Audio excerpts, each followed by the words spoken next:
Good evening, ladies and gentlemen. Welcome back to another day of Overwatch League action. The clash of titanic forces. This one, it promises to be an absolute doozy. Oh! That is not okay at all!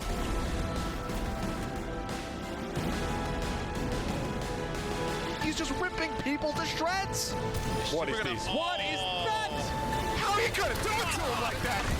This is Watchpoint, presented by State Farm.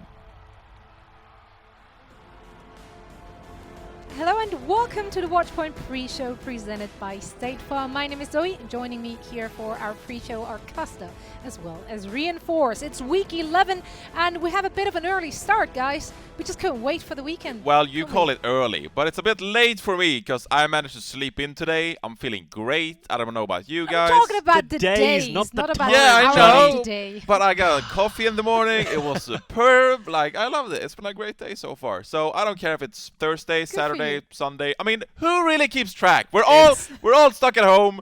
Like, It's melding That's together. a good point. Yeah, Who so- is actually keeping track? If it weren't for us working and having rehearsals and whatnot, I would lose complete track of day, times, Month, anything, year, you the know. world, kinda.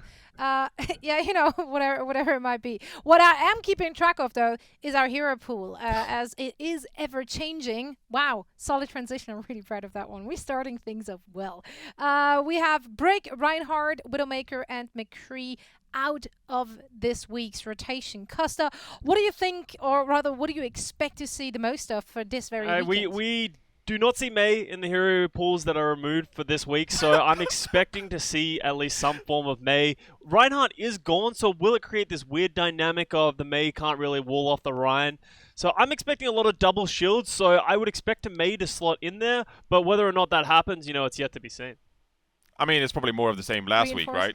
It's But- probably double shield, I May, mean- you know, Yeah. the good old Do you stuff. want so. it to be? That's the question. Do you want it to be more like last week, or do you want? Well, it might be a little less like last week because we might see less adaptation to counter the May, honestly, because that's what we saw last week where some teams would actually pick McCree or they would pick Widowmaker to actually counter the May and play from far away and poke away at the May who couldn't reach their targets. But now, well, you know, we have Widowmaker and McCree gone, so that probably means more May, honestly, and more of those death ball kind of compositions. And if we're looking at the support line here, what kind of supports do you expect to be run? Well, less Brigitte because Brigitte is removed. I think that's how logic That'll works. do it. That will do it. Absolutely. That's But how if it we works. assume that we're going to see a lot of double shield compositions, then quite frankly, I do think we'll continue to see a lot of Baptiste, and now we'll also see a lot of Zenyatta in the mix. I think we've seen some Lucio being played with these double shield compositions with the Mei, especially. But with Brigitte removed, we might see these teams slow down the pace a little bit and play a lot more Baptiste and Zen. We've seen teams like Philadelphia Fusion do it, and now the question is, will teams like Atlanta Reign slow down their approach to the game and play more Zenyatta Baptiste, Yeah, in my mind? I think it's going to be really interesting as well. As I think you actually might see some teams go on the other hand of the foot and be hand of the foot. I don't even know Hand what of that the is. foot? Is that Australian? Apparently in Australia, I It's an guess I'll Australian run with thing, it. yeah. With the, I think we might see a little bit of Lucio and Moira. And a lot more death comp, especially with the Reaper coming back into the mix. Maybe even a little bit of Sombra to sort of break these things up for the teams that do want to play aggressive and don't want to play this passive style. See, with the teams changing things up, obviously making power rankings is Yeah. hard. However, each and every week we still Reinforce to do just that for us in his power rankings, powered by HyperX. That's the one. Yeah. Great. Anyway, you have some movements there, and we do see the Fusion sitting comfortably on top. They're currently 8-1. Does that mean that Carpa is the GOAT? Are we still not there No, yet? we're not Run us there through yet. this. It doesn't happen throw in Johnny the back in the span spot. of a week. I'm just gonna ask again Yeah, every week. well, it takes eventually more than a again. week. You almost need like to reevaluate every year. I don't think every week is that common. Oh, okay. Shanghai Dragons Well, I have time. gets a bit of a boost because Shanghai Dragons, they're popping in the Chinese teams. They're doing great stuff. So I don't know what Costa thinks about that. This is the most worrying time of the week for me, is Scott criticizing my power ranking. So go ham, this is your moment. I'm going to actually be pretty reasonable. I think it hasn't changed that much since last week. The thing that I want to highlight from what we saw there is, in what world is the Vancouver Titans under the Chengdu Hunters? This has got to be the darkest timeline that exists right now. Huxal is missing. No one knows what's going on. This team has fallen off the face of the earth. So it's going to be really interesting to see how the season progresses. But you agree with me? let's not go. Let's not go that far. Come on, let's just pull back. That's not what he said. I love that reinforces reading between the lines here, though. Next thing up, we're going to take a look at the schedule because with so many great games happening, maybe we see some movement in those rankings again very soon. The first game of the day will be the Atlanta Reign going up against the Washington Justice, and then afterwards we're in for a treat once again as we will be having the pleasure of watching yet another battle. Of LA, for LA, battle for anything, LA. Anything will do. The two LA teams will face off against each other. Gladiators going up against the Valiant. So I'm very excited to see yet another rendition of that one, which is also an El Clasico, but not in the way we usually use this word. So yeah, let's start discussing that first match of the day. Atlanta Reign, who are looking great, going up against the Washington Justice, who have been strolling through Struggle Town as of late. Say it. I'm just throwing it out there. Let's take a look at the starting rosters, or rather, actually, let's take a look at the team fight win percentage. What are you making of those numbers? Well, Atlanta Reign's numbers are bigger. Yes. You agree? I cannot believe that. Oh my god. No way. Okay, well.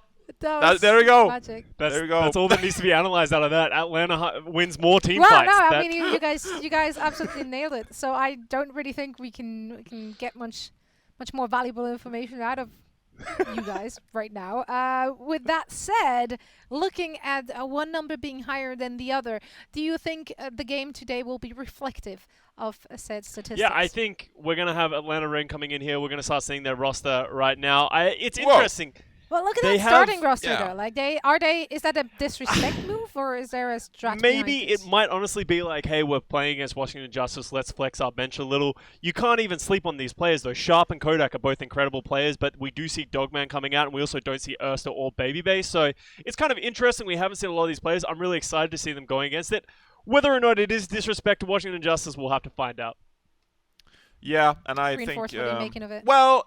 One thing to make of it is that Atlanta Reign did not perform super well without Erster in the lineup last week when they went up against the Philadelphia Fusion. So I know it is the Washington Justice, and I don't know how much attention you should really pay to this Atlanta Reign starting roster, because we have to keep in mind this is a sensational starting roster. They're a fantastic team. But without Erster, how much damage can they do? I still expect them to win without Erster in the lineup, but I do think Erster is a mainstay of this team, and I do think he should be in the starting lineup always. But without him, how is that going to affect their hero pools, their versatility, etc.? So I'm looking out for what heroes the Atlanta Reign actually field today without Erster in the lineup. Well, I mean, it's only for one map potentially, right? Sure, I'm pretty sure everyone is standing at the ready in case this isn't working out and they can't just flex over them. Yeah, let's all calm down a little bit right here. And also, let's take a look at their opponents. The Washington Justice fielding a very similar lineup to what we saw when May wasn't able to be played, but now she is, and Stratus is still out. That's like our only topic, like we talked about on Watch My pre-show. It's just like, well, that's Stratus, I'm beating this dead horse now, so I don't care. Maybe look out for Corey. Give me something else to talk about. Yeah, I mean, maybe we can talk about Corey. I mean, he's a World Cup champion, right, with Team USA. So there you go. He's a fantastic player. I believe he's a role star as well because of his contributions in Stage 4 last year with this Washington Justice lineup. So Corey, we know him to be a fantastic player. He really needs to carry today if the Washington Justice wants to have a chance to win this game. With Tuba in the lineup, I do want to see more what Tuba can do. I mean, we haven't seen too much. He's been in the lineup, here and there, but he's played some Tracer, he's played some Reaper, but he hasn't made an impression. So I want Tuba to make an impression today. Show us something. Something. I don't. It's been a kind of a weird transition for this Washington Justice team because they had a lot of hype coming into the season. They had a lot of big acquisitions, a lot of veterans of the league. And they've sort of just in Frowny Town right now. They haven't really been able to pull it together. They keep on switching between Stratus and Tuba. They don't really seem to have any rhyme or reason. Their front line and their back line seem in very different pages. So I really want to see this team just sort of press the reset button and be like, okay, let's go back to our roots. What works for us? Let's find our style of playing. Because right now, I don't think they have a style. They're just sort of walking in and playing a ranked game almost. Yeah, and it's going to get even tougher this week because Roar does not have access to the Reinhardt. I mean, I guess Roar's best hero is the Winston, but because yes, you said it. You hit the nail on the head.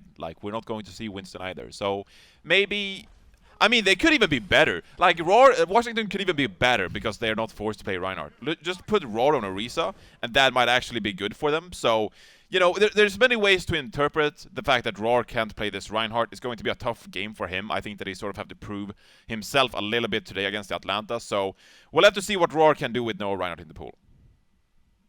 Well, either way, Atlanta coming in with confidence as per usual. So let's see who will be coming out on top. For now, we're heading into a very quick break, and then we will be talking about the second match of the day.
Download now.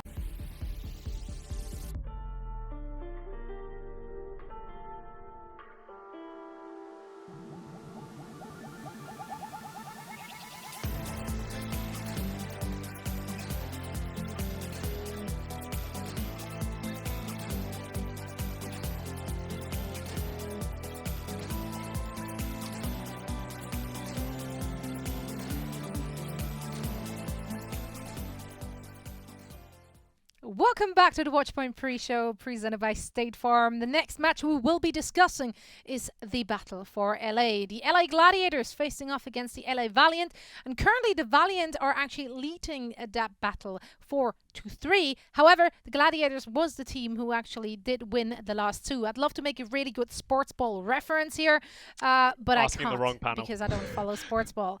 And Speak for no, I yourself. think Reinforce might be Okay. I think he loves a good sports ball match. Either way, we want to talk about Overwatch now, so let's do that.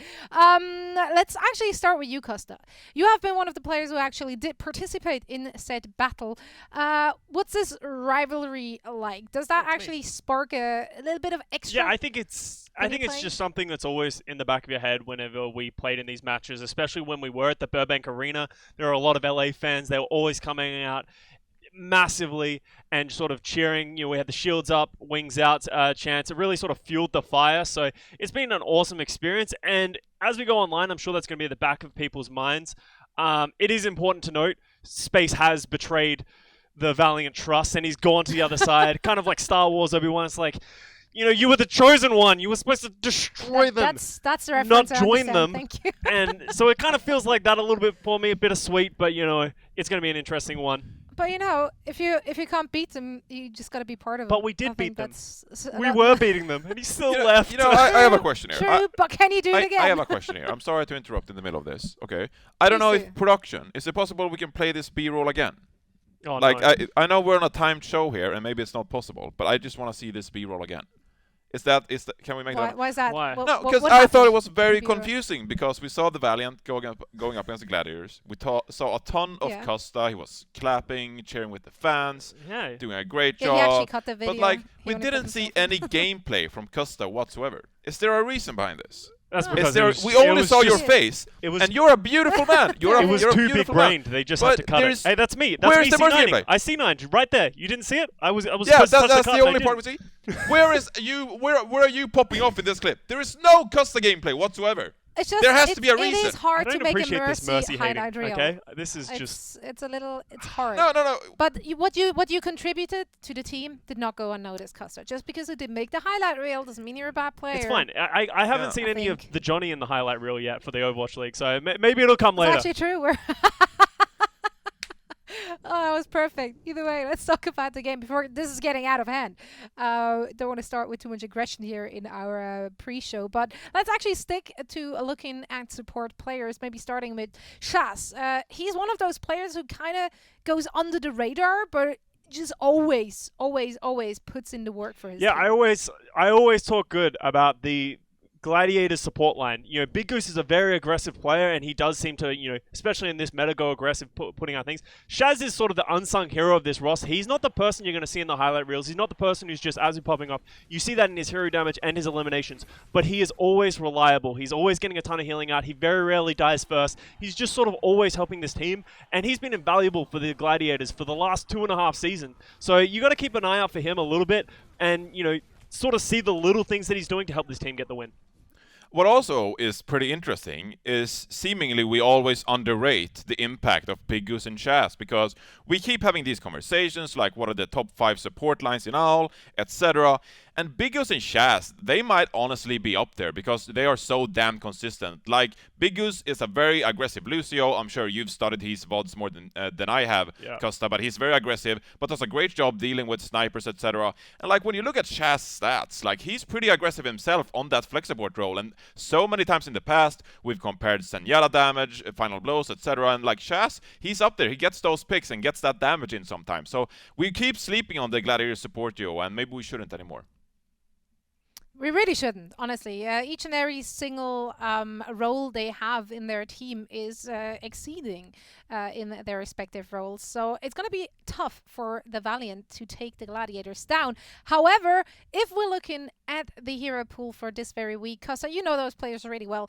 Do you think, or do you see any struggle they could potentially have? Or I face? think the Valiant started out the season really well, and they looked good when the meta was, you know, all the heroes available. But ever since we've gone to hero pools, they have struggled a little bit. They did get the win against the San Francisco Shock that 1 week, but I would say that's more attributed to the Shock. The last 2 matches they've gone down against the Shock again and Dallas, and they look a little shaky at times, a little confused. So I want to see just some more playstyle that fits them, sort of stick with what's working and just sort of go for it, because once again, they're against a really good team. You know, they are, I would say, definitely a middle-of-the-table team, but they need to start beating these good teams if they want to make the playoff run. Yeah, and I agree with that as well. I think so far this season, we've seen some great things from Valiant, but generally it comes when we see either, I mean, Gig just playing that Reinhardt and charging into battle, etc. Lately we've seen a lot more of Dreamer, but also when we see these double shield compositions, because keep in mind, going into this 2020 season, we heard a lot about the Valiant behind the scenes, how in practice they were performing so well, were one of the top teams in fact, and so far this season we haven't really seen that. I mean, we know about KSP, fantastic hit scan player, and everyone hyped him up going into the season. We really need to start seeing the Valiant get some of these wins, and I think now against the Gladiators, this is a match you can really start to prove yourself, and if you get this W today, I think a lot of analysts and a lot of fans, they will finally start to realize that this Valiant roster is something to keep in mind. But if they can't get some of these wins, that's when you really have to look at the Valiant quite differently and judge whether, you know, they're among the Houston Outlaws or maybe they're, you know, among the middle of the pack. Like, they lost to Dallas Fuel not too long ago either, so you have to really start looking at this Valiant roster and say, okay, well, you were great going into the season, but when can you actually perform during the season, in my mind?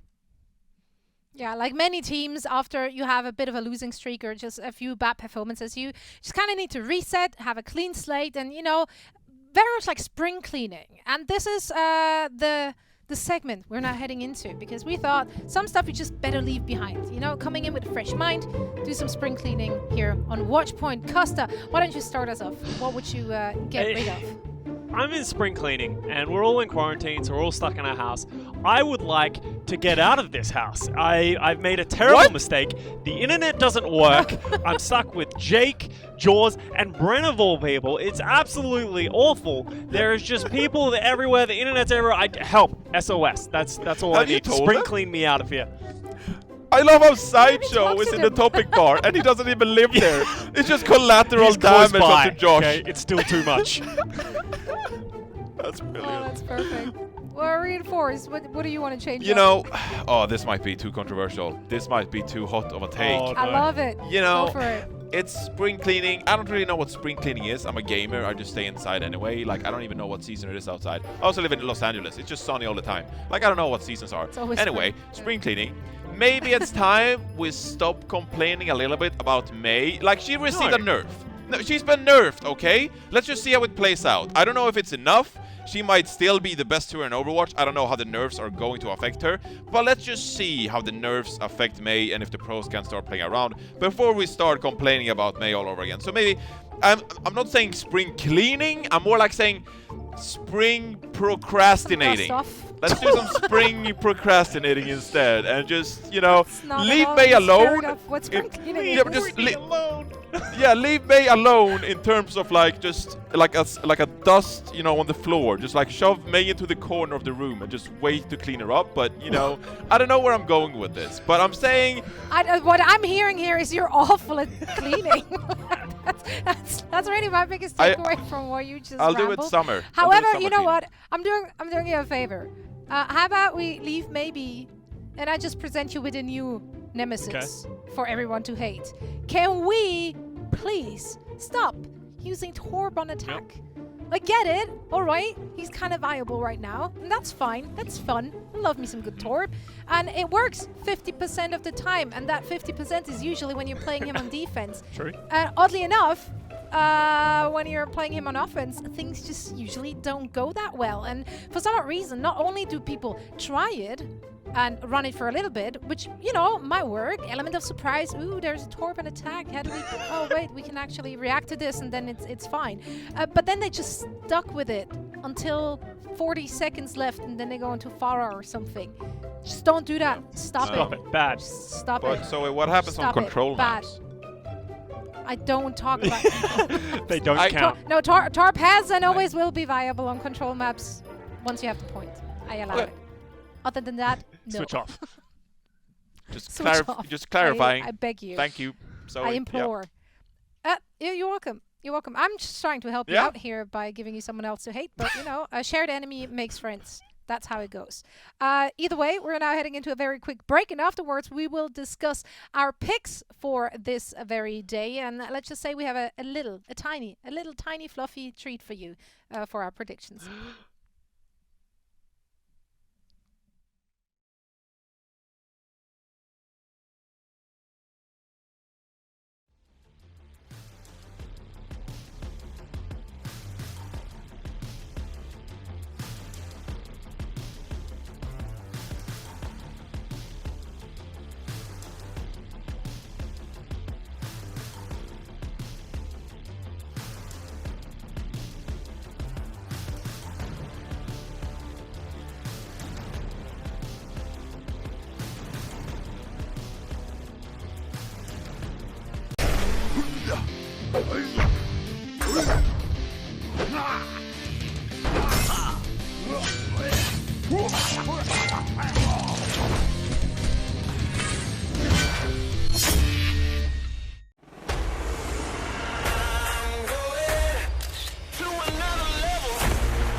Download free now.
Why would they want to stop us? Zoe muted? Oh boy, apparently we can't hear Zoe. Well, Okay, well. it's Johnny and Custa show again. It's Let's Johnny go. and Costa show. Take Here we the go. wheel. All right, we have Show fluffy the friends. predictions leaderboard. Yo, run Show it us back. where we're at. I am still ahead of Costa. It's the By one thing I one. cherish in my life. It's so good. It feels so good every time I jump onto this TeamSpeak channel. It's fantastic. So let's jump into predictions. I think that you predicted Atlanta, Scott. Am I right? No, I went for what? Maybe I went for. Yeah, I probably went for Atlanta. I would say. Probably. Yeah. I'm going to 10.9. assume you did. What is most important, though, is Gladiators versus Valiant. Scott, which team did you predict Gladiators versus Valiant? I predicted the Gladiators. I think. Well. I'm running with the fact that I go for the opposite of what I want to happen. So I think the Valiant might get the win, because I believe in my boys. But, Yeah. I'm happy to take an L. This is a null one if I lose it, so. Sure. Meanwhile, we're looking at Hugo went for potentially Washington? taking an L. I think Hugo is simply doing that to make fun of Matt, because at the end of the day, Matt is Hugo's caretaker, and Hugo picking Washington Justice does reflect poorly on Matt. So I think Hugo has a plan here, because Matt unsuccessfully banned May from the hero pool. That being said, though, it does look like Guest might sink in the leaderboard. I'm sorry, Guest. We hate to see that. We're now going to head to our first match. I am taking over the host role. Zoe, we hope your mic works in the next segment. Much love to you from me and Scott. Scott, what do you say? Take us to the casters. Take us to the casters, Scott. We have Wolf and Achille who's going to be talking us through them. It's going to be an exciting set of matches, so make sure you stick around. See you soon.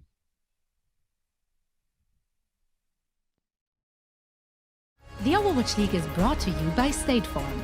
For auto, home, or renter's insurance, like a good neighbor, State Farm is there.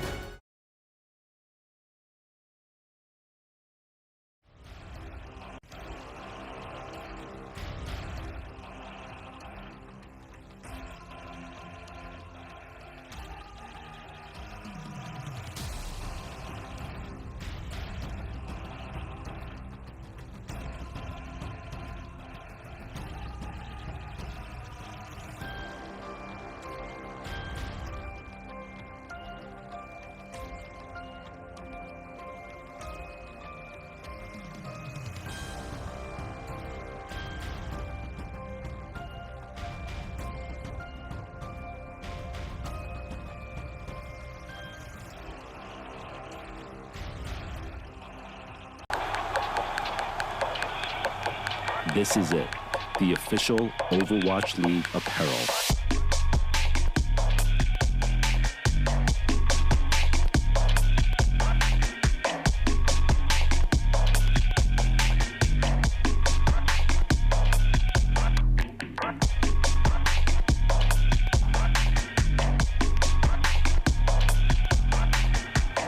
Designed by Staple, engineered for gamers.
Yeah, it's going to be a good day of games wherever you are.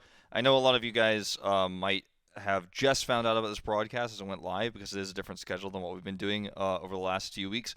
So be a good guy and tell, or girl, or whoever you are out there, tell your friend that we are live so they don't miss these incredible matches we have coming up today. We've got Washington Justice versus Atlanta Reign, but later on, the battle for LA, the rivalry continues, one of the big matchups for this weekend, and nobody wants to miss this one.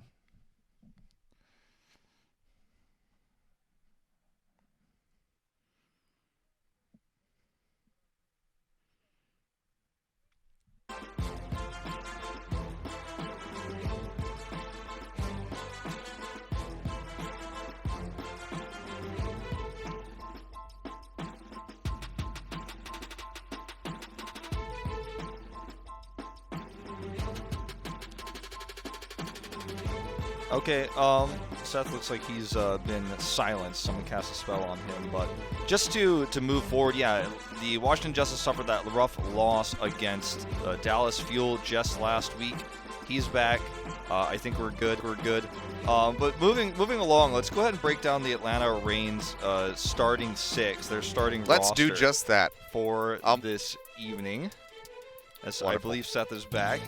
Yeah, we'll get the confirmation on that, but we're going to have Edison and Sharp starting as the DPS duo for the side of the Atlanta Reign.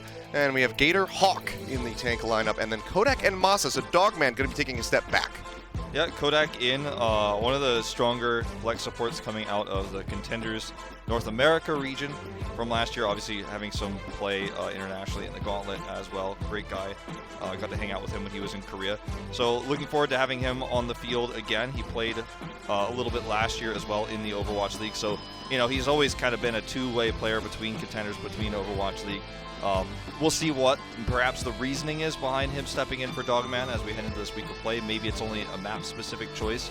But looking forward to seeing how well he performs. Yeah, over on the other, it is the Washington Justice, so we'll take a look at their starting six and see whether or not it's going to be enough to find success here versus the Atlanta Reign, who are shuffling up that roster just a little bit. It's going to be Corey, of course, but we will have Tuba coming back into the DPS lineup instead of Stratus, then Roar and Elivote, and, you know, pretty much the rest of the team hasn't been changing, so Roar, Elivote, Aim God, and Arc to round it out. Yeah, we'll really be interested to see where Corey ends up falling in this lineup with McCree and Widowmaker banned this week. Probably Torbjorn. It's probably going to be on Torbjorn. Torbjorn, definitely a strong option for him. And there's not going to be any Doomfist, I don't think, with no Stratus here, at least not on the main, you know, type of lineups they're running. Obviously, delay and stuff like that becomes very different. So, interested to see how that all pans out. Torbjorn, very viable right now still, even with this hero pool as a kind of soft counter to Tracer and Sombra, who's back online this weekend. Well, let's go ahead and take a look at our map set and see where we will be headed throughout this series. On Control, to begin, it will be Ilios. Then we'll move into Escort with Route 66 Hollywood for Hybrid. And if we go a little bit deeper than that, if we can make this a series, we could potentially see Paris, Oasis, so on and so forth as we go through those Control maps. But Atlanta, they're going to be looking to maintain that dominance and try to make this as clean as possible. So they don't want to allow for things to go past Hollywood. They're looking for that 3-0. Certainly are. Coming in as big favorites in this series as well, the Atlanta Reign had a great start to the season when we had them play at the Houston homestand, and they were playing the double shield, right, the Sigma Orisa, which could make a little bit of a comeback this week, we'll see. But that was a long time ago, and there's certainly been some ups and downs and some inconsistencies for the Atlanta Reign since then. Hoping they can bounce back here like the Dallas Fuel did against the Washington Justice, who are struggling. You know, there was a lot of talk about the Washington Justice having a good 2020. Their roster was bolstered. It seemed like with roll lock and going into hero pools that maybe they'd have a better start than they did in 2019. Certainly a better start, but it's not the one they were looking for. Yeah, definitely not. The 2-7 record not going to be good enough for them. They want to try to make that a 3-7 here today as the gates do open, and then we'll be pushing forward on Well, the starting map here for Ilios. Tuba's going to be on the Pharah, so old school pick for him with Corey on the Tracer. So not going to be seeing the Torbjorn from him yet, But with Edison on the Torb, if he can have enough pressure and shut down Corey's Tracer, perhaps he'll have to switch to match. We'll just have to wait and find out. For now, it's going to be a bit of a neutral fight coming through as Ilios gets the eat on that halt. Yep, Sharp swapping over to Sombra as well. He'll be able to rejoin this point. Control, though, now to the Justice as they have positional advantage. Big stun there onto Roar and Corey falling low. Trying to stay alive as Tuba just tries to get a shot through behind these shields, proving rather difficult for him. He's going to be grounded. The hack coming in from Sharp, and he will be able to scoop up that kill in the end. Elvio pushing forward, trying to get rid of Masa. AimGod will be able to do so with a Bionade. It's going to be a very back and forth fight here. We do see the 2 for 2 with the point now unlocked. Ilios straight into the back, trying to get some good shots in. Here onto Gator and try to work him down, but instead we'll be losing out on the mech as the Coalescence does come through from Kodak on the other side of the map. Primal Rage gonna get popped now. Roar looking for some targets, doesn't really know which way to go. Finally spots out Hawk. Get a couple decent smacks in, but it won't be sending anybody into the well. And now he's gonna be hacked, so cannot leap back to safety with the rest of his squad.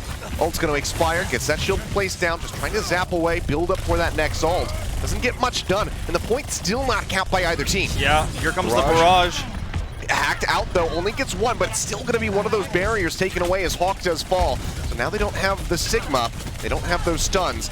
People pushing his way away from the building with that concussive blast, keeps himself safe. The rockets continue to come down, chipping away at the members of the Atlanta Reign. It seems like, yeah, first lockdown will finally come through with for the Washington Justice. Yeah, Atlanta Reign's real win condition in that very extended fight was always going to be the EMP. Sharp actually has forced to translocate away here. Wasn't able to do enough consistent damage. He also had the late swap to the Sombra. So that was a huge deal. They weren't able to get that off in that extended fight. That was what they were looking for. They will have it, though, coming up here for the Justice, and AimGod's going to have to nano to respond. So this could be a great fight for the Atlanta Reign. Yeah, well, Pulse Bomb used there from Corey doesn't net him much of anything, but the Bionade out from AimGod does manage to find Sharp. So another decent pick off here. And despite all of the ultimates invested there by the Atlanta Reign, they're not going to be able to find much success here as the cleanup continues to come through. Edison recalling.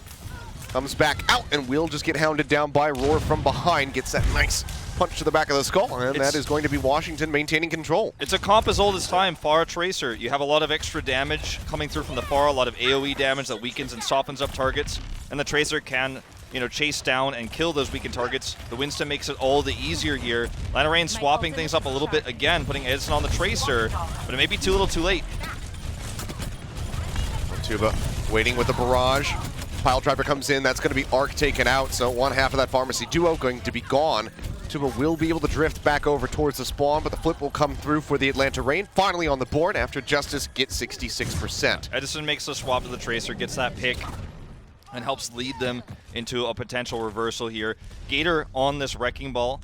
Going to be a little bit more aggressive with this. Not going to use the Winston, just wants to have more disruption on the point. And you get a little bit of choke point control with this as well, especially once that minefield comes online. Tuba swaps over to this Torbjorn to help deal with the double dive heroes. But there's another pick onto Corey, so definitely going the exchange, the advantage of the Atlanta Reign right now. Yeah, Edison with a very nice 1v1. Solo kills his opposition, now is hovering down below the members of the Washington Justice, looking to get a setup for that Pulse Bomb that he is currently holding on to. Corey going to be forced to recall off screen. Still under threat, however, as in trying to track him down. Knows that he's vulnerable now. Gets in behind. Can't quite finish him off yet, but the Pulse Bomb going to go through, and Tuba, oh no. Collateral damage there, as it was stuck to Ilios. He doesn't get him out of the mech, but the cleanup is still going to be coming through as Edison continues to find kills. 2 for himself. The damage orb out from Kodak gets rid of Roar. And suddenly, Atlanta Reign are going to be taking the lead here. Washington Justice need to engineer a reapproach to this point. Yeah, Tuba needs to be able to shut down Edison better, and Corey cannot allow him to just simply walk all over him. In the Tracer v Tracer matchup, Edison is winning every duel, and that's a huge problem. Corey does swap over to the Reaper here, as we see Roar transition to Orisa, but they're not going to have the ultimates they really need to retake this point. Sound Barrier is still a long way away. This looks great for Atlanta Reign to close out this first round. Yeah, so far, so good. Getting now to 90% as Edison nearly has another Pulse Bomb ready to go. Pushes forward, now has that online. The self-destruct out from Hawk, not going to be able to find anything, but makes it back into the mech safely.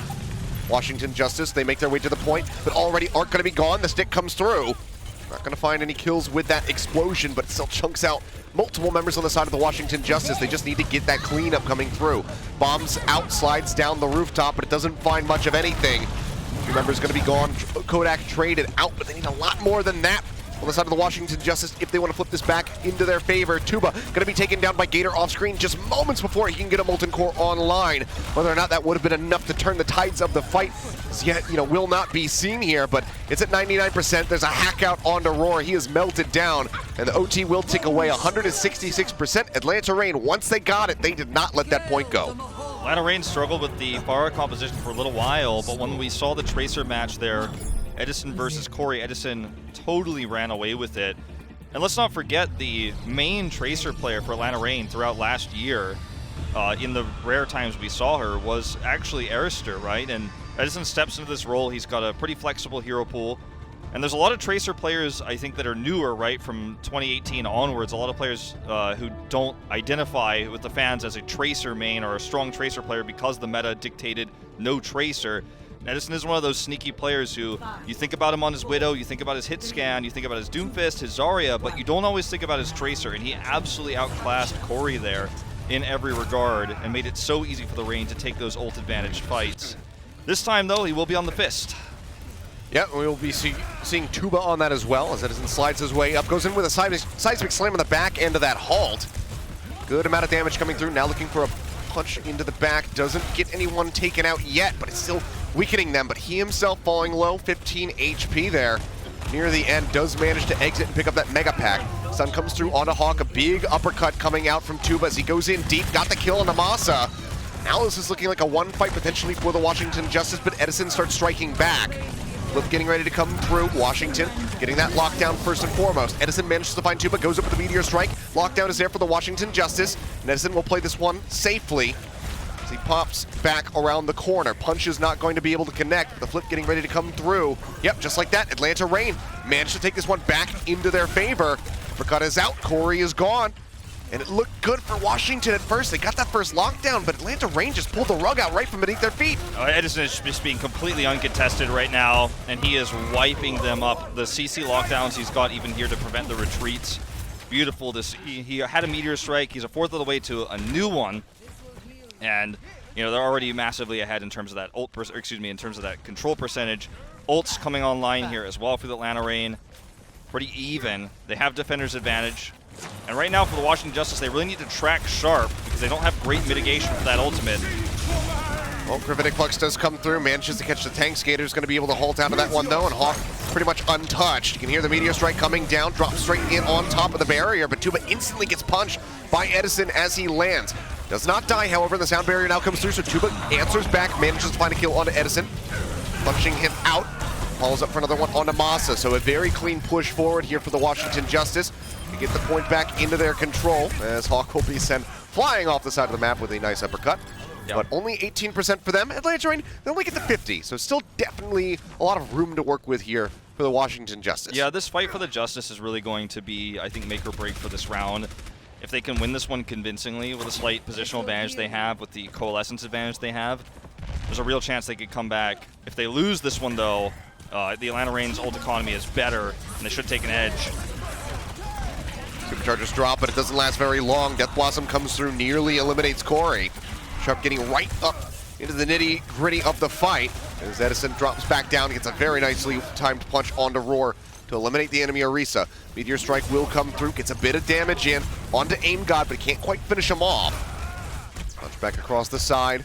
Atlanta Reign trying to get this point back into their favor. Gravitic Flux going to be coming through. Edison dead right off the start of that ultimate. Seems like Washington Justice might be able to keep this one in their favor, so now at 65%. They've retaken the lead here over Atlanta Reign. Elliot pushing forward, gets a lot of shielding out from the kinetic grasp. You can see Atlanta Reign pulling back as a unit behind the corner, now starting to reaggress. They get halted together. Gravitic Flux is absolutely huge. The barrier comes through from Arc in midair, keeping everybody shielded up, and they're going to continue to push forward. Coalescence hoses down Kodak. Edison trades two back with the help of Sharp, rather. Has he overextended? He won't be able to get too much else going there, so does have to exit, and now it's one fight territory for the Atlanta Reign. They've got a sound barrier to help mitigate this damage coming through from Corey's Death Blossom. That's all they've really got. They need this fight to go long.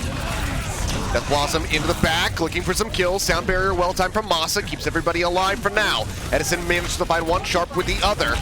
One support, one TPS, now one tank going to be gone. The flip comes in for Atlanta Reign. Now they just need to hold on to it. Really nicely timed sound barrier from Masa. That's exactly what they needed. He hits almost all the members of the Atlanta Reign, give them that shielding. They're able to shut Corey down right afterwards.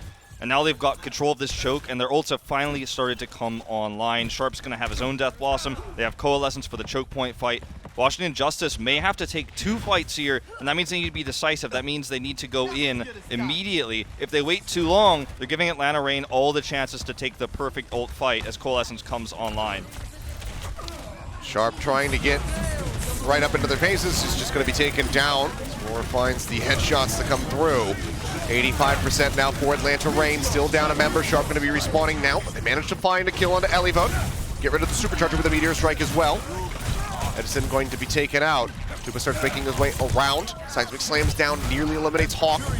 Now they're over onto the point, looking for that flip. It's going to be 99 to 99. Washington Justice starting to take this one back. Sharp goes up over the top, drops down from behind. A great poop away, however, from Arc. Denies the kill, but now he got himself isolated out front of the point. Got eliminated by Kodak. The cleanup is there, and that will be the tick down. Very close second round, but Atlanta Reign able to take Ilios with a 2-0 in the end. Yeah, and that's in spite of the attempt that we saw from Sharp there to go for the flank to get that last bit of percentage for Death Blossom and then ult into the unknowing enemy team where he was picked off. That's a risky play. When your opponent's at 99% and you mess that up, sometimes you just lose the round for that. So very scary there, but clutch plays again by Edison, the rest of the team. Bring Sharp back into the battle and turn this one into their favor. Very much a back and forth map though, and I think compositions played a lot into that. So I don't think this one's necessarily going to be as Atlanta Reign favored as we thought as we get into some of these deeper maps. Well, perhaps not, but that's all just conjecture. All we can do, Wolf, is wait and find out. That's exactly what we're going to do. So we're going to go to a quick little break, guys. When we come back, we'll have map number 2. The Overwatch League is brought to you by Cheez-It Grooves. Deep flavor, deep crunch. It's a mind crunch. And by Zip Chair Gaming, the official chair supplier of the Overwatch League.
Legend of Soulguard. Download now. Right now it's free, right? And all of a sudden, huge explosion and it's like, BAM! And there's some cold chaos and it's shitty. And it's going,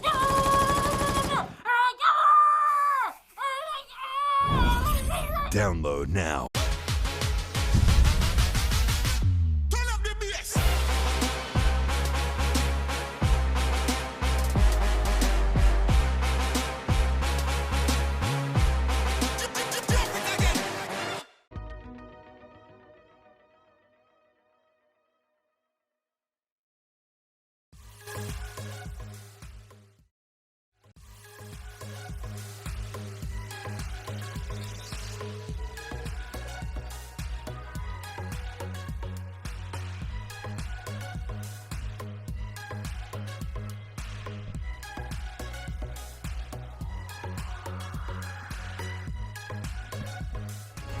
Coca-Cola is the official refreshment of the Overwatch League.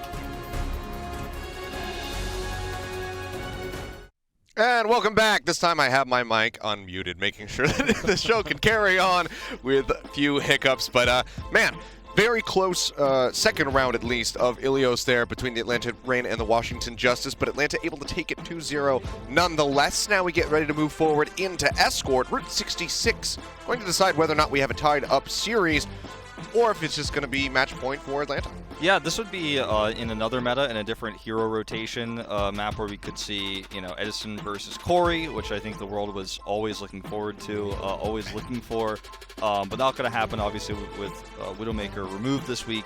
McCree also unavailable, so the wide spaces and wide sightlines that you have on this map might not really come into play. It might be more of the Tracer, the Sombra, and potential Torbjorn counters that we've seen already.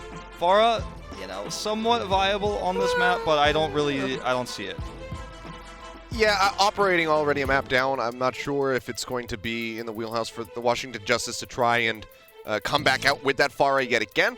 But I'm not sure. Just to give a reminder, though, we'll take another look at the map set and see that it is, in fact, Route 66 coming up here for map number 2. But I'm suspecting that we're probably going to get a bit more Torbjorn coming out, at least from the defender side. Washington Justice, I'm not sure if they're starting yet as we get ready to load into the game. We'll have to take a quick little gander at that one. And they are, so perhaps we see Corey start off with that forward hold on the Torbjorn. Yeah, it's certainly possible. Just to point out as well, no substitutions, so Sharp and Tuba staying in, the big question marks. Obviously, Hawk was one of those other players we could have seen moved around. Gator is always going to be the Orisa you want for the Atlanta Reign. He's definitely had his best moments on that hero. That and the Sigma every now and then, but definitely a great Orisa player. Edison teases the Ashe here. Probably just going to be some opening poke with that. Don't think we'll really see that long term, although it has been played in other regions. There's been a lot of talk about Ashe going into this weekend with long range hit scan removed, but yeah, I think it's more likely to see something like the Doomfist here.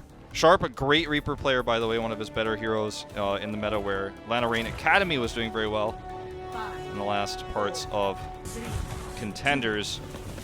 Yeah, for sure. Well, on the attack, looks like we're just going to be having a lot of the double barrier coming through with the Doomfist Reaper on either side. I've seen this meta before. Yeah.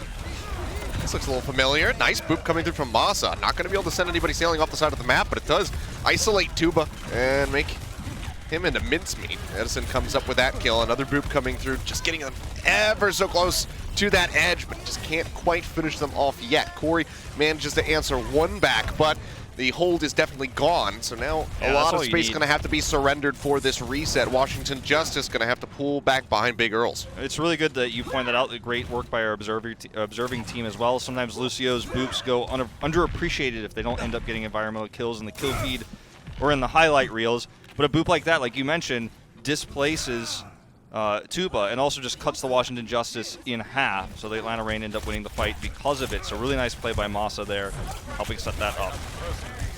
Well, high ground has to be surrendered there by Edison as the rest of the Washington Justice push forward there along the Canyon Ridge. But you can see the lead that he has accrued for himself over top of Tuba. 44% the superior at the moment. Now is about to have that Meteor Strike online after taking down Aim God, which just popped Coalescence. So that's a major shutdown for you right there. Corey's got nowhere to go. That's going to be an extended wipe, and that's going to be point A, picked up here by the Atlanta Reign. Still 2.5 minutes on the clock as they get ready to roll in. Yeah. So, yeah, a major bump up coming through. Nearly going to be at 5 minutes here. They've got a huge ult advantage as well. The mistimed Coalescence from Aim God there is really going to come back to bite Washington Justice in the rear, I think. They just simply either had to use that earlier or disengage, lose the fight, and return. Now they've given Atlanta Reign extra ults. They get the choke for free. Sharp looking for another flank here. He's spotted early.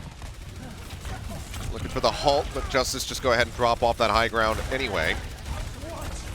Playing back behind the rocks to try and stay safe. Gravitic Flux used by Hawk manages to find Ellie Vote, but it'll be a 1-for-1 on the tank line as Gator was eliminated by Corey. Sharp with the sound barrier, peels back. Looks for an opportunity, has the Death Blossom ready to go as Corey drops down off the top of the saloon. Doesn't find much. Sharp's not going to find much either. Very much isolated and away from everybody with that Death Blossom, but still manages to press forward and get rid of Corey after he claims Edison's life.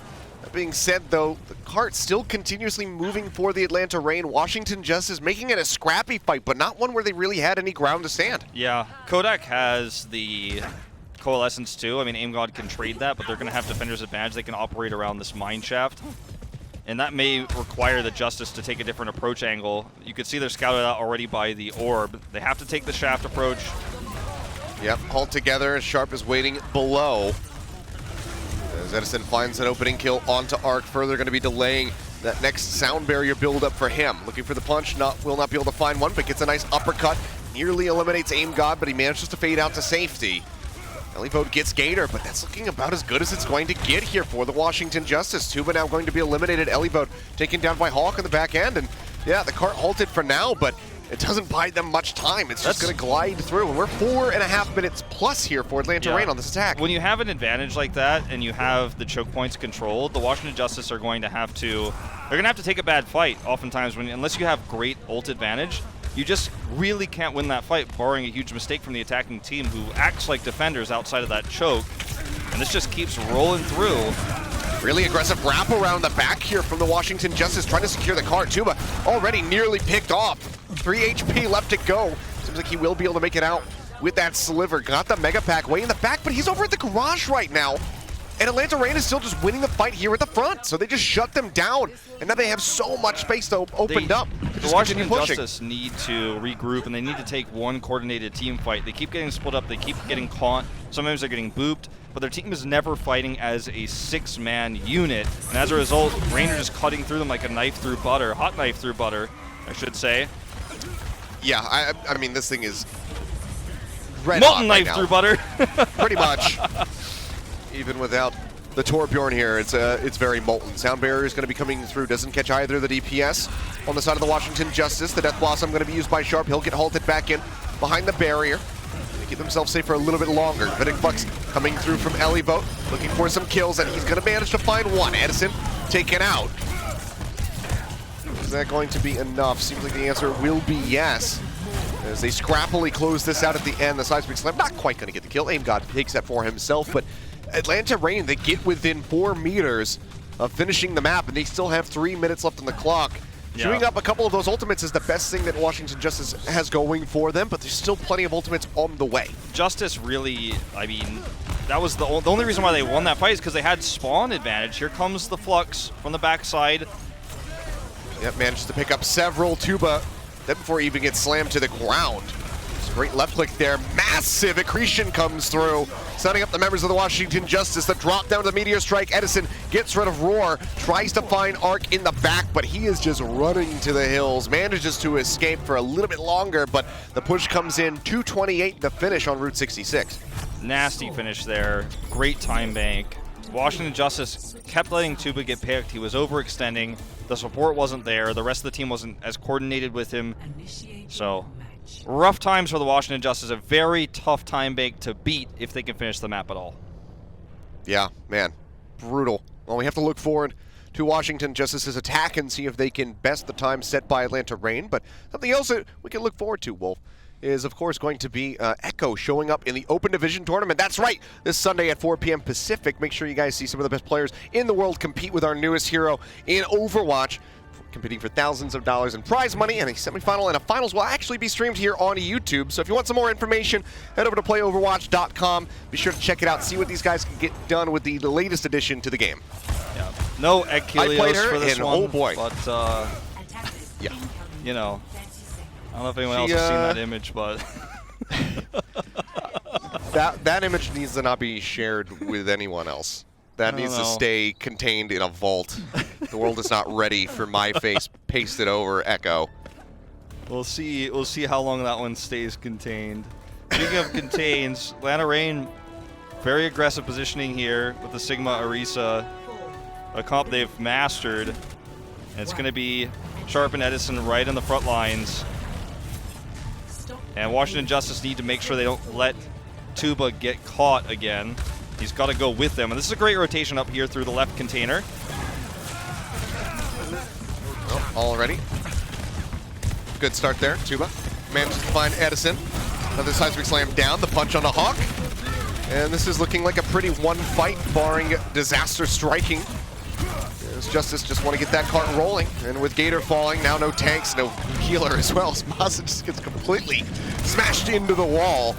It is the Tuba show, and it is the cart moving forward. So Justice might just be able to get on a solid pace here. I mean, like, they went through the container. They played as a 6-man group. They reacted perfectly to Edison's first rocket punch, and then picked him off. And then you could see, you know, Tuba is able to get his own value afterwards. Well played. Coalescence is here from Kodak, though, and this is the fight turning back around in favor of the Atlanta Reign to try to get that early control over the cart just as it gets to the base of Big Earls. So not nearly as much space as Justice would like to have gotten, but now they're trying to answer back with a Coalescence of their own. Kodak already eliminated by Corey, and Gator with a sliver of HP will finally be finished off by Roar. Corey up over the top, sees the Hulk pull back here onto Hawk, jukes out very nicely with that Shadow Step, or the Wraith Walk rather, away from the Accretion. The cleanup is there. So Atlanta Reign, they tried to get greedy, they tried to get that early control of the cart. Looked like it was going to go well, but as soon as Aim God got that Coalescence up, it was the go button for Washington. You know, I mean, you could see too, Atlanta Reign, I mean, this is about as close to pace as Justice can get, but Atlanta Reign are dying quickly, resetting, stalling with Lucio, and they're really slowing this cart down despite not winning any team fights. Well, Corey's in the back. Some nice shots there, but cannot finish off Edison. Instead, will take a ton of damage. So pushing forward, the Death Blossom going to be coming through the barrier. A really awkward position, but still a decent amount of damage going to be mitigated there. Gator will fall. Roar finds the follow-up kill onto Hawk, so now with no tanks, no barriers to hide behind, Atlanta Reign will just continue to get picked off. But pushing forward, just going to be dead as he exits the tunnel. They will be able to move forward. So not nearly as blistering of a pace as we saw from the Atlanta Reign, but still pretty damn close. Over 4 minutes here for the streets, the second phase rather, for the Washington Justice, but they need to keep that cart rolling. It's close, but it's not the same because look at the ults, right? Atlanta actually is ahead in ults. They conceded the point. They conceded fights when they were losing them. They just had their delay heroes touch the cart and everyone else retreat. They saved ultimates. They're up on ultimates. And they do not fight in the choke. They let the cart go through. Very impressive stuff here from the Reign. Corey trying to get the jump on Kodak. Cannot get him out of that Coalescence, so he does manage to top back up. See, the Rabbinic Flux there got rid of Tuba.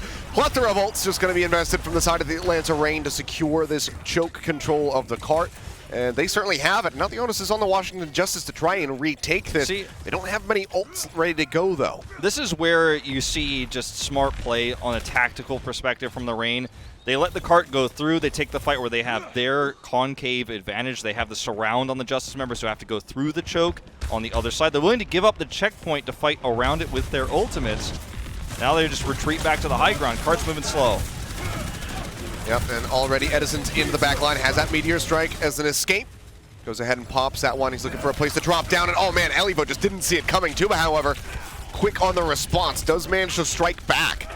But is that going to be good enough? A DPS for a tank. Washington Justice probably prefer to lose out on the DPS in that moment. Sharp, Wraith walks back around towards the cart. The Blossom is out from Corey, manages to help find two. The lessons rolling from Kodak, however, does shut him down. But for now, the cart is going to continue to inch forward as Atlanta Reign peels back. But there's still a long ways to go before they can get to point B. And they just bought so much time, Atlanta Reign did. They regroup once again. Look at where Masa is. He's on the high ground. He's gaining information here. And he's just allowing the team to know, okay, they're staying on the choke or they're back up on the cart. So his team knows they can safely approach through this choke point. Here they come. Yeah, punch coming out. Instantly finds Masa hovering there at the top of the rock.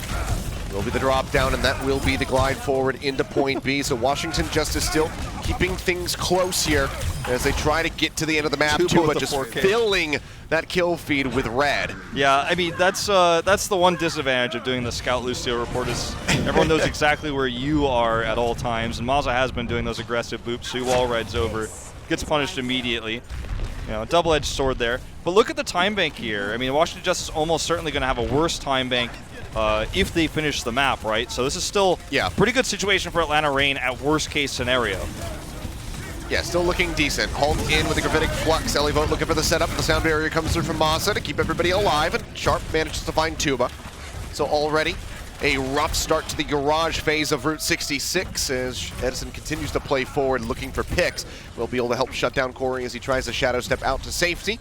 So a little bit of extra time bought now, as they will be dropping below the Atlanta Reign finishing time very shortly, and now they are just getting spawn camped. Tuba trying to alleviate some of that pressure. Managed to find one. A great ult together with the Meteor Strike. Leads to Tuba getting a second, now in third as Edison will fall to the Seismic Slam. He's looking for a little bit more. The punch not going to finish him off, but the melee hit will.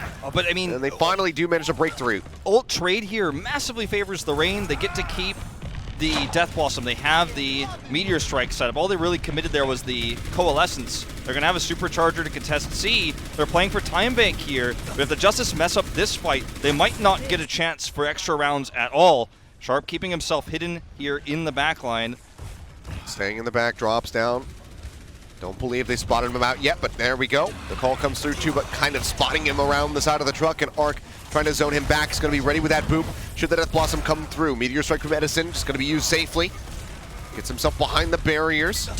The safety of the rest of his squad. Death Blossom is out, and Sharp finds both supports on top of each other, takes them down, and now this is when Catastrophe strikes. Atlanta Reign, they win out on the fight. You can see a bit of a stagger kill coming through onto Elivote. With a minute and a half remaining. There's so much randomness in this meta, you know, in terms of the Doomfist and the Reaper, right? Because sometimes you just don't know where someone is, you have a lack of information, but I feel like the Reign are playing so much more patiently, and their decision-making is what's really winning them out. It's not mechanical skill, per se. Corey using his Death Blossom a little bit too early there, and that's a huge tool they're not going to have anymore, and that just allowed Sharp to go for the second Blossom to clean things up. This looks like an Atlanta Reign map win now.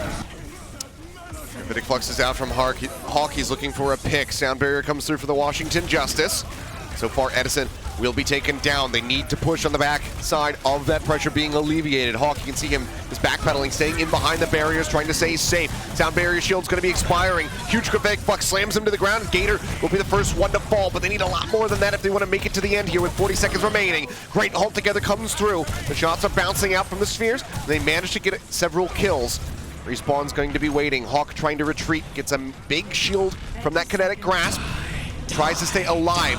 That Blossom is out from Corey, sitting right on top of the spawn door as the cart gets inched forward here by Arc.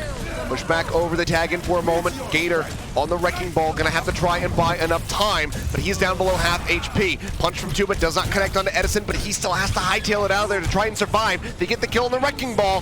0.63 meters left to go now as Kodak tries to buy some more time here for the rest of the squad to get back over. Edison and Kodak both going to be eliminated now. Sharp dead on arrival. It's going to be one after the other. They finally get pushed away, and they will be able to glide into the end, but it's with a minute remaining as they were forced into OT. Yeah, really nice delays there from the Atlanta Reign, but I have to give Washington Justice credit. The second they won the team fight, they all clumped up around the spawn doors and split, I think, one member up. I believe it was Tuba, was split on the other side, so that basically if the larger group came from that side, he'd be able to get an insta-pick. The rest of the team making sure no one could exit, so it became very difficult to delay. You saw Gator swap over to the Wrecking Ball, but by the time he got to tag the point, he was down at like 1/3 health. So really impressive finish there for the Washington Justice. But the lead up there and the ult inefficiency we saw versus Atlanta Reign's more patient style, trying to Sound Barrier second, trying to Death Blossom second, really whittled down that time bank that was already slightly worse on the attack approach. But it feels like Atlanta Reign just really has this meta figured out. I mean, this is a meta they've practiced and scrimmed with their academy team a lot. You know, I keep bringing up the Gauntlet, I keep bringing up the end of 2019, but this is, I mean, the championship meta. This is the meta we saw in the grand finals of 2019, so these players are really well versed in this. Gator, you know, came in as one of those really last-minute, extremely important Overwatch League players who played between both teams, and this is Atlanta's meta, and they look solid on it, even with new additions Edison and Sharp, and Kodak back in the roster. Yeah, a very multicultural roster that Atlanta Reign has going for themselves, but still finding success all the same, despite some of those language differences coming through as well. So very positive work for them. Masa getting booped a little bit, but Corey getting booped just a little bit harder there. Tries to go for that slam, but Tuba greets him with an uppercut. Washington Justice trying to break through. Seismic Slam goes into the back, doesn't get too much done, but Arc is there to get the kill onto Sharp. They can continue on this roll. Seems like the cart will finally start moving for the Washington Justice. Need to get as much distance as they possibly can with just 24 seconds remaining. Great start. Those last second stagger kills are going to be very good for them. Let's see how these coalescences go, because it feels like Kodak is really outclassing Aim God in almost every single team fight. He's got the faster coalescence, but let's see how he uses it, because that's going to be the big ultimate going on both sides. If Tuba can get his ultimate online here, the Meteor Strike, that's going to give them a little bit of extra long staying power in this fight. Corey tries to hide. Yep, he's beneath them here as they go across the walkway. Corey, however, going to be taken down below 100 HP. Has to retreat. Picks up that Mega Pack. Edison getting ready to come around the side. Coalescence is going to be dueling on either side. And Tuba will get caught up by that Rocket Punch. Edison manages to find one. Tries to punch out, but only goes a short distance. Now wants to finish off the Supercharger. Tries to do so, but will get cut down as Corey finds the kill. Gravitic Bucks pushing them up into the air, but Ellievo going to be interrupted before he can slam them back down. There was almost a guaranteed kill onto Gator. Now loses out on that opportunity. Sound Barrier is going to be going off the side of the Atlanta Reign. They have so much more shielding right now compared to the Washington Justice, whose Sound Barrier shields have already expired. Ingod swaps over onto the Ana, tries to rejoin in with the rest of the team. Supercharger dropped in behind the cart. They have no way to access it to finish it off. You hear the Death Blossom coming through, but Corey does not feel anything in that kill feed. Sharp responding with the Death Blossom of his own, does manage to take a couple members down, and that is going to be where the cart gets halted, just slightly around the corner past Big Earls. AimGod gets stunned out of his Coalescence, has to use it first, gets stunned out of it by an accretion from Hawk. So as soon as that stun happens, half of the healing is gone, and that pressures the Washington Justice to take a little bit of a step back, a little bit of an awkward fight there. They have to stay on the cart because they're running out of time, but yet can't take that direct fight because they're going into the damage and healing output of Kodak. That means that Arc has to Sound Barrier first, gives Masa the better second Sound Barrier, and Atlanta Reign have the advantage of if Washington Justice step off the cart for a moment, they lose, or they don't lose, but they're very likely to lose. The cart push will finish, right? So their attack run will end. So they have that advantage. They play around it really well positionally. They're rotating more.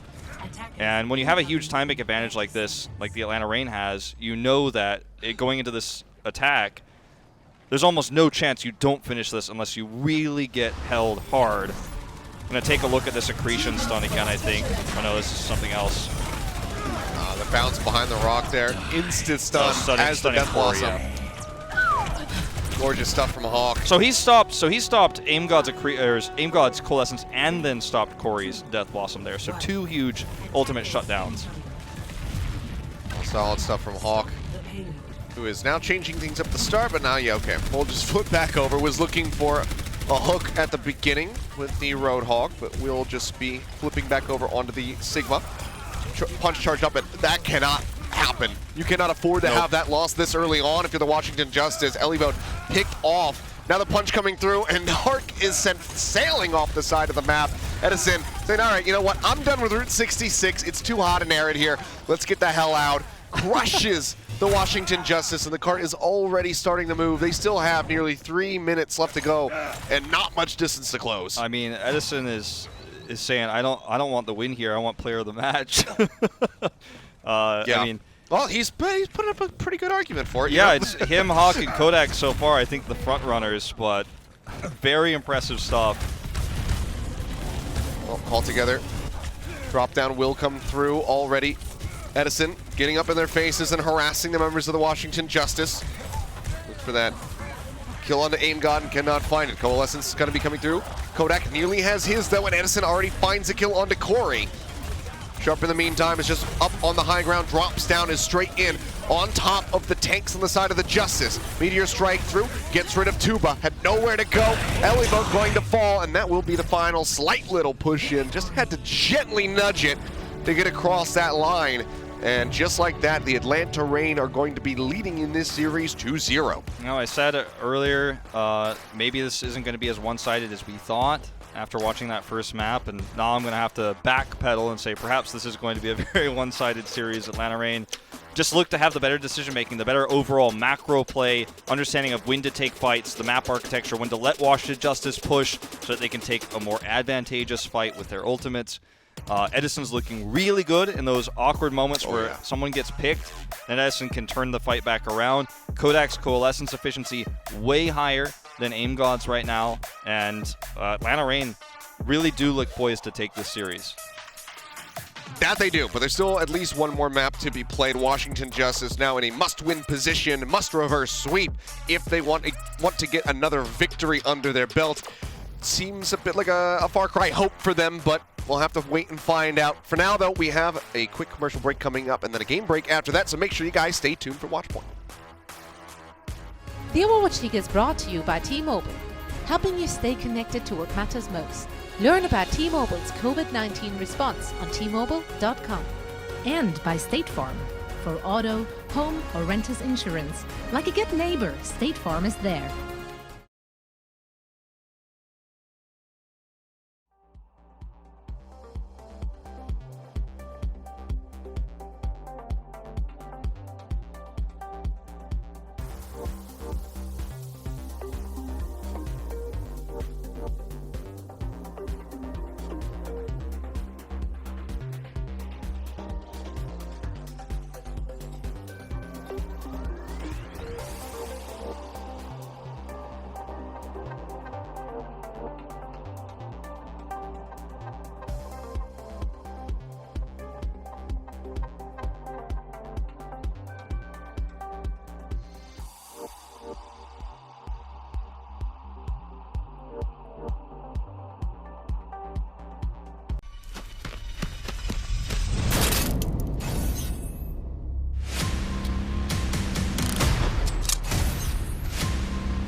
Legend of Soulguard. Download now.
Hello and welcome to our game break presented by Pringles Wavy. I am Zoe, joining me are Costa and Reinforce, and currently the Atlanta Reign are looking dominant. I dare say on control, you know, we saw some resistance from the Justice. I don't think that was a very one-sided affair, but on map number 2, the score doesn't say it's one-sided, but it felt one-sided watching it. So guys, let's talk about the match at hand. Why do the Atlanta Reign manage to look so cohesive despite switching so many players in for today's match?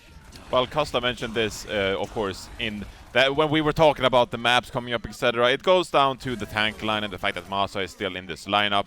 Damage players, I mean, I don't want to bring you down, but there's not a ton of great shot callers that are DPS players. I mean, you have obvious choices like Sabi, Olbia, etc.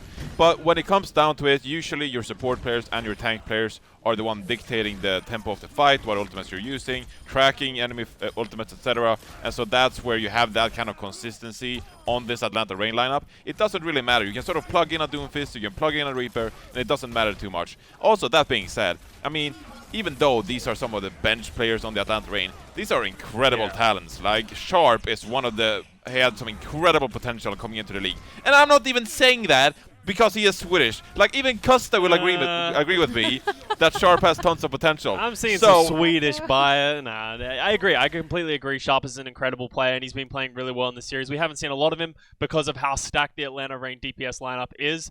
But on top of that, Kodak was also with the Atlanta Reign last year. No slouch when it comes to a flex support role. He played for the Atlanta Academy, the team that went to the Gauntlet and had a really deep run. So these guys are really good players, and you just see the cohesiveness and the strength of this Atlanta Reign sort of coming out against Washington.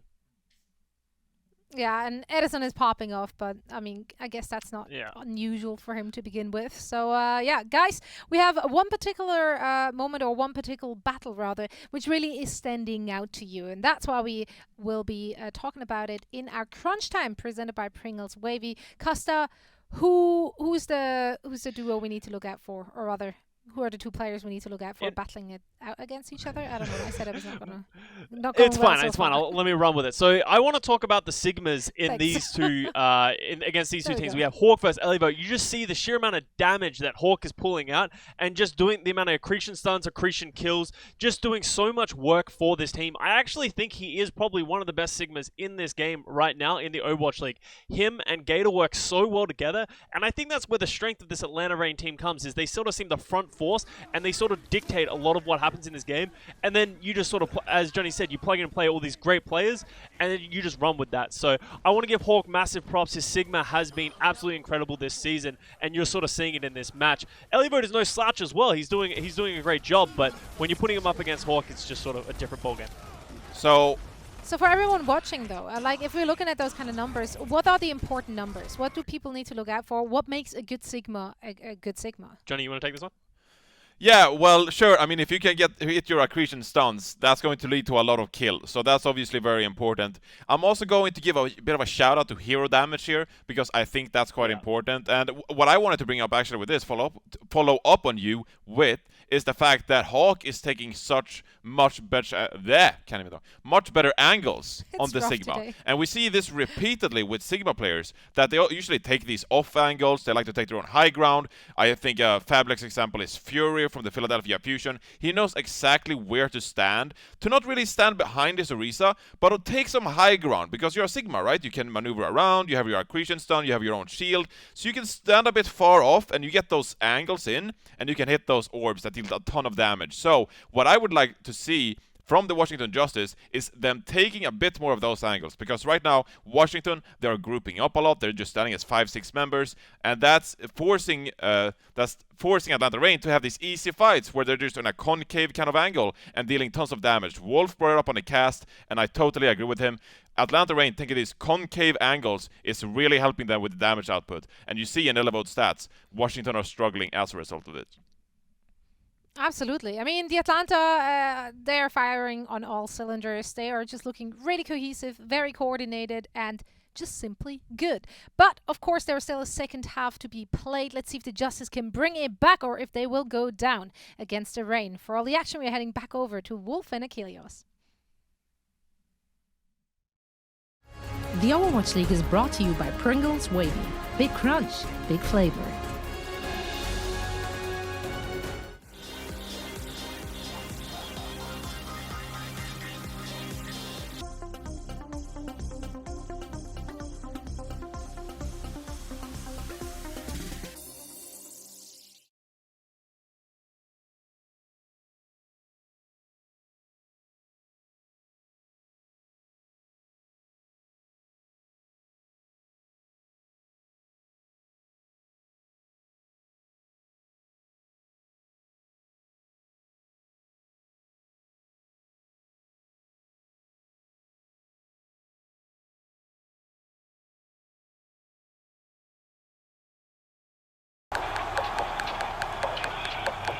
This is it, the official Overwatch League apparel.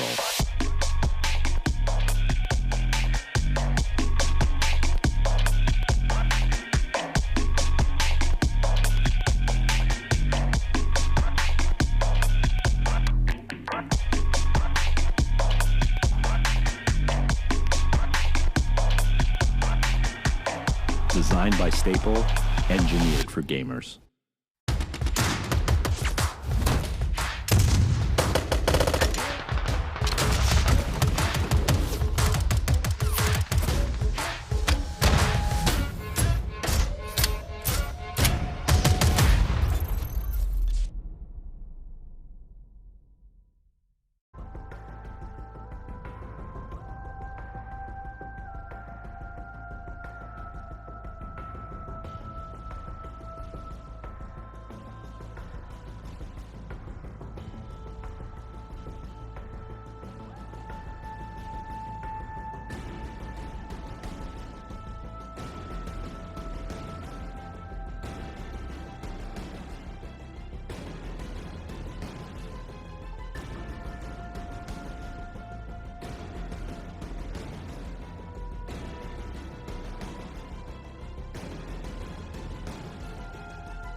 The Overwatch League is brought to you by HyperX.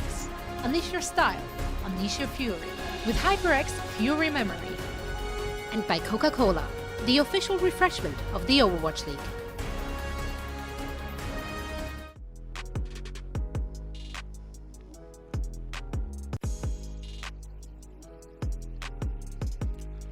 And welcome back, ladies and gentlemen. Right now, back into a corner are the Washington Justice, down 0-2 in this series. Atlanta Reign, one map away from closing this one out. So now a reverse sweep has to be pulled off if the Justice want to get this win right now. Yeah, and it's just, it feels further and further away the more maps we play. I mean, there's a lot of outclassing going on across the board, I feel like, in these matchups. And you know, it's been discussed a lot. I saw it on Twitter, you know, in the break as well, the halftime show. I mean, it's very much a meta that Atlanta Reign excels in. You and I were talking about that earlier. This was where they had their best success last year, all of these players. So, I mean, look, it's going to be a rough time for the Washington Justice. I don't know how they're going to come back here. Tuba's probably going to have to play a little bit more conservatively. We're going to have to see AimGod get some better coalescences. But, I mean, even still, it looks very, very much Atlanta favored to take a 3-0. Yeah, it absolutely does. We'll go ahead and take a look at our map set here, though, and see that it could be Hollywood being our last map of this series. We'll see if Justice can pick up a victory here and elongate this set just a little bit longer.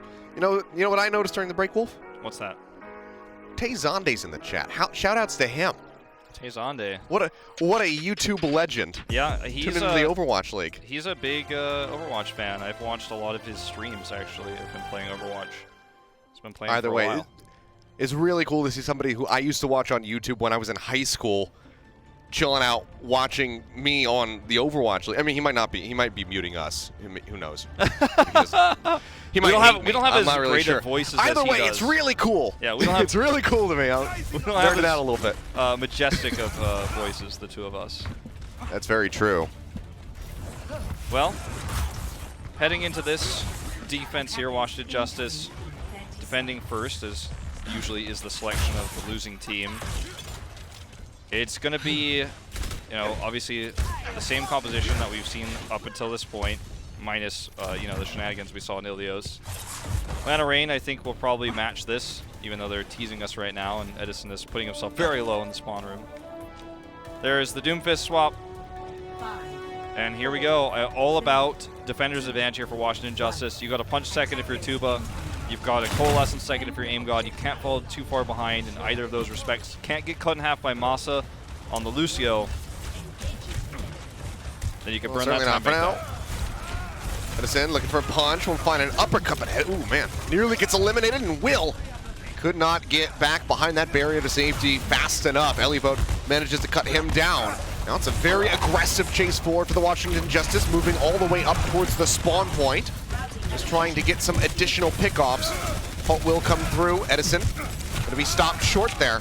Doesn't get taken down again, though, so does manage to stay alive for a little bit longer. That's the perfect the Justice retreat, can yeah, successfully do retreat over to the point. Really nicely timed retreat. You push it just as far as you can. Really nice plays from Elivote. Two great accretions in that fight. He's leading the Flux Charge right now at 86%. They go back to the high ground, and they're playing reactionarily. This is exactly how you want to play if you're Washington. Really good halt together, but not really much on the back end of that one. Coalescence is just going to be rolling for either of these Moiras. Accretion will be blocked by a barrier as Elivo tries to keep himself safe. Now it's going to be the Gravitic Flux coming through. Manages to catch a couple. Masa dead off the trigger of that ultimate. Slams down Gator to find another. Great stun in midair onto Edison, but doesn't finish him off. But damage still going to be done considerably to the Atlanta Reign on this attack. Washington Justice still very entrenched on the point. Yeah. Scary thing is Tuba died, though, overextending on the chase. It's going to take a little bit of time for him to come back, and Atlanta are going to push their way into the staircase. Now Hawk has Flux advantage, so Washington Justice splitting. Yeah, hold him around the corner. Gravitic Flux is out, slams him back down. Edison manages to find Elivote, but Tuba got sharp. Still going to be a 1-for-1, now a 1-for-2 as I say that. Tuba manages to get rid of Masa. He'll get rid of Kodak. Do I see a Hawk? I do. And it is just the Tuba and Corey show right now. 2 minutes remaining, and no ticks gained for Atlanta. Yeah, Tuba comes back at the perfect time there with the first rocket punch and the picks that followed. I mean, Hawk had a great Flux. It was really well placed, even with Justice splitting. and he dodged Elevote's accretion, the rock that was tossed at him there, but it's just not enough. Corey looking for the flank. Really aggressive push around the corner with the Death Blossom rolling. Protective barrier does come up. Corey going to be stunned. Well, assist is there, however, from Aim God to keep him alive. Sound barrier shield's going to be expiring for the side of the Atlanta Rain. And the Death Blossom there from Sharp doesn't lead to much, but Corey still gets picked off by Hawk. Still very solid start as they do make their way over onto the point. Just have to clear this out so they can start ticking up. Still showing some difficulties in that regard. Punch will go ahead, push Elevote away, but he's just going to instantly pop that Gravitic Flux, pull some people up into the air, and again finds a kill onto Hawk. Edison and Sharp doing their damnedest to turn this back into their favor, but Tuba gets a nice punch there onto Edison. They instantly get finished off. No ticks gained, now a minute on the clock for the Atlanta Rain. When Tuba has defender's advantage, he's playing very well. When he's not overextending, when he's not chasing down kills, he looks insanely good. We've known this about Tuba for a long time. You and I have cast him for several years, but I mean, that's the kind of Doomfist play you need to see on Hollywood A. He's saved the day twice now on this hero in fights that look won for Atlanta Rain. Yep, really big haul together there on the Washington Justice, and Edison finally finds a crucial pick off as Arc will fall. Gravitic Flux pulls 2 up into the air. The slam down gets rid of Tuba as well. Meteor Strike drops in. Will get cut down by Corey instantly, but the fight is very much won by the Atlanta Rain here in the final seconds of this game. Corey barely able to TP out to safety to keep his life intact. The gap will be rolling through, but nearly in overtime for the Atlanta Rain. That was a fantastic defense for the Washington Justice. Yeah, really well played by the Justice. I think that's the most signs of life we've seen from them in this so far 3-map series. But eventually Atlanta Rain do get the ult advantage. Gators halts both of them in that fight, especially the leading one, were insane, hitting almost all of the Washington Justice. And that's kind of like a mini stun that you get caught in. It's very frustrating to deal with. Here comes his supercharger. Edison gets rid of Aim God. Tuba manages to answer one back. Death Blossom rolling through from Corey. Not going to be able to find much, but it does not matter. While he uses that ultimate, the rest of the team is there. They're scooping up the kills and getting those assists banked. So early control over the cart here at the choke is going to be very nice for them, especially given the Orchis they have at the moment will be tied up for those sound barriers. Yeah. And God can catch up, but they have the Gravitic Flux. They have the Meteor Strike. Justice have really turned things around in terms of coordination. This is a completely different team than what we saw the first 2 maps in terms of how they're playing around each other. Very well done. Flux is out again from Elevote. Sound barrier dropped in midair by Masa, just trying to keep everybody alive, and so far it's working a treat. But as I say, that Gator will be mowed down. Hawk following suit. Death Blossom going to be dropped in by Sharp. Manages to find one. Edison gets 2. Can they turn this one around? Corey says no. It's the headshot there onto the opposing Reaper, and Edison has to exit with a rocket punch. And things are starting to get pretty scary for the Atlanta Rain here. You know, there's not a whole lot of tools they have to break open this choke. Washington Dust is going to have the high ground. As long as Corey doesn't mess that teleport up, as Masa was looking to prevent him, but he does get up here. The Justice are going to fan out around the choke now. And this high ground is massive here for Corey. He can just drop down. Oh, well, Tuba nearly taken down. Will be hounded at by Edison. Finds that kill. Corey drops him with a Death Blossom, but instantly gets cut down by Gator. Only finds 1, so a 2-for-1 advantage now in favor of the Atlanta Rain as they continue to try to push forward. Roar using...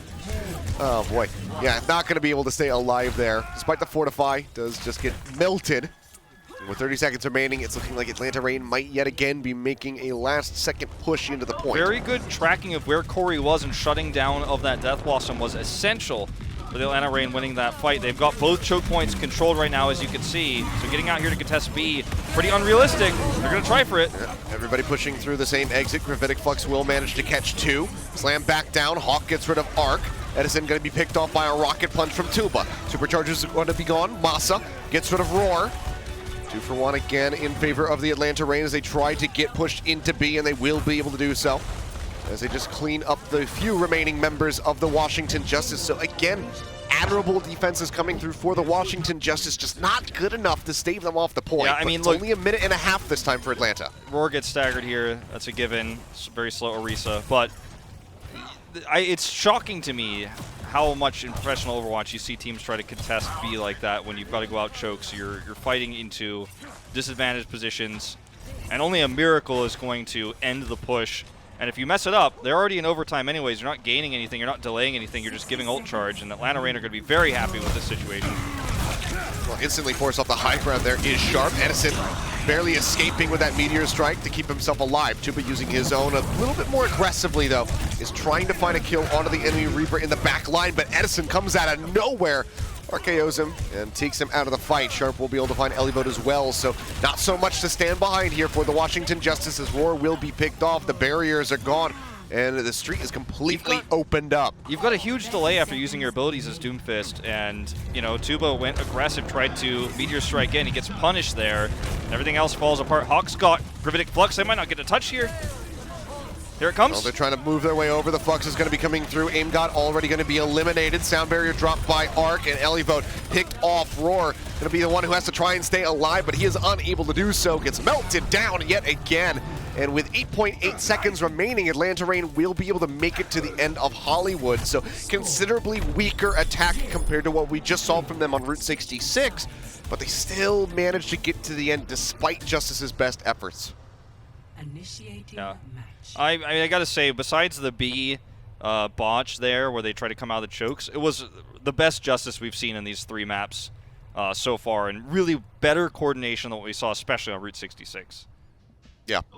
Well, very solidly done here for Atlanta Reign, managing to get to the end. See what Justice has for us as the clock will tick down. We'll get ready to go on their attack. In the meantime, though, guys, of course, again, Blizzard and the Overwatch League are proud to support the World Health Organization and all of this chaos that is going on in the world. We encourage all of you guys, all of our players, our viewers watching, to play a part together. Use the hashtag, tweet your setups. Show us how you guys are spending your time during this quarantine, and just make sure that you and your loved ones are staying safe. It's fun to have LAN parties, but when you can't do that, it's still fun to play online. That's right, play together online. As long as your ISP holds up. But that's why we have Xfinity. Watch the games together, too. You don't have to watch alone. Yeah, exactly. All right, heading into this, which could be our final push of the series of Washington cannot finish the map. Let's see how they play this, because this is going to be obviously a lot harder to execute than the defense on A in terms of setting up those secondary punches, the secondary coalescence we saw from Aim God, and Elivote's excellent accretions we saw throughout that A defense. He's going to have to be hitting those as the attacking Sigma this time, through barriers and against high ground. Well, already just running at them right now is Roar, barely staying alive. The Fortify will help keep him up a little bit longer. Barrier placed directly in front of him, however. So will not be able to get any additional damage through onto the members of the Atlanta Reign, and it's going to be a very similar situation to what we saw on Reign's attack. The push forward right up in front of the spawn. With the mechanical skill that's in the Washington Justice, against a 6-stack on ranked, you know, against a contenders team, maybe you brute force your way in. You can just say, well, look, we're just better than them. We're going to walk forward and win. But against Atlanta Reign and Sigma Orisa, you walk forward like that, you're going to get owned, and that's exactly what happened. I think we're going to have to see a lot more patience from the Justice on their next approach. They're getting the nice meaty halt together onto the Atlanta Reign, but not really seeing an entry point for Tuba to try to maximize damage with the Seismic Slam on the back end of that one. I like the wraparound here. Definitely a lot more potential with this one. Gravitic Flux does manage to catch onto 2, the Fortify. We'll just go ahead and allow Roar to gently drift down from the heavens. Big halt together there for the Atlanta Reign. Wishing that they had that Reinhardt and that Baptiste ready to go with a Fire Strike, but not to be. Edison, however, stunned up by the accretion, instantly focus fire down. Roar finds that kill, and the Supercharger has been eliminated. Meteor Strike drops in onto the supports. Now the punch coming through, trying to get Gator out of the air. They will be able to do so with the help of that Gravitic Flux as well. Tank line has been broken down. Massa tries to drag it back into their favor, but it is just not going to be enough for him to get a single kill onto Corey. Will fall in the end, and this is a very successful attack for the Washington Justice on point A. They shut down Sharp's Death Blossom, but before that, they wrapped around the side, forced Atlanta Reign's hand, and that's when Atlanta Reign committed ultimates to the fight. And forcing those ultimates out, forcing that hard engagement Atlanta Reign, then defending, stepping back, that's how you play an attack like that in a mirror composition that's so fortified around these shields, is you just have to play it slow, and they did exactly that. The Supercharger placed a bit too far forward. Those get taken out pretty quickly. There's the Gravitic Flux will be able to find 2. Elivote surviving with just a sliver of HP as Tuba continues to clean up house. Finds 2 for himself, looks for a little bit more, will get a 3rd. And the cart will continue to push forward. Atlanta Reign, they're going to have to find a spot to really entrench themselves if they want to stop this cart, because Washington Justice, they're just going. They're dry in terms of ultimates. All they have is Coalescence. Sound Barrier, not even going to be that great right here, and it's not ready yet. It's very far away. I think the Reign have to just try to fight for getting out of this choke. And Corey is looking to stop that.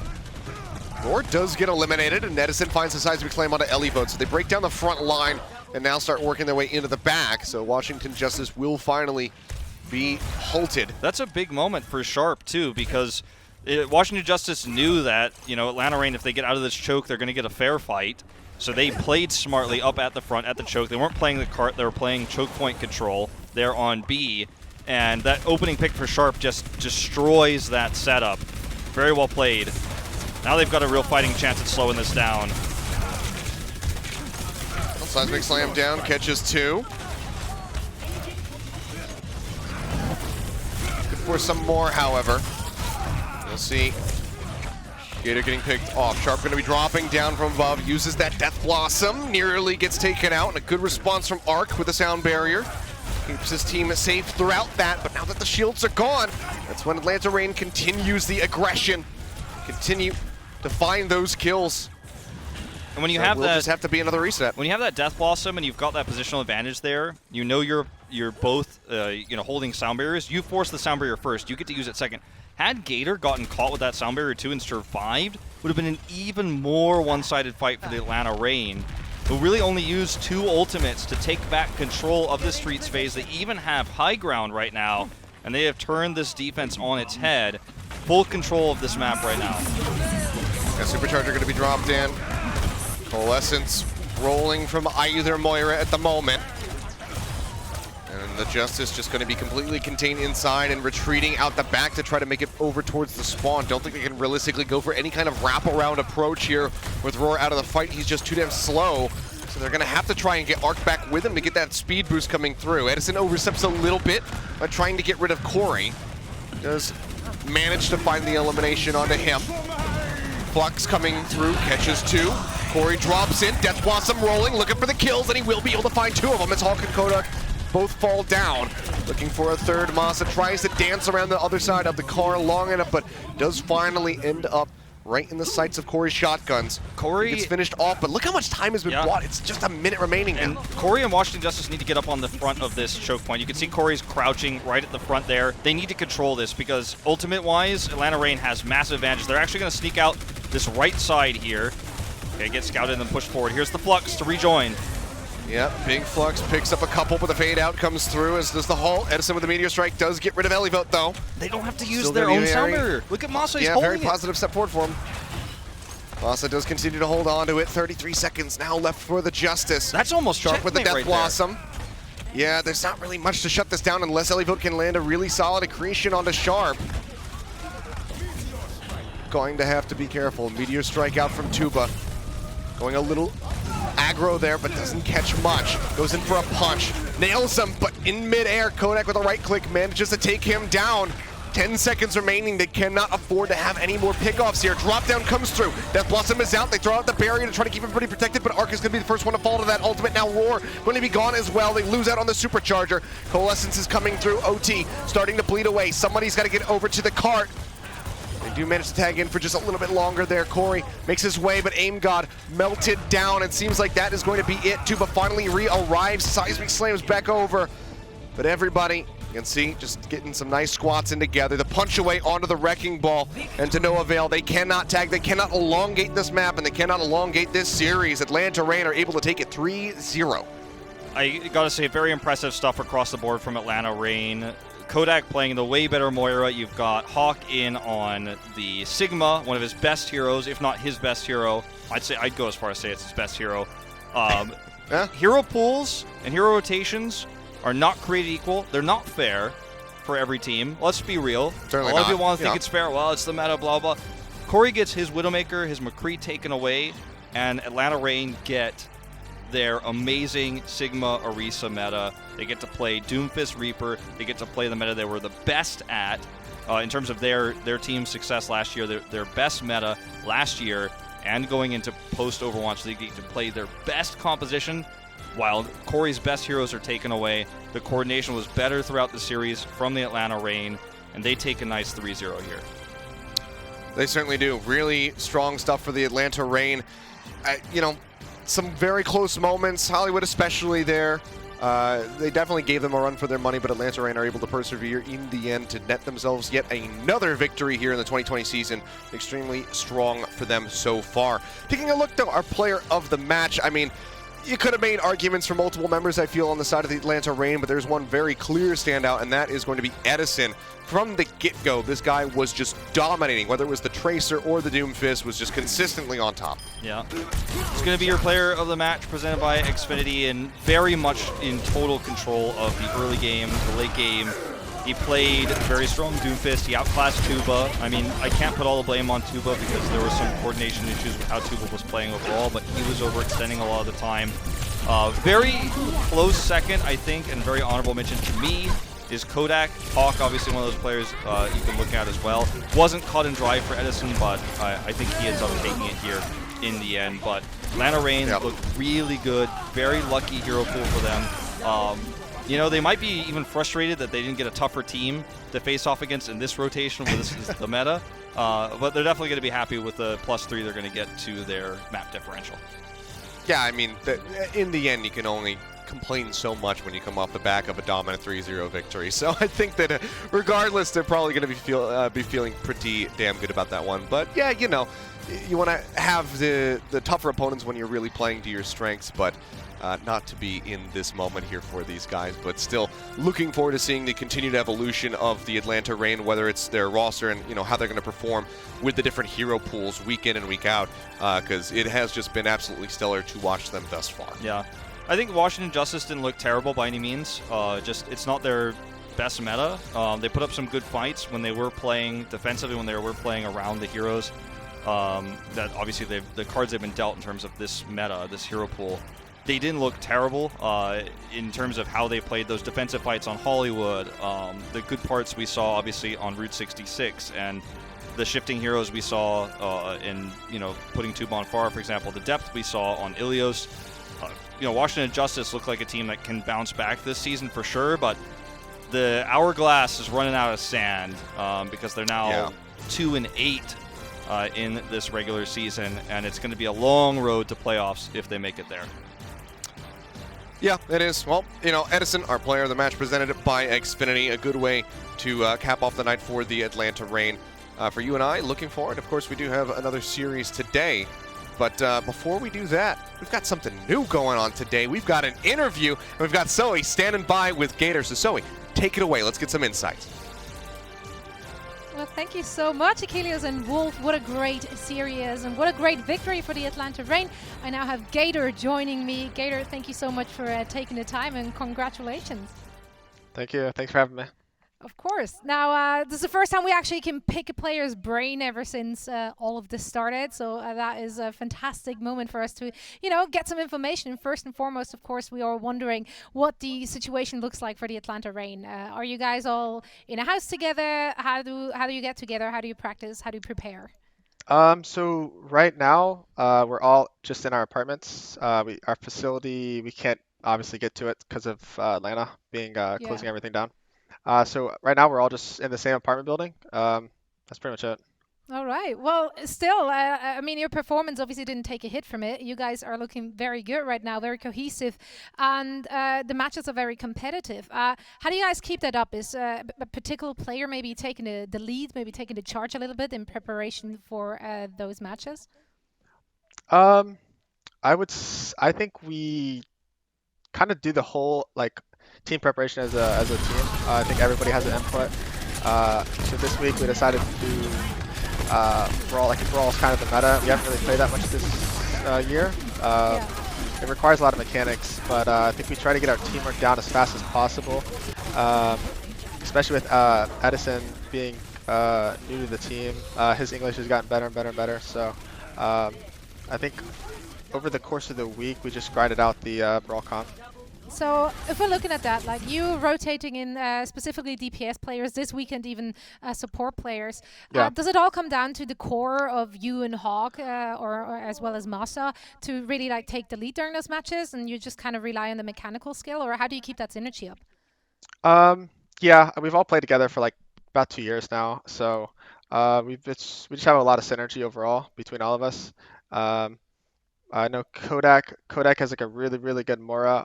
He's really good in just brawl comps in general. He's really good with like cooldown usage and stuff. So he played this week. And then Sharp and Eddie played, which is our like rookies this year. So I think it was. They're looking very good for rookies. Yes, they are looking good. They're kind of insane. I'm not gonna lie. I was pretty excited when we got them. Are. I Yeah. think Bren would call them cracked for sure. Yeah, I would definitely say they're cracked. Yeah. Now, I'm wondering, like, so far, you showed us so much adaptability and versatility in terms of hero pools. Didn't really seem to be an issue for you. Is there any hero which can be taken out of the rotation to you, like, so you guys actually struggle? Or do you think you could just play whatever and it works? I think we could play anything. We have really like flexible players, and obviously we have really big roster between like me, Pokepo, Fried, and Hawk. I mean, we could play like any tank combination really well. And I think it goes the same with support to DPS. So I don't think we have an issue. So I think we're pretty much good. Like I think we're meta-proof, really. Yeah, no, you definitely look meta-proof. If you're looking at the other teams and their performances, is there any surprises for you so far? Is there any team you feel like should have performed better or worse? I actually didn't expect Washington to be. I really didn't even expect them to shoot back today. But they had a pretty unique style this week. Like, since you can only scrim so many teams this year right now, they had a really like passive baity style, which kind of caught us off guard. It kind of gave me like a Spark vibe from last playoffs. They just like literally AFK and just played a counter, which is not a bad strat. It just we hadn't played against this week, so they won some fights off that. But and then I think overall, I expect Shock to bounce back at some point in the season. I know they had a rough start, but I think they'll be back on top at some point. All right. Well, let's see if they can get it done. Thank you so much for joining us again, Gator, and all the best for your future matches. We're now heading into a break, and afterwards we will be back with the battle for LA. The Overwatch League is brought to you by Xfinity, the preferred internet provider of the Overwatch League. Sweet. That should be it. You're hopefully not live. There we go. Am I good? Yeah. Awesome. Okay. Thank you so much. Really appreciate it. Thank you, guys. Yeah, thanks for having me. Cheers.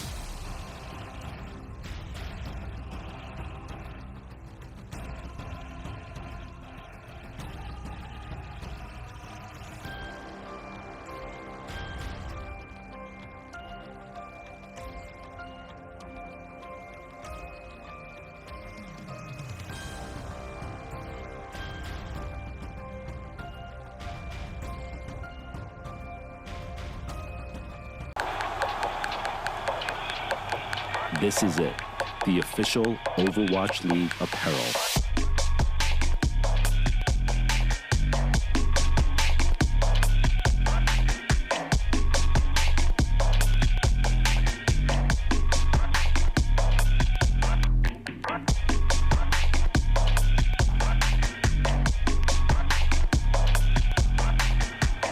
Designed by Staple, engineered for gamers.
The Overwatch League is brought to you by ZipChair Gaming, the official chair supplier of the Overwatch League, and by TeamSpeak, the official voice supplier of the Overwatch League.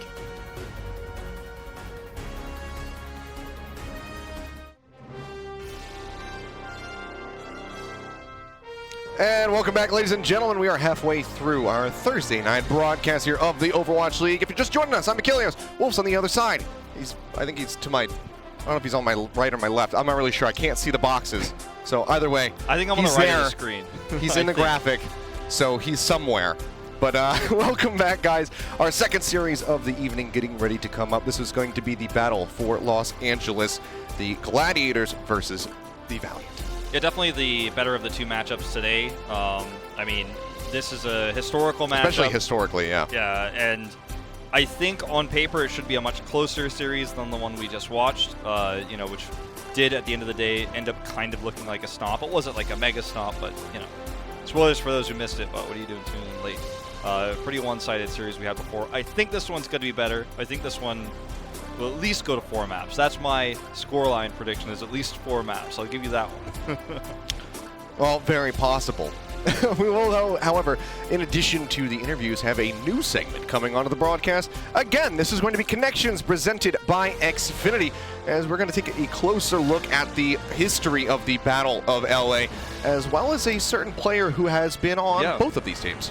When you take a look at these, you can see all the matchups, all the history. Most importantly is in recent times, obviously the Gladiators took the last 2 matchups against each other in 2019, but Correct. Valiant still currently has the all-time winning record of 4-3.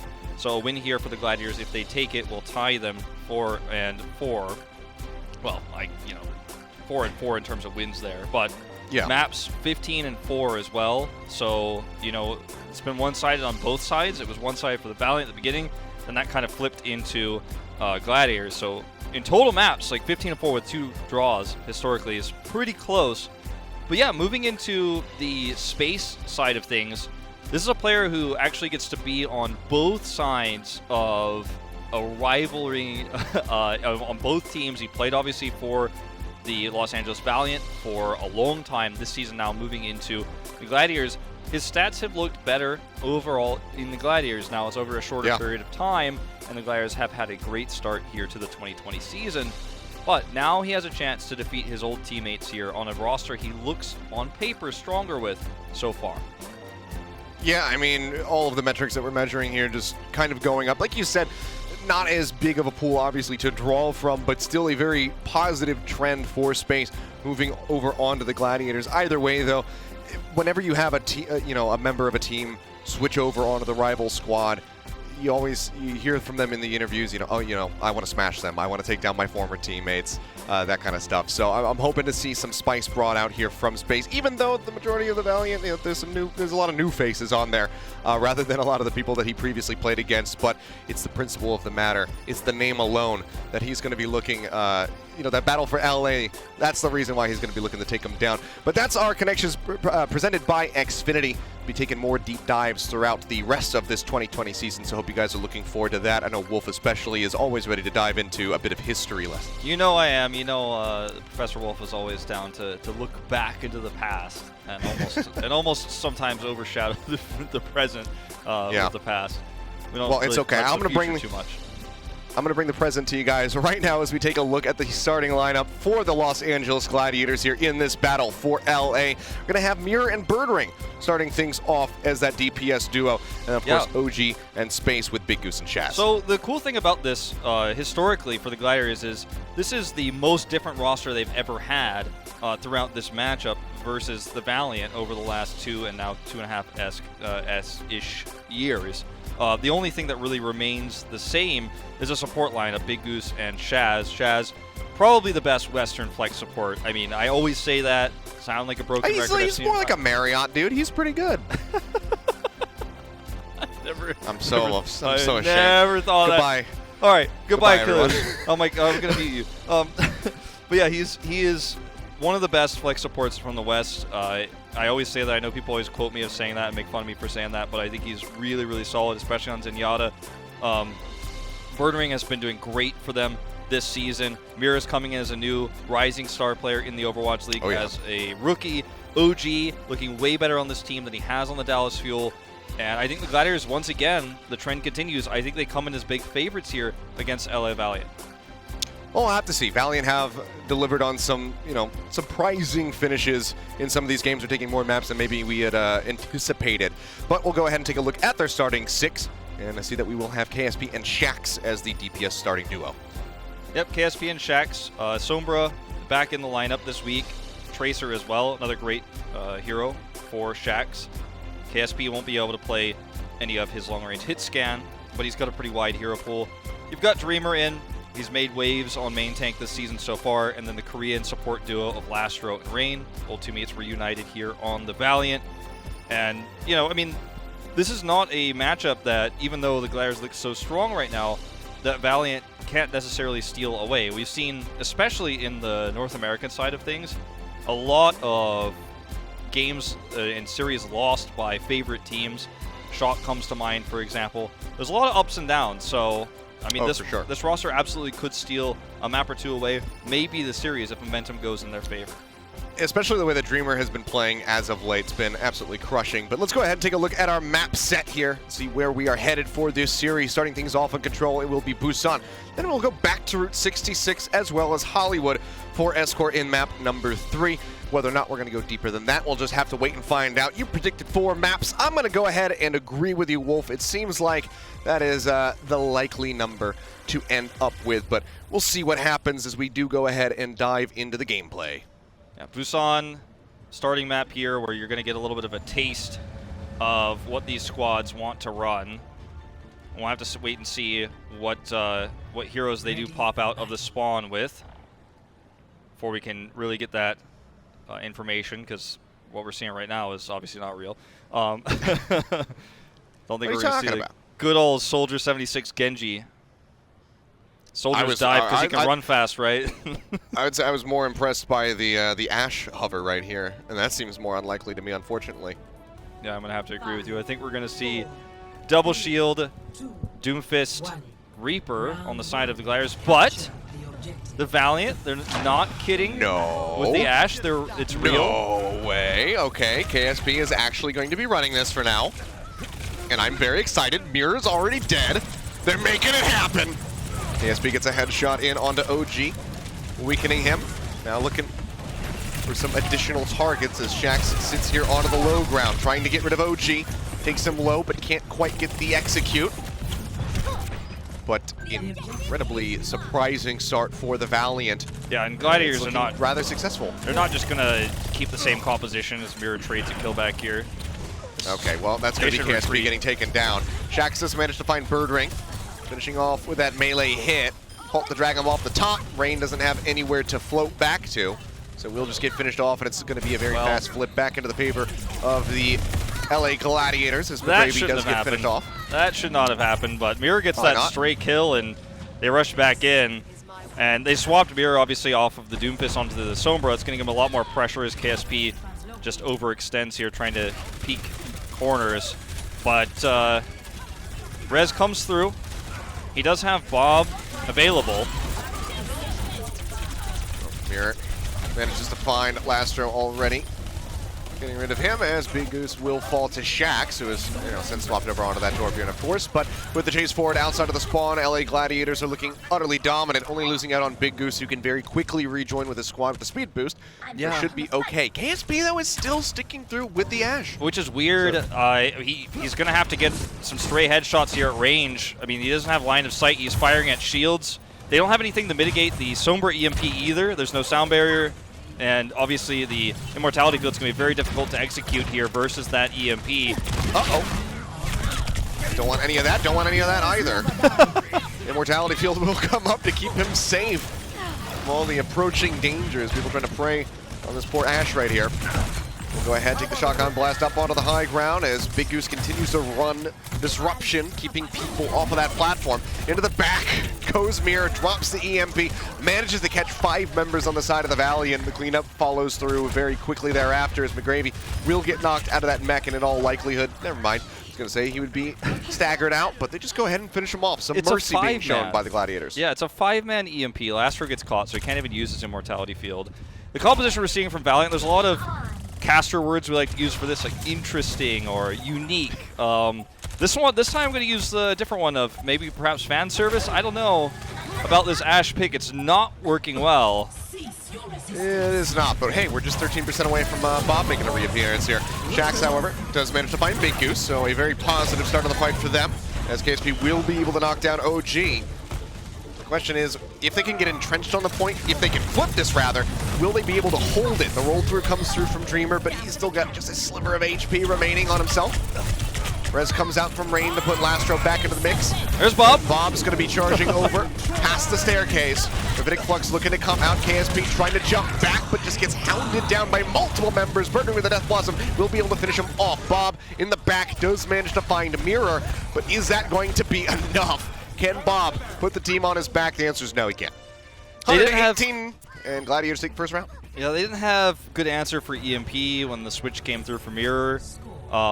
The problem with Ashe is she kind of falls somewhere between both removed long-range hit scans in McCree and Widowmaker. She doesn't have the one-shot potential that Widowmaker has at a large range. Yes, she can one-shot some heroes and she can pick heroes off, but she does a little bit more consistent damage to the Widow, but not as much consistent damage as McCree does when she gets dove upon. She doesn't have great lockdown like McCree does with the flashbang. So she kind of sits right between those two heroes, but doesn't do either things well enough, the consistent damage nor the pick potential, and struggled against that EMP. The Bob not working out too well. Looks like we're going to see a Reaper teleport after the Symmetra teleporter there.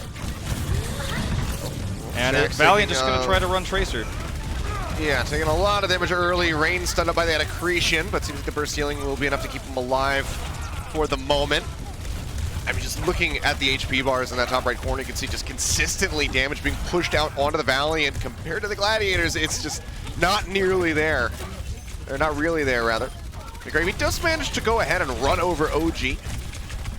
As Bird Ring falls lower and lower. Mirror going to have to kite back with the seismic slam, goes back to the top of the staircase, and now the Coalescence is going to be rolling through from Shaz. That's going to be the go button for the rest of the Gladiators as they try to make their way over to the point, but Mirror still being hounded down, will get picked off from behind by Shax. Is that going to be enough for them to maintain control here? Looks like the answer might just be yes, because Bird Ring follows suit, joining him in the grave. The sound barrier's out now from both of these teams. Shields melting away as the Pulse Bomb goes forward. Shax manages to find Big Goose, follows up onto OG, and Shax is starting to pop the hell off. Yeah, Shax, I mean, absolutely, basically by himself, guaranteed the hold there. Great Pulse Bomb. Narrowly avoids getting killed by it with the recall there, but makes his way through. And Shax is the big story here for Valiant on this Tracer, getting those pickoffs in the back line, threatening the tank line as well. Sound Barrier helping keep him alive and up in the front line oftentimes. It's going to force the Gladiators going to swap Mirror over to this Torbjorn as a potential counter. KSP just going to be plus forwarding with the Death Blossom. Does get taken down to the back end by Big Goose, who follows up for another kill onto Shax, but the damage is done as he does manage to find 3 people with that ultimate. So Valiant still going to be sitting pretty, maintaining control, nearly at 60% now here on the mecha base point of Busan. Yeah, the choke point control there from KSP was really well executed. And you can see with the meta composition, they look a lot stronger here. Coalescence now to try to hold this one. People getting booped left, right, and center. As the damage continues to go forward, Dreamer trying to stay alive, as is McGravy. Will get knocked out of that mech, but has the self-destruct. Bird Ring over on the side, uses the Death Blossom, only finds KSP for his trouble. But a pick is a pick. Molten Core now coming through, down over towards the point. Mirror gonna be overcharging, pushing forward. The Pulse Bomb out from Shax, this time finds space, but Mirror with the turret will be able to come up with 2 kills, getting rid of 2 of the more elusive members on the side of the Valiant.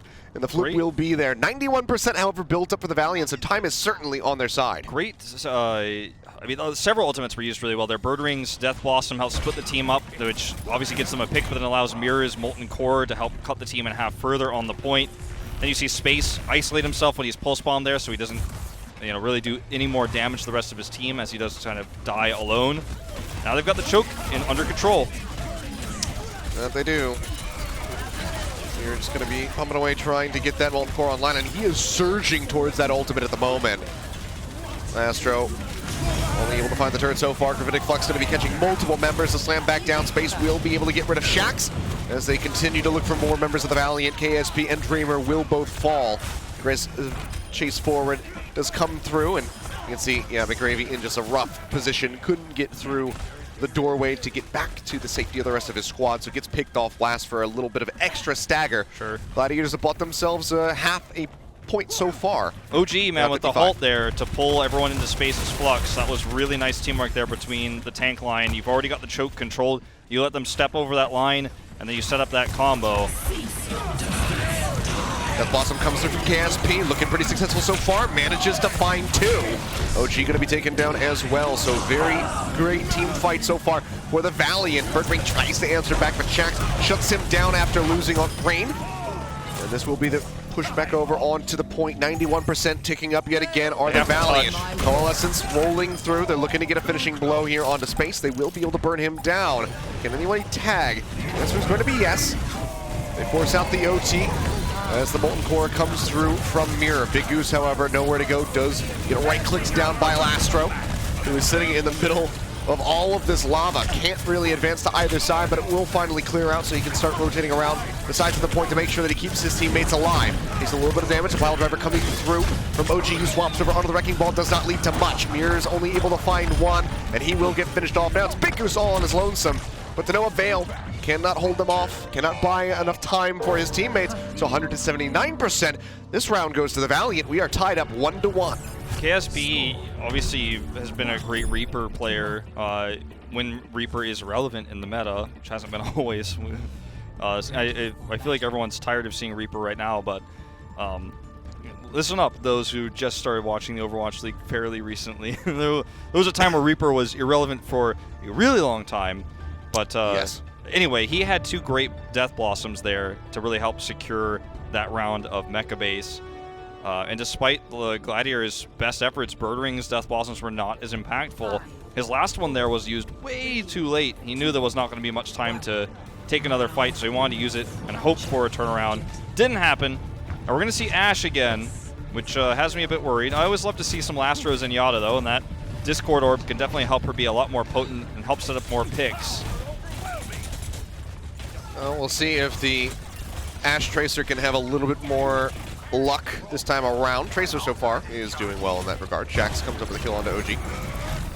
Dynamite into the back. Just going to be burning away at a couple members, but overall not netting too much. But the point is now unlocked.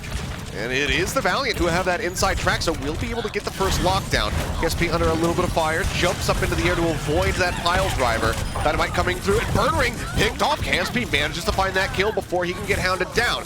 Still going to be on the rotation, however. As you can see, Shaz and Space both pushing forward. We'll be able to eliminate him, and it's looking like a very fast flip into the favor of the Gladiators here, so very reminiscent of the first point. Valiant, however, still fighting back, still trying to delay. But with McGravy falling and now Shax gone, their delay tactics have been eliminated, so 23% is all they can accrue. Yeah, I mean, look, you could see in KSP's first-person perspective there, too. He's just so incredibly good at Ashe. You know, you can't doubt his mechanical skill, his ability to play the hero well. What you can also see is just how difficult it is to slot Ashe into professional play. Doesn't have the damage output to kill the heroes that are diving upon him, nor does he have the escape ability to survive in a situation like that after doing massive damage and picking Birdwing. It's just tough to be an Ashe main right now. Yep, as well as the Mercy who's trying to pocket set Ashe. Mirror is going to be able to clean up both supports. KSP does manage to find 1 on the Big Goose with the help of that Dynamite. Okay. Birdwing will fall, so they start trading this one back into their favor. Turret burns down Space, Shax gets Mirror, so just like that, Valiant gonna work their way over onto the point, get the finishing blow onto Shaz. OG does manage to get McGravy one last time before falling, but it will be an exchange between those two. The res is out, so the Diva's back into the fight, can remech, and Valiant, they're just going to be looking to inch past and get that lead. Yeah, and this time, you know, the swap to Sombra a little bit late, and actually Birdwing cancels that. Well, he's deciding a lot here, which is going to cost him a lot of percentage points. He does stick with the Sombra at the end of the day, but it's a much later Sombra than what we saw last time, which gives the Valiant a lot more time to respond to those EMPs they failed to on our first round downtown. See if they can make this happen, make Ashe win a map here in the Overwatch League. Yeah, ton of pressure coming out onto these barriers. Space's shield doesn't really last too long. Uses the Gravitic Flux, manages to catch a couple, but In the meantime, Dreamer gets rid of Bird Ring. So going to be further delaying that EMP that they so desperately need to try and take this point back. Gravy doesn't find much with the self-destruct, but KSP again with the dynamite gets rid of Big Goose. Turns out that is his weakness. This burns him down continuously. We get a burning. Core comes out onto the point. Doesn't have too many people to catch, however, because everybody's dead on the side of the Gladiators. Shaq's doing a great job of dealing with the Sombra, and we're going to see one last-ditch attempt from the Gladiators to run a tanky composition here. Bring in Mirror on the Doomfist for pick potential. If he can get any kills, then that can help them win this, and then they're going to bring OGE back on Disruption and Stall with Birdwing on self-sustain here with the Reaper. One more shot with this Sound Barrier is all they've got. Supercharger pretty early here. And tossed in, just going to be trying to chip away at them as they make their way over onto the point. Sound Barrier shield's going to be expiring here from Big Goose. Shaz manages to find Rain with the Coalescence. KSP looking for some targets. The flip is back through in favor of the Gladiators, and Bob was not long for this world, unfortunately. Does get taken down by Bird Ring. I think, you know, if KSP just swaps here, Valiant have a great shot at this. You know, I mean, the comp that Gladiators ran here was perfect to fight with the Sound Barrier against a team that didn't have great counter support ultimates. And I would love to see just a swap over to something like a Reaper here. And that's exactly what he's going to do, because you have that extra 30%, you have the buffer. And if you just win one team fight with a Molten Core, you win the map. And there's no reason to try to push in with Ash against this comp. It's just too risky. Like this a lot. Yeah, it's so many flanks that could be coming through, whether it's with the Rocket Punch or that Shadow Step. Already into the back line, though, looking to isolate Lastro. They do so with a lot of success. Instantly burn him down, but Mirror will get traded out. Shaz finds Shax as the Molten Core comes through, so doesn't get nearly enough value from that Torb ult as they would like. TP into the back there from Bird Ring. Looking to melt them down. Somebody's got to tag in. The Gravy and OG both over on the point. Rain as well, looking to get the flip over into their favor. Gladiators not really contesting, but they start making their way over. Nano goes tossed in. KSP, the recipient, nearly has that Death Blossom ready to go. Perfect D-Matrix is out from space. He is peeling wonderfully from Bird Ring, keeping himself at range from the enemy Reaper. Nearly gets knocked into the mech, but the Sound Barrier comes through from Big Goose. Be a 4v5, but they start turning this one around. Bird Ring with the Death Blossom manages to find two. Bird Ring with the big one. The Gravy out of the mech. Big Goose finishes off the Baby Diva. The flip coming through now. LA Gladiators back in control. OT starting to plummet very rapidly. Dreamer makes his way over onto the point. Pile drives back down.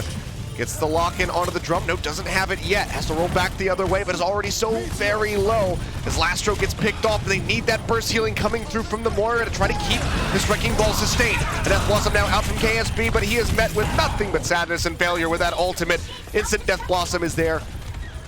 Or Instant D-Matrix is there, rather, onto the Death Blossom from space to shut it down. Bomb up over the top, finds the pick onto the Wrecking Ball. And LA Valiant, they continue to try and delay this fight, to elongate it, to try to get this back into their favor, but it seems less and less likely as time goes on. Because with the right click finds Shaq's Rain going to fall, and there you go, they finally have displaced them off of the point. They win Sanctuary, they win Busan, 1-0 for the Gladiators. Great plays from the tank line there to secure this, though. OG getting that opening pick, helping disrupt and delay, and space just all over that map. Chasing down weakened targets, absorbing, as you mentioned, the Death Blossom coming through there, making sure that Reaper ultimate isn't able to help clean things up. Once that's shut down and absorbed, it's just trickling of heroes one by one onto the point, and the Gladiators are able to take it.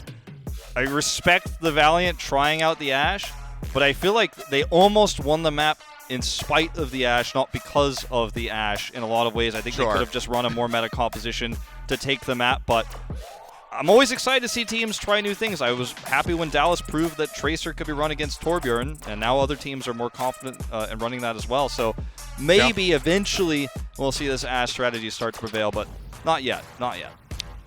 Well, for now, the Valiant trying to break away from the bonds of the meta here this week from what we've seen, that Reaper Doomfist. They're trying to shake things up a little bit, and I think you said it best, in spite of playing the Ashe, nearly was able to get that victory there on Busan. But either way, if we're going to get more maps like this throughout this series, then I'm very excited to see how deep this rabbit hole goes and what else the Valiant might have up their sleeve. That's map one out of the way, though, guys. We got plenty more coming up, but for now, a quick little break, so we'll see you in a few.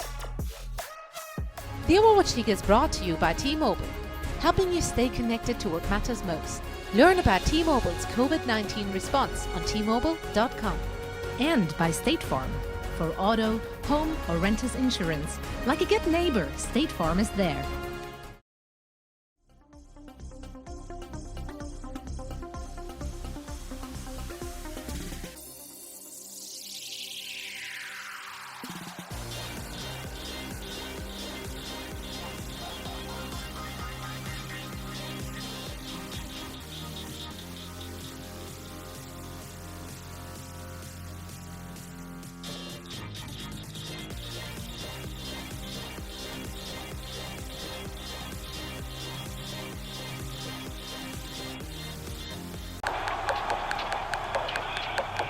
This is it, the official Overwatch League apparel.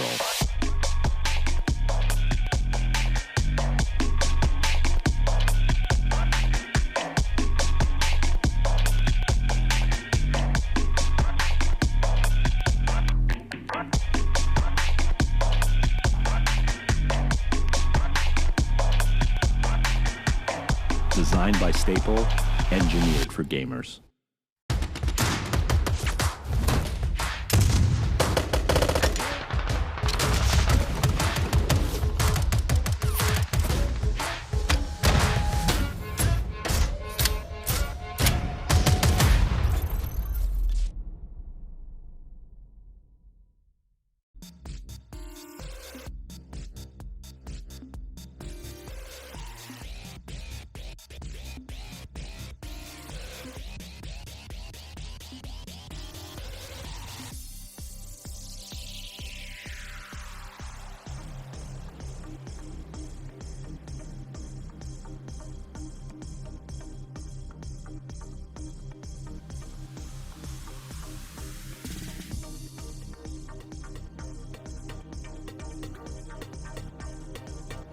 The Overwatch League is brought to you by Cheez-It Grooves.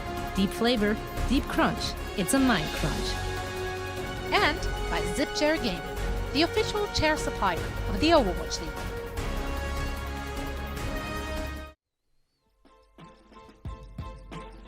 And welcome back, guys. A very exciting first map in this series, the battle for LA, but Busan was able to be taken by the Gladiators in the end, despite the best efforts of KSP with his Ashe.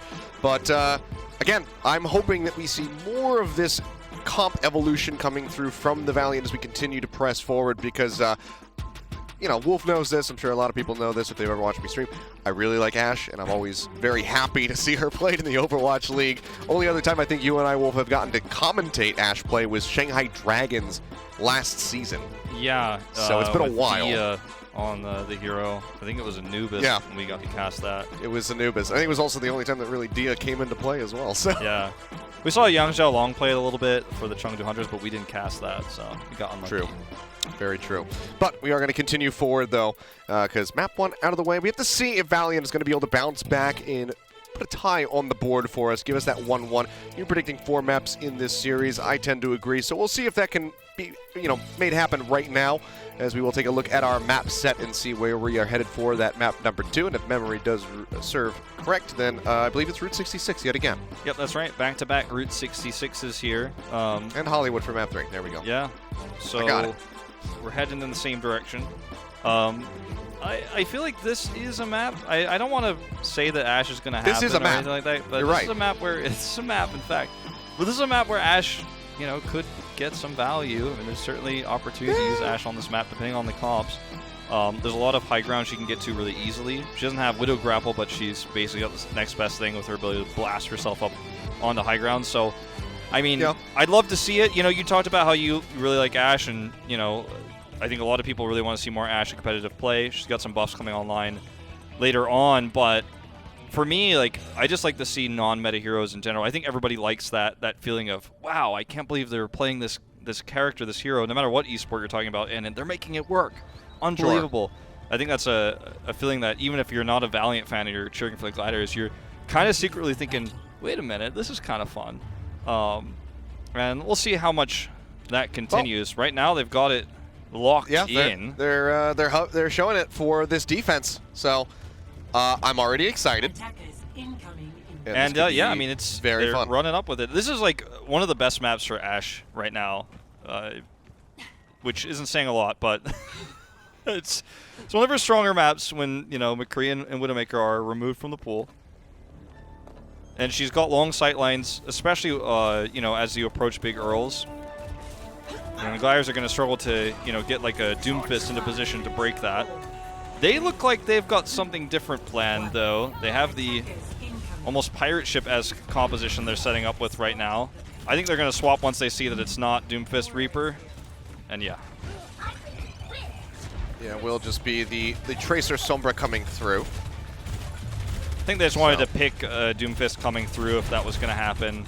Maybe punish a Reaper right out of the spawn. When they see it's not that, they're like, all right, well, you're doing this Ashe thing again. I see we're going to dive you. Well, situated up here at the top of the train car. We'll jump up on top. Really big dynamite going to be going through, and you can see the ult charge surging forward for KSP. Now up to 55% towards that Bob. Is under a bit of fire. Gets the body shot tag there on a Big Goose as the Bionate does come through.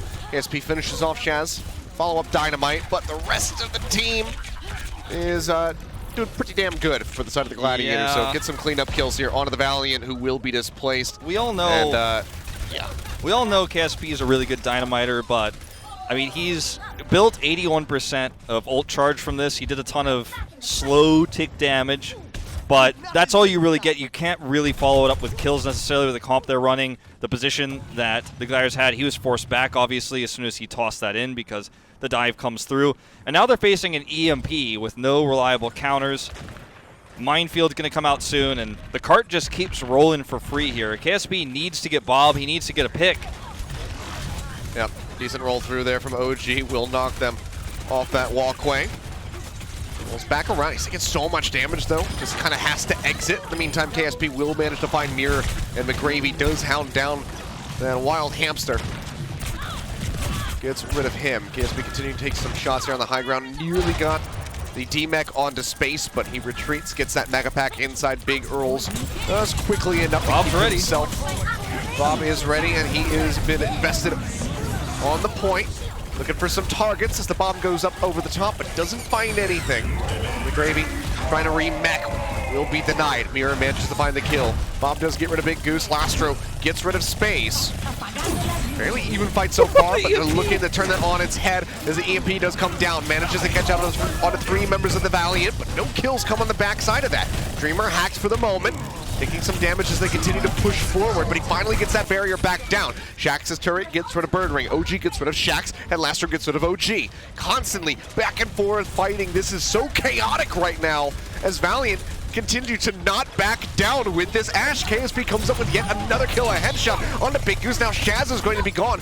No supports here. Gladiators, they have to reset. They get 3.5 meters away from point A, but now there's only 1 minute and 10 seconds left. The Bob, the mitigation for Bob, the defense against Bob was Big Goose trying to bop him into a way where he didn't have line of sight. They still committed in. Big Goose died actually trying to displace the Bob, and then things started to fall apart for the Gladiators. They still almost turned it around. But they're going to change composition completely here and start running the May. They're going to have a lot of the ability to slow push forward here with May's Ice Wall and get around here and try to punish McGravy, who's doing a great job on Harass. Well, bomb going straight out over the top. Rain barely manages to dive, but he just can't quite get away in time. Birdring follows up, gets rid of the Pocketer and the Pocketee. And follows up onto Dreamer, and now looks for more. Yeah, Birdring just cleaning up house, so they drain that clock down pretty considerably, but they cannot deny point A from being taken by the Gladiators, who will push forward, look for any extra stagger kills they can get on the backside of this, but everybody from Valiant is way far out of the thing is, the, even if you combat zone. Even if you have you think that Ashe is is a strong pick here because you can outrange the Reaper, you're very unlikely to get headshot by a May. You still can't get out of this choke with her necessarily. She's about to have that Bob, and they do actually escape from the choke here. Good plays from McGravy to get them out of there. Have Molten Core. See if they can find value here. They've got a massive ult advantage. They can't win this fight. I don't know if they're winning any of them. Well, Bob goes in to lead the charge. Toss him straight down the street. Birdring, however, gets on top of Lastro. Manages to find that elimination. Headshot comes through. As Shax, he's actually staying alive. They keep him topped up. He was a sliver of HP. KSP gets another shot of Big Goose. And suddenly, Valiant might just be able to win this fight again. Stuck in behind the barriers are multiple members of the Gladiators trying to stay safe. But Dreamer gets right up into their faces.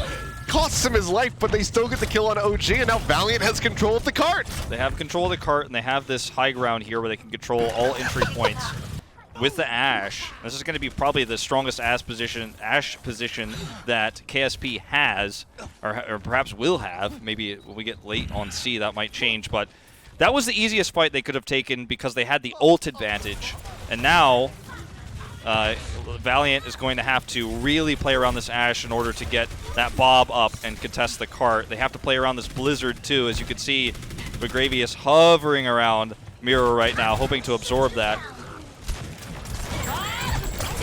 Another Bob coming through, but he gets halted back. Now just going to be sat up straight in front of the garage, but with the Blizzard cross in, will be frozen for the moment. McGravy going to be able to find Birdring with the bomb, but still very much looking like a positive move forward for the Gladiators. Big Goose just going to be dropping the beat, moves up, tries to get rid of that supercharger, and does so successfully as Rain brings Lastro back into the fight with a res. Is trying to avoid all of the constant fire coming through as well as the freeze from this May. They'll successfully do so far, but Lastro will get caught up in the mix of things and eliminated by OG. McGravy popped out of the mech now, finished off by Birdring. But again, look at the time buy coming through for the Valiant. It's scrappy. Really nicely they lose the fight in the end, but again, they take the clock down so very low. And actually, nano boosting Rain there kept him alive for a really long time, so he was able to put a lot of extra healing and damage output into that fight. Almost got Valkyrie, which would have perhaps even turned things around. They obviously can't contest here, so Cart's just going to roll through. But this is, you know, I talked about if we get to C, that's another place where Ashe will have the ability to have long sight lines against heroes trying to poke around. The problem is, you know, the Orisa barrier is going to allow them to kind of stagger their way and step forward. See how long they stick with this Ashe pick. I think they're going to stick with it the whole way. Eat on the damage orb there. Space opening up with the self-destruct, and we'll be able to find KSP. Rain still flying around with a Valkyrie. We'll not see a res. There we go. The res will come through on the back side as Dreamer gets the better of OG. Birdring starting to push forward, wants to get into position for that Death Blossom, but Space is lost out on his neck, and McGravy is there to finish him off. Blizzard tossed in on the point, gets the freeze onto Dreamer. They try to keep him topped up, but to no avail. Bob comes in to show some support. The pocket healing, trying to keep Bob sustained so he can break down that barrier. Will be able to do so to keep him alive for a little bit longer, but either way, they buy more time. Yeah, the Bob knockup there actually getting some work done too. I think Gladiators might want to consider swapping Space onto Sigma, you know, give OG and the rest of the team a little bit more pushing power here against the Ashe. But he just really wants to get high ground control, and obviously D.Va's his most famous hero. He's going to look for that high ground as mentioned here. You can see how much they're investing just to try to pick KSP off. Space going forward, Birdring TPing up. They cannot finish him off. That's going to be Nano Boost tossed in onto Shax as he pushes forward, looking for some of those right-click kills. Can't quite get through the barrier nor the D-Matrix, so we'll have to peel back, drops another turret. There's a headshot there onto Space's mech. Making that one as best as he possibly can as Birdring goes into the back. Solo invests the ult onto KSP, will be able to burn him down, and also gets McGravy as the D-Matrix wears off. So huge value coming through from that. But it will be an OT finish for the side of the Gladiators. They're trying to roll out with a Wrecking Ball to get there, but they're unable to do so. They cannot stop the cart, but man, did they stop the clock. May have been a blessing in disguise that Lastro's sleep dart hit when Birdring was going for the teleport into the backline to look for the ultimate there, because he had it there to help finish them off in the end. Yeah, solid stuff there. Reminder, guys, this Sunday at 4 p.m. Pacific, you can see some of the best in the world compete with our newest hero, Echo, in the Open Division tournament. So make sure you guys tune into that. They are competing for thousands of dollars in prize money. There will be a semifinal and a final streamed right here on YouTube. If you want some more information, head over to playoverwatch.com and check it out. So we might not have Echo yet in the Overwatch League, but we do have it in the Open Division, and I'm excited to see what people are going to be able to do with her, because she seems pretty interesting. Yeah, to put it lightly. There's a lot going on with that hero. I think a lot of how viable she's going to be is going to be based on hero pools, because she does really well with copying certain heroes, obviously, for really interesting ult combos. But obviously with certain compositions, she's a lot more difficult to make work. Kind of niche, almost like Pharah, it feels like. But we'll have to wait and see. I don't want to make any sort of broad sweeping judgments because we haven't seen professional play yet, but that Echo tournament's going to give us a better idea. Well, in terms of compositions here, it looks like Mirror's going to stick with the Mei. I don't know how much success KSP is going to have with the Ashe on attack, but he's going to stick with it. Surprised to not see any sort of Sombra start here for the Gladiators, but they may swap after seeing how this goes. I mean, obviously they were running the Mei before. They did finish the map, but Sombra's been the go-to overall. Yeah, still, sticking through with the Ashe. Gonna get some shots in behind these double barriers. The turret finally gonna be taken down. Big Goose was getting chunked out decently by that one. As Birdring goes back over. We'll kill off Shax, who is working his way, weaseling his way into the back lines. But doesn't lead to too much for him on the tour. I did mention earlier, I thought a swap for space onto the Sigma would have been smart on C. And this is part of the map where you kind of get high ground control by default as the defending team on these containers. You don't really need the Diva as much. He is going to start with that.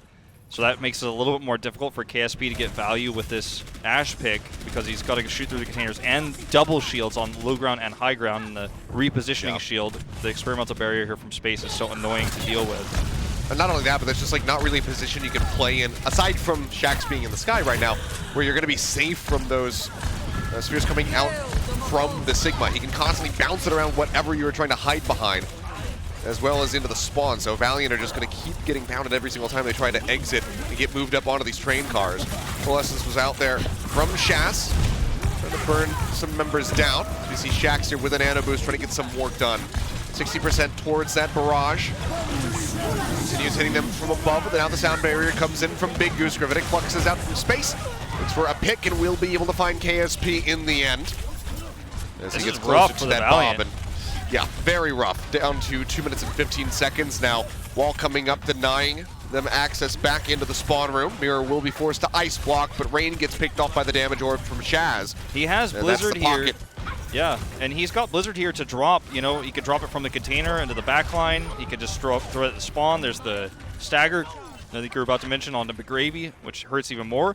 And 4 ults online here, but they're not really ults that you're that worried about if you're the Gladiators. You can shut down the Pharah ult with Experimental Barrier. You can deal with Bob pretty well because Bob's going to struggle to get an angle here with all these structures in the way. With the Flux, though. Through. McGravy denies the Blizzard from Mirror, completely eats that one up. Now the drop down coming through. Barrage going to be dropped in, but Shax runs out of targets. Does get finished off by space, but it's okay because the rest of the Valiant are doing some solid work, including Bob, who finishes off Big Goose. The melee hits will come through. KSP with a headshot on the back end will allow for the Valiant to finally start moving this cart forward, but it's just now moving. They got literally no distance added to this cart until now, and they have 1 minute and 10 seconds remaining before they even get in front of Big Girls. Rough time bank. I yelled the Flux, so I got excited, but I meant to say Supercharger. The Streamer's Supercharger helped push through all those barriers there, and they were able to force that through with the extra damage output of 2 DPS ultimates. Now Shax has a nice angle here, and the nano boost. Yeah, he does, but can he get a better angle now? Has to drop lower and lower, which puts him at more risk. Nearly had taken down OG on that approach. Instead, we'll be able to find the Supercharger. Almost gets that direct hit on the Mirror. Very cheeky recall, keeps him safe, but that was almost one of the nuttiest shots that I've ever seen. Birdring in the meantime off screen is going to be using that Death Blossom, comes up with the kill onto KSP. Shax does get Mirror, and Big Goose will fall, but it's a fairly neutral fight, and when you're the attacking team in this situation, losing out or trading equally in members, at least for, up until that point, it's not going to be good for you. No, now there's 15 seconds remaining. They get cleaned up on the back end. Rain is still waiting to respawn. They have to tag, and they have to get across to point A. Yeah, here and comes then go to the rest of the map. Yeah, here comes Dreamer and McGravy to try to get that touch. Get pushed back. They will be able to make their way through, but that's the main tanks over towards the cart, so nobody else is protecting the rest of the squad.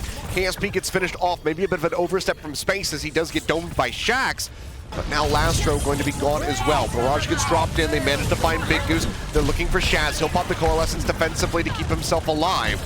It's a little bit of damage here onto the Pharah, but for now the cart continues to roll forward, getting closer and closer to that point A, and that 2.5 minute time bank bump up that Valiant so desperately need to try to finish this map and keep in contention. But as you can see, the kills continue to come through in favor of the LA Gladiators, with Mirror still holding on to that impulse bomb. Dumps that one out, doesn't come up with any kills for himself. And these maybe can start turning this one around. 3 members going to be gone, now 4 as Space got demech'd and taken out. It's Shaz and Birdring alone inside of Big Girls, trying to turn this fight around on its head. Shaz pushes forward, but the Dynamite instantly greets him as soon as he gets out of the fade. They do manage to finish him off. Birdring with nowhere to go. He's trying to stay alive via that lifesteal, but it's just not good enough. Gets finished off, and Valiant will get a second lease on life. They will get 2.5 minutes additionally. Yeah, Rain dying early in that fight made it tougher for Shax to stay on the point, or stay near the point and get that damage, that value with the Pharah. Things looked like they were going to fall apart, but they stuck with it with McGravy and Lastro, picking up some big numbers. Birdring delays there, which looks, looks silly from an outside perspective because obviously he can't stop them, but he gets now his Death Blossom. And look where he's standing, he's looking for the flank. He's 4% away from that, and that's going to be what they're looking to close this map out potentially, get that ult economy back. There he has it in the meantime, diving into the back line. They will manage to find Lastro, but Mirror will get picked off. Shax just straight into the back of the enemy. Orisa will be able to get several right clicks off and build up to 71% of that Molten Core. It's taken down in the end, but Space finally doing a bit of work here on this defense, trying to get that cart halted yet again. Cleans up multiple kills with the melee hits as Bob will come through. They'll just displace off the high ground and try and reset, but Mirror completely surrounded and finished off. And Bigu sniped out by Lastro. And so this card is likely just going to keep moving for the Valiant. Yeah, they're just going to continue to delay to look for that fight with Sound Barrier and the Death Blossom. That's the game plan here for the LA Gladiators, but they need to buy a little bit more time. Actually, Mirror going to swap over to the May here. And that's going to give them a lot of sticking power to this cart when they go for that final B contest. 60 seconds. I think it would be crazy if they don't contest this. Looks like they're considering letting it roll through. A little bit of a poke out here from Space. They're going to come out from 2 angles, low ground and high ground, to touch the point. Molten Core ready to go. Gladiators work their way out to contest the point. Birdring instantly eliminated as he tries to use that Death Blossom. Bomb into the back, only going to be getting rid of the inanimate objects here. As the Dynamite continues to burn away on the multiple members of the LA Gladiators. Bob getting ready to rejoin us yet again. High ground's there for KSP. The cart's rolling in to point B. 2 minutes now for the Valiant to try to finish this map. Disjointed ultimate usage there between Big Goose and Birdring. Birdring just went in immediately, saw an opportunity, but didn't have the Sound Barrier for protection.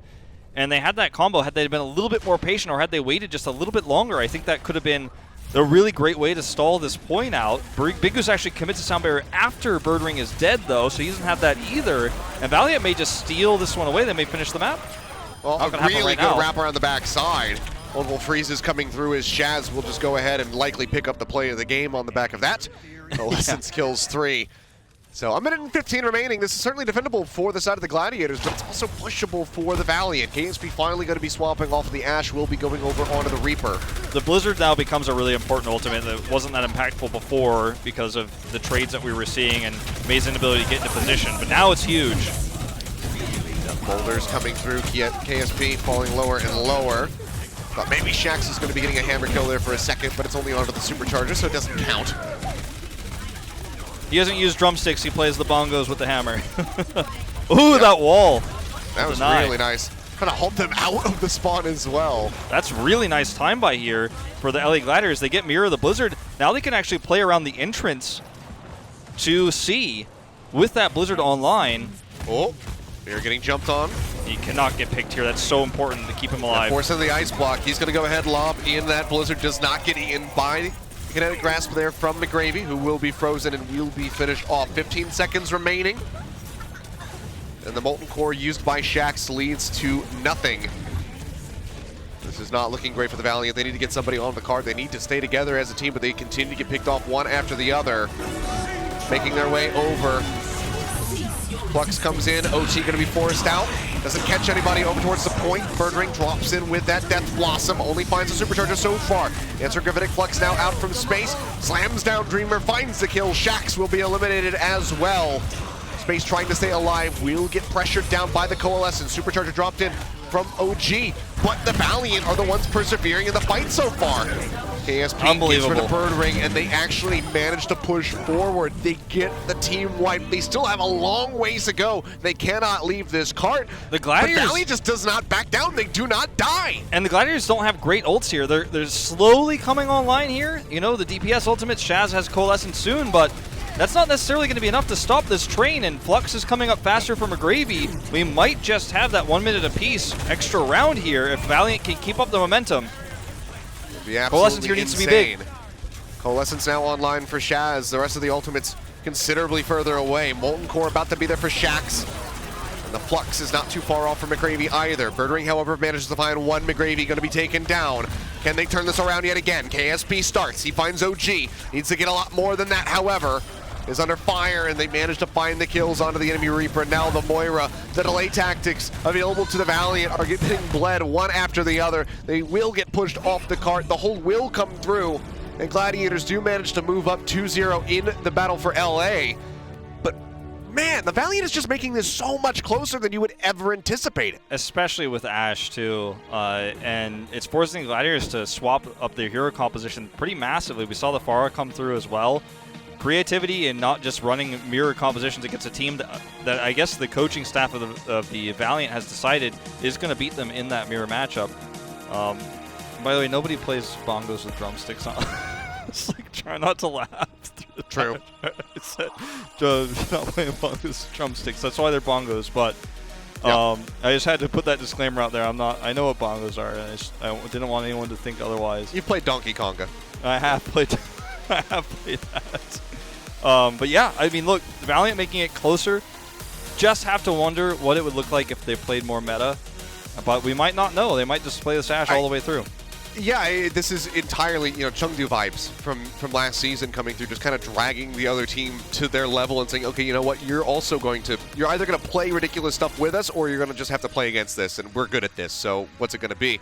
So they are making this series very close despite the scoreline that we see. It's a 2-0 lead here as we go into the halftime break in favor of the Gladiators. Valiant now need to try and pull off a reverse sweep. We'll see if they can get it done when we come back.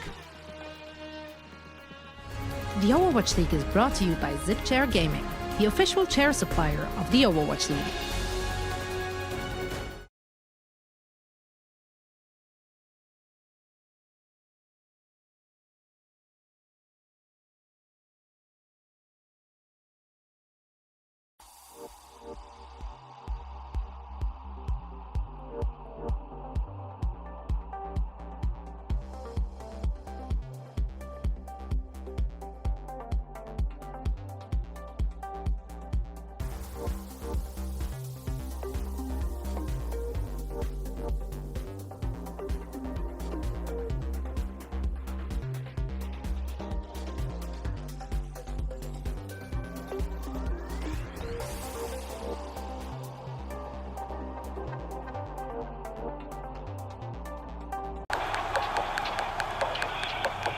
This is it, the official Overwatch League apparel.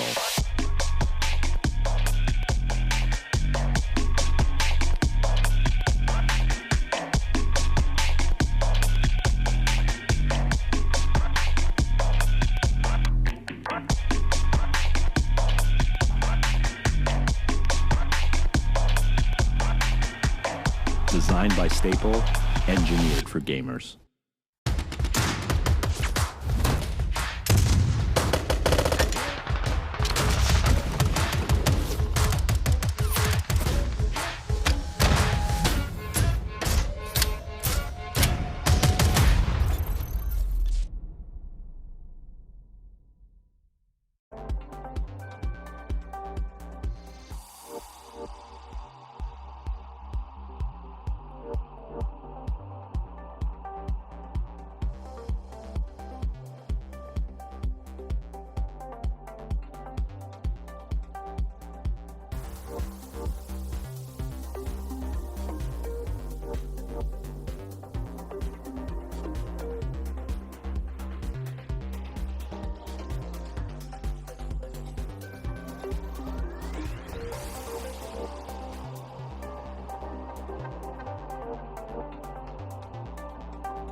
welcome to our game break presented by Pringles Wavy. My name is Zoe, and joining me are Costa as well as Reinforce. Guys, the Gladiators are currently up 2-0. However, the Valiant are determined to make this as close as possible, whilst also making it as unconventional as possible. And I, for one, respect that. You have to respect the hustle. The question is just, is this going to work out for them? So let's discuss map 1 and 2. We first thought on Control when we saw KSP on that Ash that surely they're going to change off of that after one round. Well, they kind of did, but then they brought her back in the, in the third round. So, Costa, are you at all surprised seeing this creativity coming out of the Yeah, like, Valiant? it kind of made a little bit of sense when you go to that first Busan round. And you have those high grounds that you can use. I was like, oh, this is a cool little niche strat. Didn't work at all. And then they just sort of kept trying to force it in other rounds, and it just didn't really get the value that you really want from it. The Gladiators actually reacted very well to it off the bat. They're recognizing that the win condition is to just rush the Ashe, find a way to get on top of her, because that seems to be the trend of what's going on. If Valiant have the ability to create space for the Ashe, let her consistently shoot, just get value. KSP is incredible with his aim. He's going to do a lot of work. But if Gladiators end up pushing fast enough and getting on top of the Valiant, it's actually really hard for them. And that's why you see the Gladiators playing incredibly aggressive all the time, pretty much in their spawn, recognizing that if you give this Ashe an inch, she's going to take over the game. I do think it has legs, though. I mean, it's a pretty viable strat, and they're playing it pretty well, to be honest. I wonder if they're playing it because they just think they can't take the Gladiators head-on with the May Reaper composition, or if this is just like some kind of cheese that they're just putting out for this match, that they've just planned this one-off. Maybe it's something that other teams are running. We've seen last week that Toronto Defiant, they were running their own Ashe, and there were different circumstances, because it was on Numbani, it was a first point hold, etc. But I do think that maybe it has some kind of legs. Maybe people are overlooking Ashe a little bit, and now she's starting to be brought back into the meta, and we're going to see the reasons why that is when I break that down a little bit later. So. You know what? Later. Later is later now. Is now. Okay. Later is now. Today is the future, and all those things. But I really want to discuss that Ashe, and I want to see why that can be a viable strat. So Reinforce, can you break down for us how the Gladiators dealt with it, and also how the Valiant tried to actually make it work for them? So okay, it's crunch time, and I don't have a telestrator at home, so we're going to the home studio setup. Okay, this is what we got to work with. Nice. So we're going to the old trustworthy YouTube VOD with display capture on my OBS. So this is great stuff. So what we're going to see here out of the gates on my screen is that Valiant are trying to recontest point B on Route 66.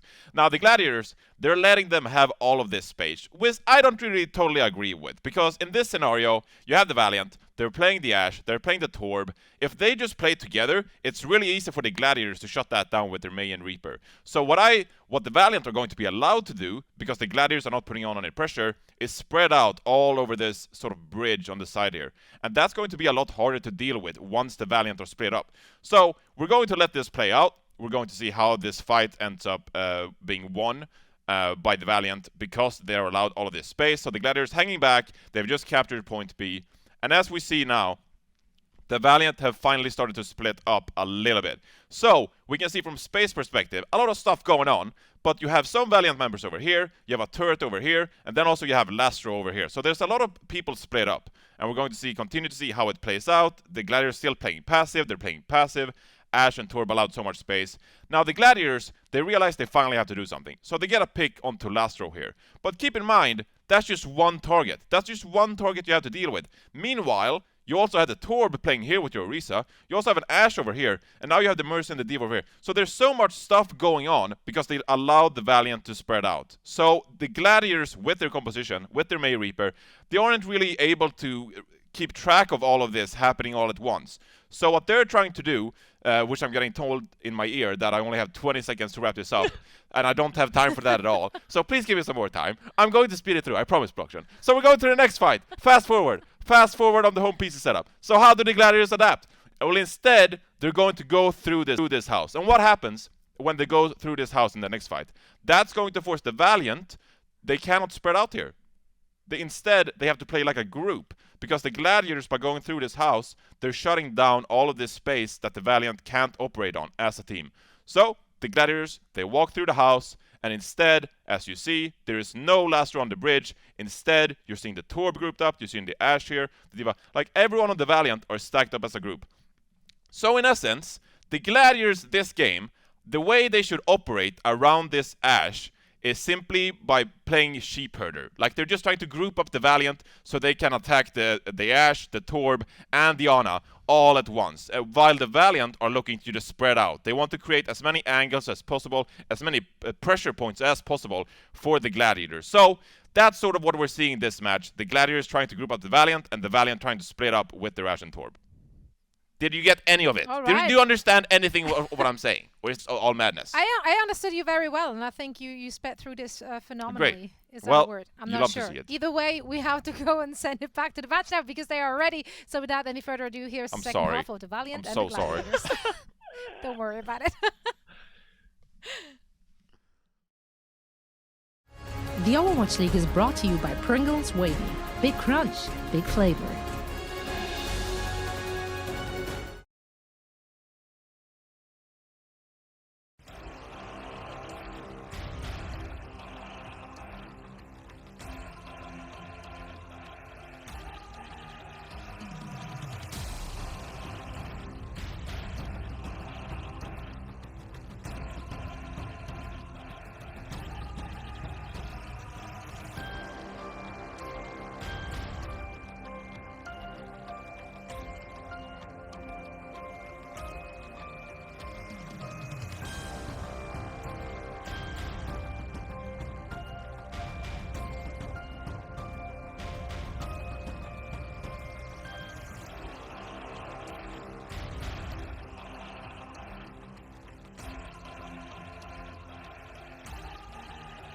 Gordon Hayward shows his opponents no mercy.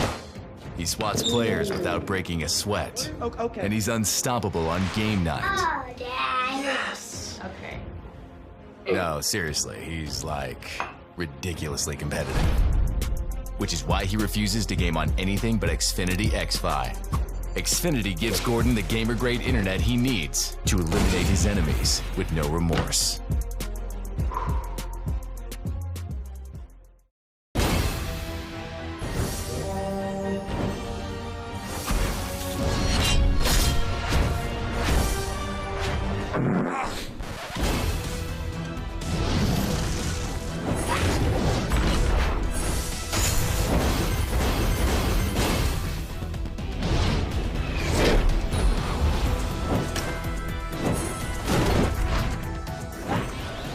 Legend of Soulguard. Download now.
The Overwatch League is brought to you by HyperX. Unleash your style, unleash your fury with HyperX Fury Memory. And by Coca-Cola, the official refreshment of the Overwatch League.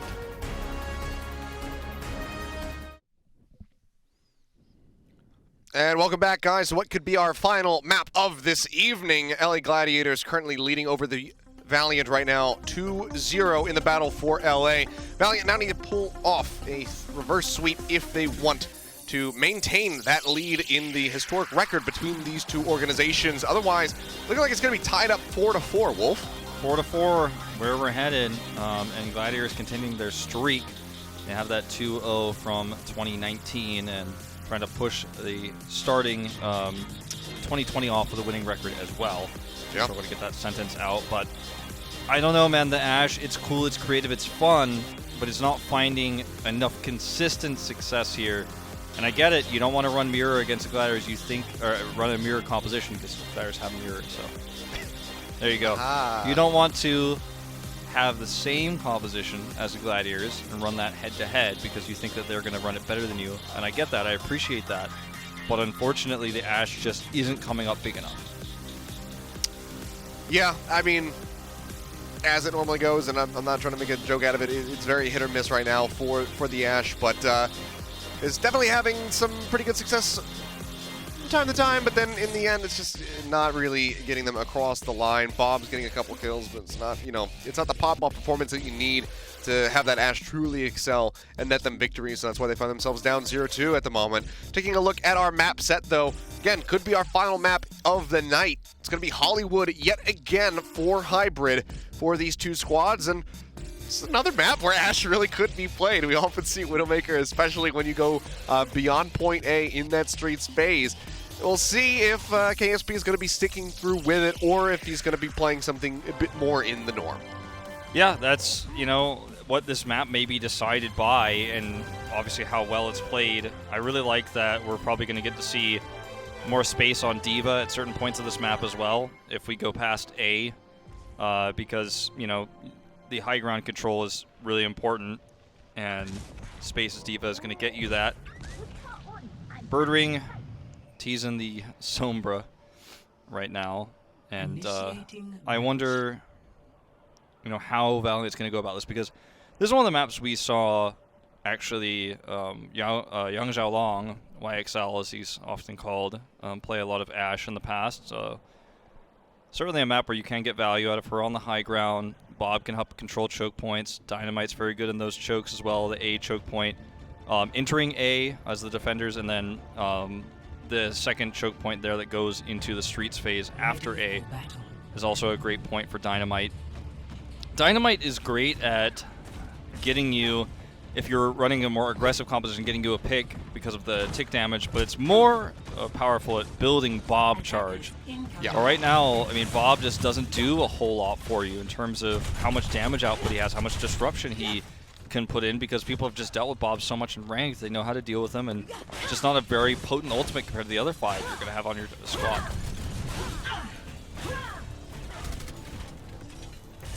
Well, obviously, will be the Ashe here for KSP, still sticking through with it. Going to be looking for that damage boost here with the Dynamite getting chucked at the door. Won't be sticking around to try and go for a shot. See, they'll just wait. Teleporter forward. Provided by Birdring. They'll get a scout on the rest of the squad. And it will just be that May Reaper again for the Gladiators on this approach. Yep, space on D.Va again. It's going to have the ability to help control that high ground. The May, very powerful at this approach if you want to use the wall there. Take out the turret first. Yeah, try to hold them off that high ground, but the Gravy with the D-Matrix is able to eat that before they get pulled back. Halt into the cafe, brings them towards the front. As Mirror and Big Goose, as well as Birdring, all get right up on that top level. And instantly kills start coming through. KSP and Dreamer already going to be eliminated, while Mir just sits pretty here at the top of the stairs. So it keeps getting those freezes coming through. 80% build up on the first push, where his Blizzard is just disgusting. Yeah, insane slows there on the stairway. There's just no way out as Shaxx in that moment. And once the high ground, that central high ground that controls the choke, is taken away, this composition just doesn't have any legs to stand on. You're trying to rotate. Torbjorn doesn't have the mobility to get away. He kind of gets slowed and caught there at the end of the day by Mirror. And they're just going to have to retreat back to a secondary high ground here outside of the choke. This is that secondary choke I was talking about where Dynamite can get value, but got to step back here, though. A little early on the shotgun blast to try to keep himself pushed away from the enemy squad. Blizzard will be invested by Mirror up onto the high ground, which gets him a kill on a KSP, so not necessarily the massive freeze that he was looking for. And the Gladiators will lose out on Space's mech at the end of that fight, but Do get the freeze here onto Jax, but they can't finish him off. He actually just goes ahead and gets a double kill despite being frozen solid. They didn't have the damage output to actually take him down, and now suddenly Valiant start turning things around as Shax continues to get melee hits. That's not what we want to see, though. We want to see hammer hits. There you go. There you go. Pulls out the hammer a little bit too late. You don't want to pocket the Ashe here. You want to pocket the Torbjorn.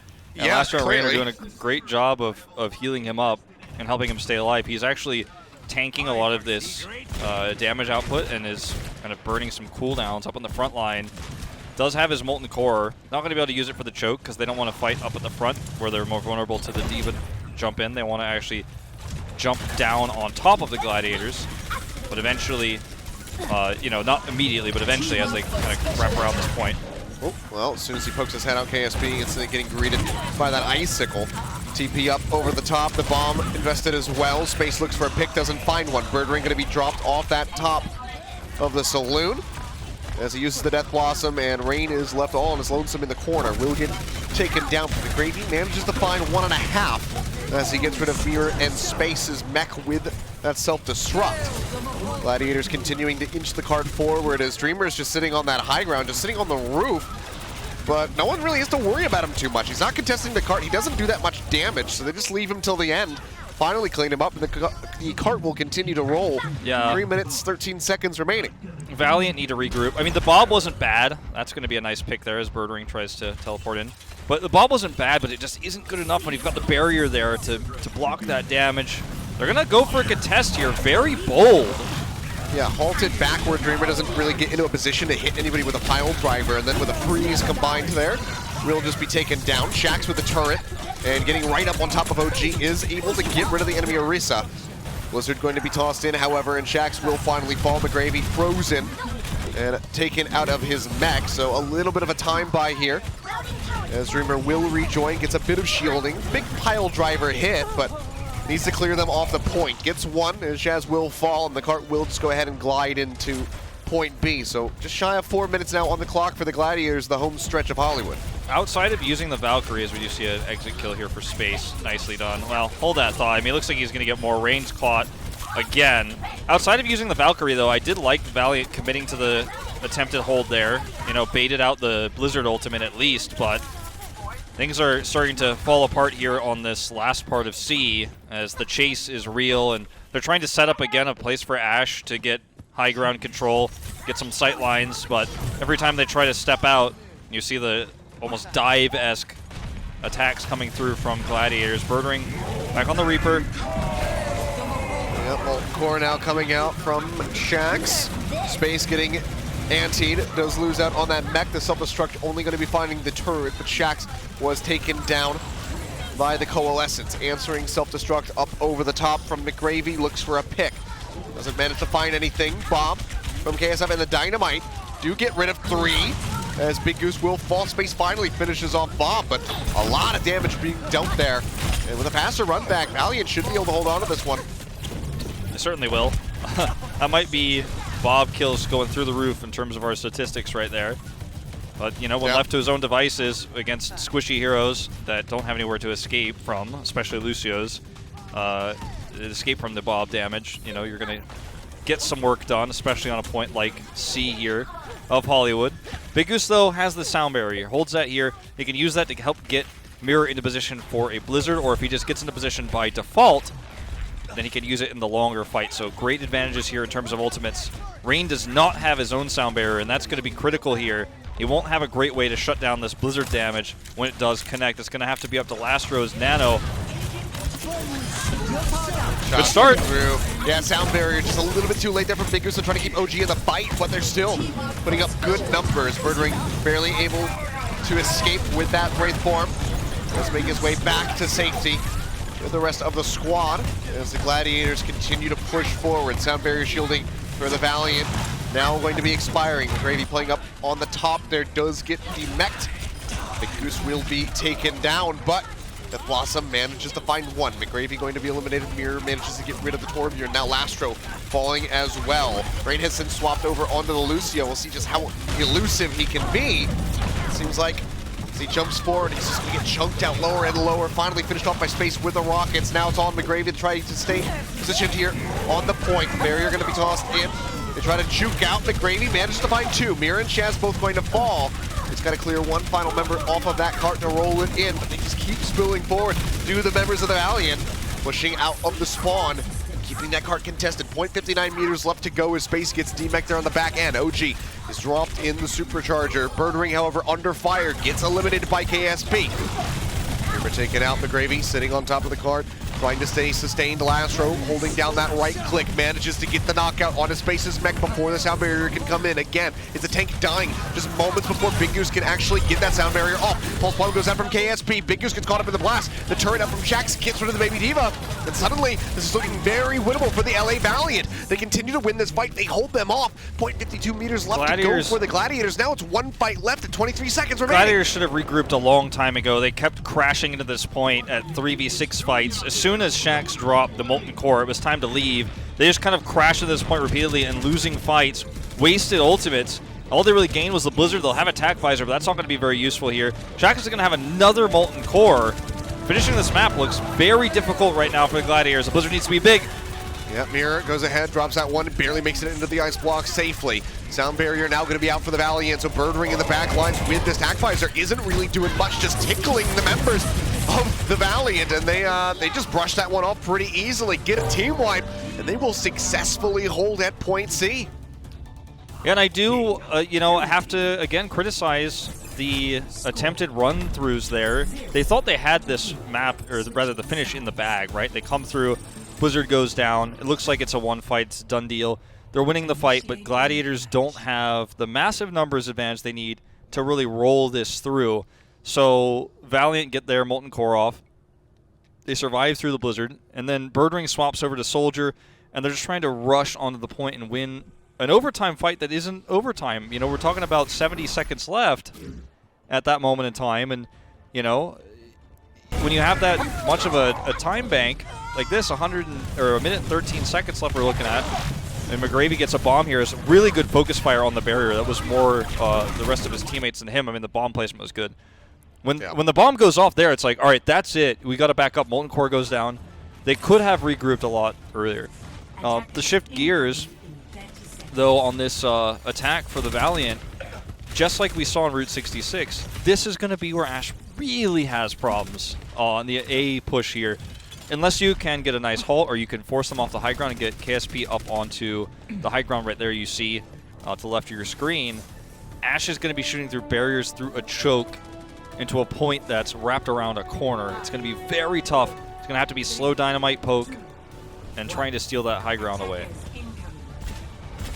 Yeah, well, we'll see if there's going to be any swaps here. Looks like Shax will be pulling back, and he's actually going to go for the Pharah. Which means, can we anticipate perhaps a rain swap? Yes, it will be the Mercy coming through from them. So again, trying out different stuff. So the Pharah will return. There's not really any true hit scan here to reliably take the Pharmacy duo out of the sky. So we'll see just how much success they can have. Shax has been extremely dominant for the Valiant so far in this series. So perhaps he can have a similar performance now on the Pharah here on Hollywood. Rockets coming down, already getting a lot of damage in onto Space, who gets forced to use that kinetic grasp.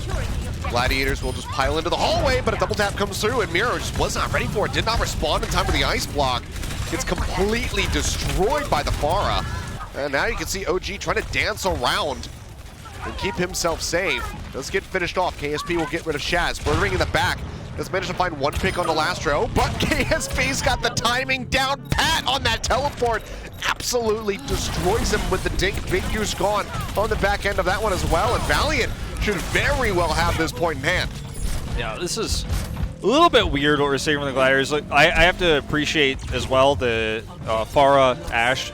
You've really put a lot of pressure on Space. He's forced to use his experimental barrier to deal with the Pharah, but then he can't block all the damage that's coming through from Ash. They're breaking down OG's barrier at the same time. But for the Gladiators, the wraparound there, the attempt to try to contest, you know, these moves, whenever you try to do stuff like this, it almost feels like you're playing with your food, or you're just not respecting your opponent. And obviously KSP is going to get the kill on the teleport. They're going to stagger you. They're going to get more ult charge. They're going to end up with a pretty great time bank here. So a bit puzzling to see that heavy commitment there.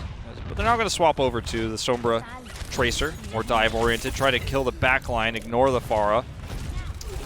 Scary moment there for Mirror, barely making it out with the translocator. Nearly had gotten finished off. Shax as well, sliver of HP just then. But now there's no D.Va. They do not have the mech, they do not have that D-Matrix. They will finish him off. Can he get in a position to find a really nice barrage? You can see the members of the Gladiators scattering to the wind, just staying apart from each other so they don't get absolutely destroyed by that barrage. But the same cannot be said for Shaz. Shax just pushes up right on his flank and absolutely decimates him. Body tag there on a bird ring as he tries to escape out the back. KSP is on the hunt. Just gets a glimpse of the Tracer. Can he line up the shot? Either way, the cart continues to roll forward with 3 minutes and 47 seconds remaining as they get so close to B. Shaq's threat of the barrage is really what helped pick the Gladiators apart, allowed KSP to do more damage. He's got Bob here for the contest. There's no EMP, there's no sound barrier. This looks really good for the Valiant for this next fight. See if they can get this one across the finish line rather quickly. OG going to be taking a nap for now. Bob dropped in, straight over towards the point. Dynamite tossed through. Bird Ring eliminated. The combination of that and a rocket from Shax just absolutely destroys him. Rockets now straight up into the face of OG as he tries to stay alive. Shaz manages to find one, gets rid of that baby D.Va. But is that going to be enough for them to find some kind of foothold here? Sound barrier shield's already going to be gone. The Bionade connects onto both of the tanks. Pile driver down, doesn't connect with anything. And Bird Ring gets finished off by KSP, who's still just sitting on the high ground. Dynamite will not connect. KSP still sitting up top. Looks for he's ready. 4 pickoffs here as Rain manages to find the res back onto Dreamer.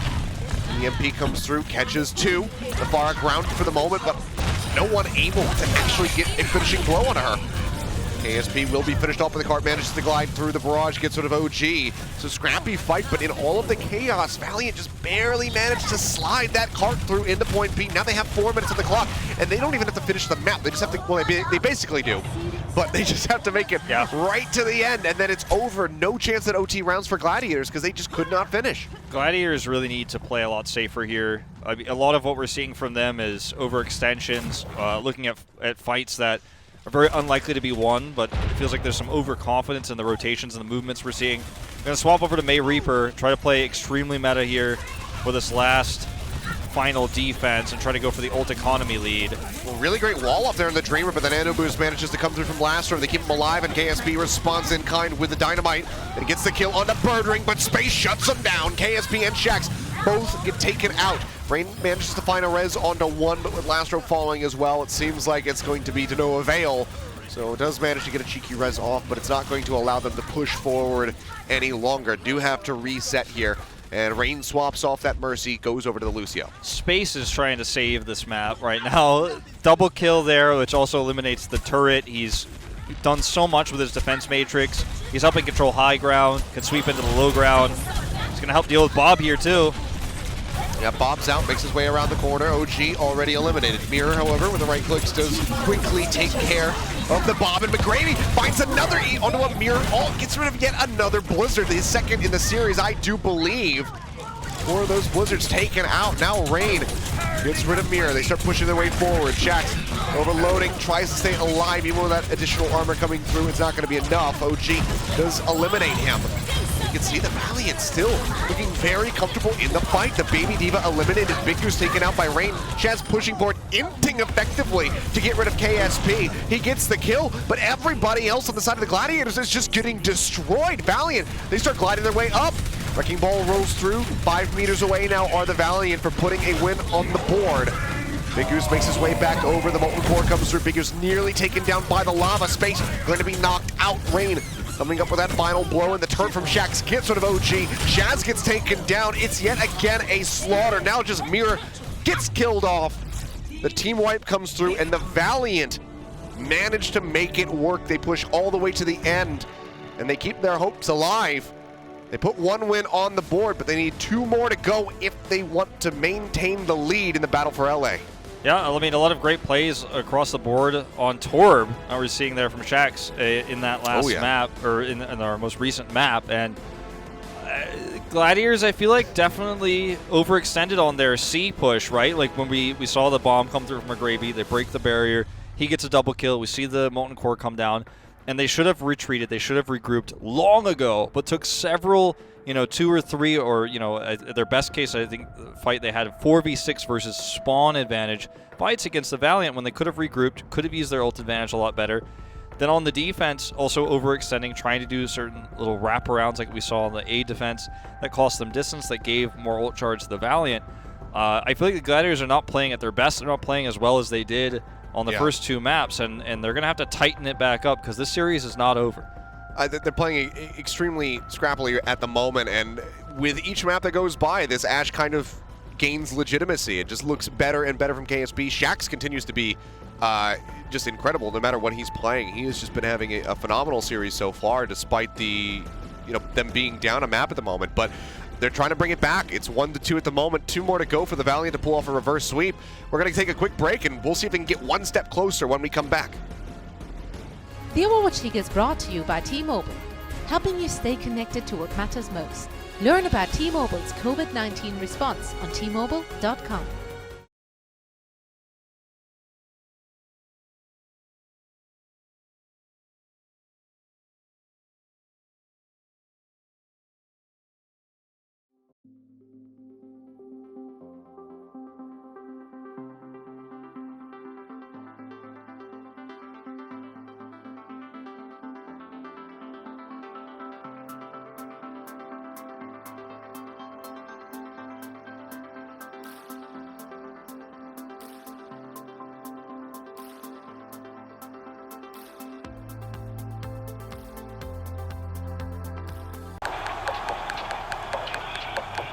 This is it, the official Overwatch League apparel.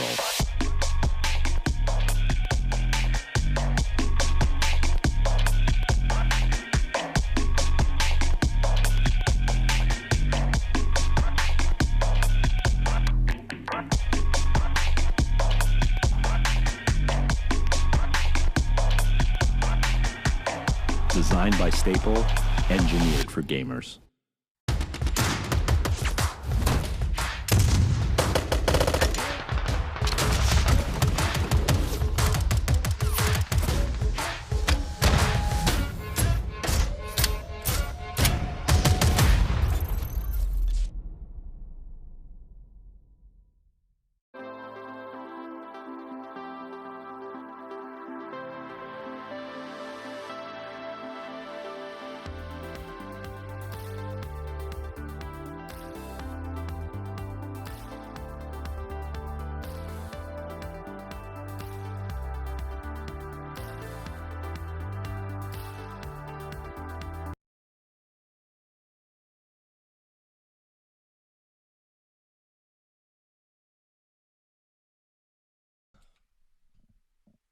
Five, 4, 3, 2, 1. That might have been on stream. Sorry for the clap, guys. Overwatch League online play is brought to you by Xfinity. Experience gamer-grade internet with Xfinity X5. And welcome back, guys. Things are heating up now in this series. The battle for LA. Valiant nearly taken out of this one, fell down to match point against the Gladiators, but they dragged themselves back in for a victory on Hollywood, continuing to play, outside meta picks. The Ashe, the Pharah, coming back through from these guys, and they're playing it oh so very well. Yeah. So still not out of this series yet. They definitely have a fighting chance to get themselves back in here and maintain that match victory historically versus the Gladiators. I'm liking Shax on the Torb. I'm really liking the Pharah Ashe in particular, that combo. They're finding a lot of angles where they can force Space out of his comfort zone on the Sigma. So either Space is mitigating that Pharah damage as much as he can, trying to block that with Experimental Barrier, but then getting caught by the Ashe, or vice versa, right? I mean, he's dealing with the Ashe, but then Pharah is getting into the backline. Orisa's barriers obviously can't be removed or replaced, so Shax is looking really clean on several different heroes. We're seeing the Tracer pick also come into play a little bit here for the Valiant. And, I really feel like this is a series they can take back. It was a close map of Busan to start things off. If they can win Hanamura now, they might be able to get that reverse sweep. It's absolutely possible. Break the streak of the Gladiators in the battle for LA.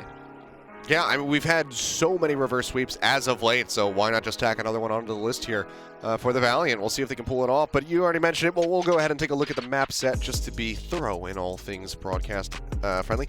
And it is, in fact, going to be Hanamura for Assault. And yeah, I mean, it's do or die time and has been for the Valiant so far. They have stepped up to the challenge, but can they continue pushing forward?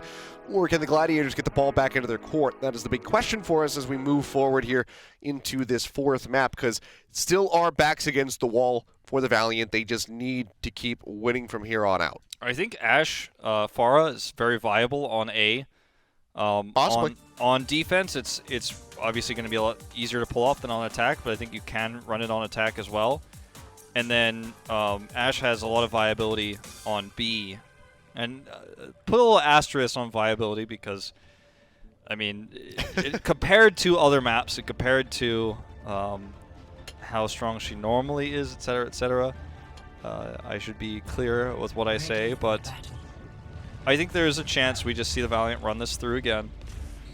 And, you know, wow, big prediction, Wolf, they've run it all series. But, yeah, I mean, I think that's what we're going to see. I think it's not very bad to see on this map, and I'm starting to trust it a little bit more than I've seen that Valiant use it and transition away from it.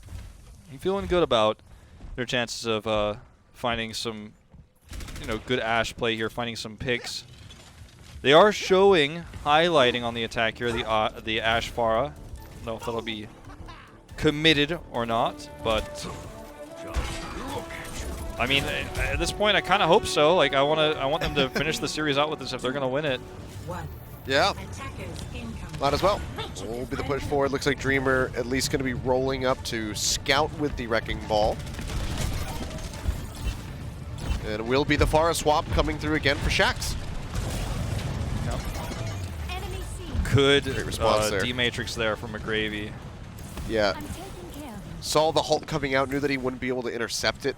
So just went over to protect KSP. So actually, okay, swap him coming through. It's going to be the Tracer Ashe this time. And Mirror already is ready with the Torbjorn. So this isn't going to be easy to run by any means. Freeze coming down onto Dreamer right at the gateway, and he will get finished off, as does Shax. So finding that nice kill onto the enemy Tracer as they continue to spam out. Trying to get some extra picks here. Because she had to stay so long for the turret, the recall wouldn't have saved him either there. Talking about Shax on the Tracer. So kind of a lose-lose situation there. He got rid of the turret, but wasn't able to escape. Follow-up is there from the Gladiators. Swaps back over to the Pharah, trying to find those angles we were talking about. Trying to slip behind. Getting some shots in.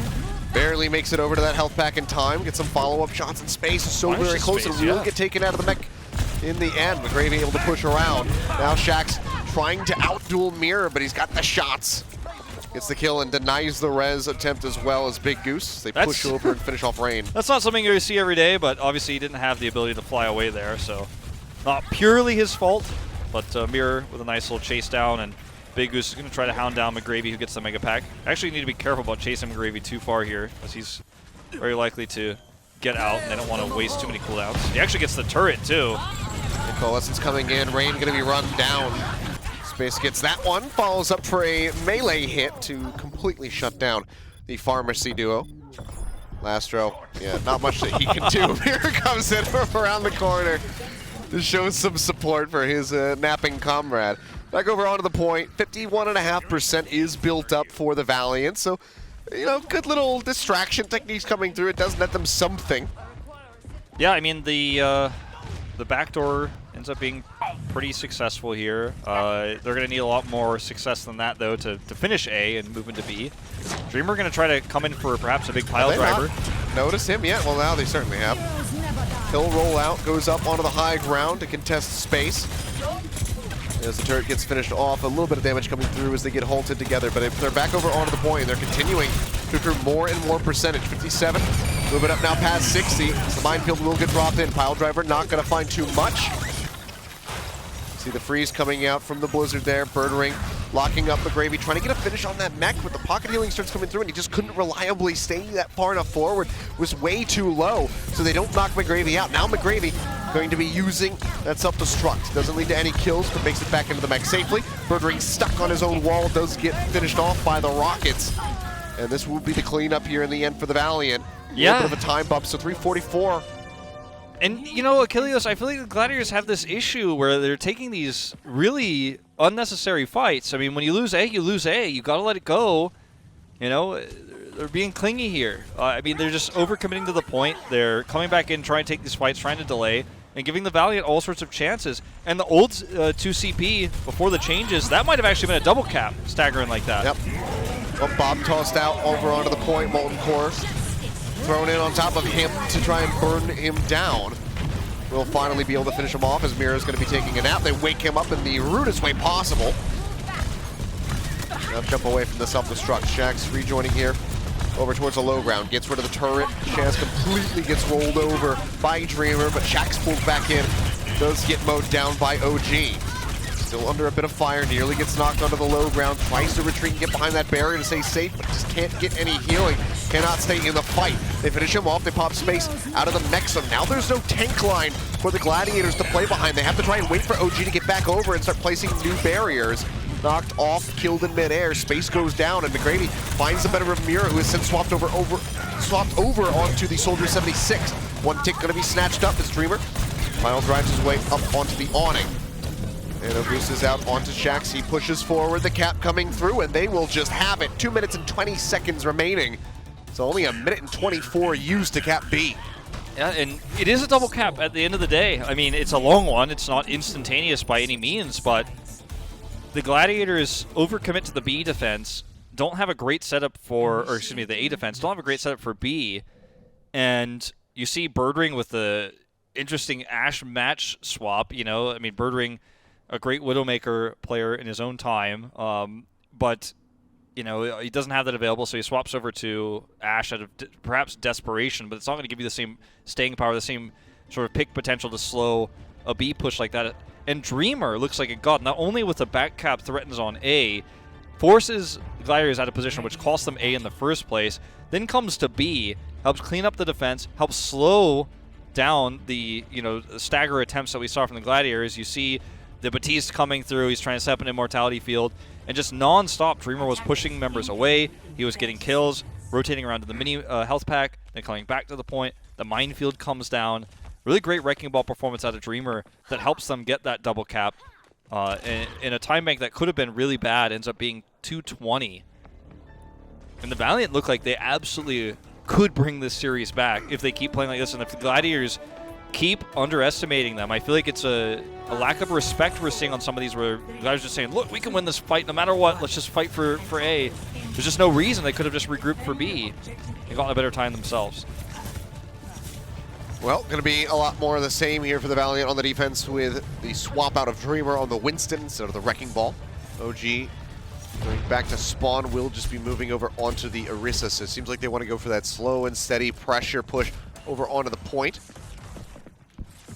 As they will try to rely on Birdring to get some nice pickoffs here with the Hangzhou. Yeah, completely different. Nope, never mind. Yeah, he's going to swap. Completely different style of play here for the Gladiators, just playing that double shield, May Reaper, extremely meta, extremely anger-inducing to those who like to play or like to watch hit scan, etc. But going to be a lot of time bought here already, though, just from the hero swaps alone.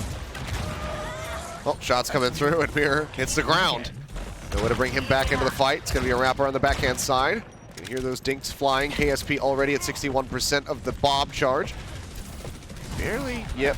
Don't you dare walk in Birdring. Birdring. See him. Yeah, doesn't quite see him, it would seem, but that's going to be OG eliminated. And yeah, I mean, honestly, Gladiators, like, why aren't you just jumping off the backside of the point right I know, now? this is what I'm talking about. Like, I'm starting to get frustrated here. I've got no stake in this race, but I'm just watching this, like Birdring's about to poke his head around the corner. I'm like, he knows you're there. He goes onto the point, but to fight for what? I mean, literally, what is he gaining from that fight? It's time to reset, my dudes. Trying to get the nice back cap going. He didn't get any real ult charge from that, and now we're going to see Teleporter used here from Symmetra. Mira's going to swap over to try to take that, you know, straight up aggressive fight on the point itself, skip the Ashe poke. Well, good luck getting to the Teleporter because he just knocks you away from it. Dreamer with the primal range completely dislodges Mirror. Now the bomb tossed in by KSP gets rid of Big Goose. And you can see Kinetic Grasp not really going to be doing too much there for space. It does allow him to help stay alive, but Dreamer likely could have just stuck around and tried to finish him off. Instead, Birdring will be able to find the Angry Monkey and get rid of him. Also follows up for McGravy, so takes down both of those tanks. Dynamite very far forward here from KSP. Gets a bit of damage in onto the Reaper, but nothing too meaningful. Death Blossom used, Birdring manages to find 2 plus the turret. It seems like Gladiators finally will be able to break through as KSP, yep, is going to get finished off. Yep, they get into the point. Birdring gets that kill, then retreats back with his team instead of allowing KSP to get a chasing kill there with the dynamite going off, etc. He rotates back into his team. They all come through together onto the point with the numbers advantage they have. A little bit more passive play from Birdring here. Finally, much missed, I think, on Hanamura. Turret placement here is good, very frustrating to try to break through that if you are the Gladiators. If you commit all the way around the corner, you're going to take a lot of poke damage from KSP, and then Dreamer can come in and look for the chase kill. You've got Gravitic Flux as well. Gladiators don't have a lot of tools to break this first push, break with this first push, excuse me. But it's the next ones you got to worry about. Drag forward there onto McGravy. He goes up into the air. A lot of members caught with the Gravitic Flux, just going to be nullifying a lot of those sound barrier shields that come through. Does get rid of those. Dreamer jumping up onto the high ground. Primal Rage now ready to go, but looks like he can just hold on to that as he already finishes off Birdring, which is going to be the biggest threat to him. As a Winston will still go ahead and use the Primal Rage, and just gets free smacks onto OG because he's fortified, so he doesn't go anywhere. He just keep chasing behind him. Doesn't have to leap anywhere. Smacks him to death. They follow up for the finishing blows. You know, I mean, it just kind of comes through the way I was saying it earlier. They go around the corner to break the turret. They get fluxed, you know, and then you see Dreamer come through. He's doing a ton of damage, chases down and finishes off some targets.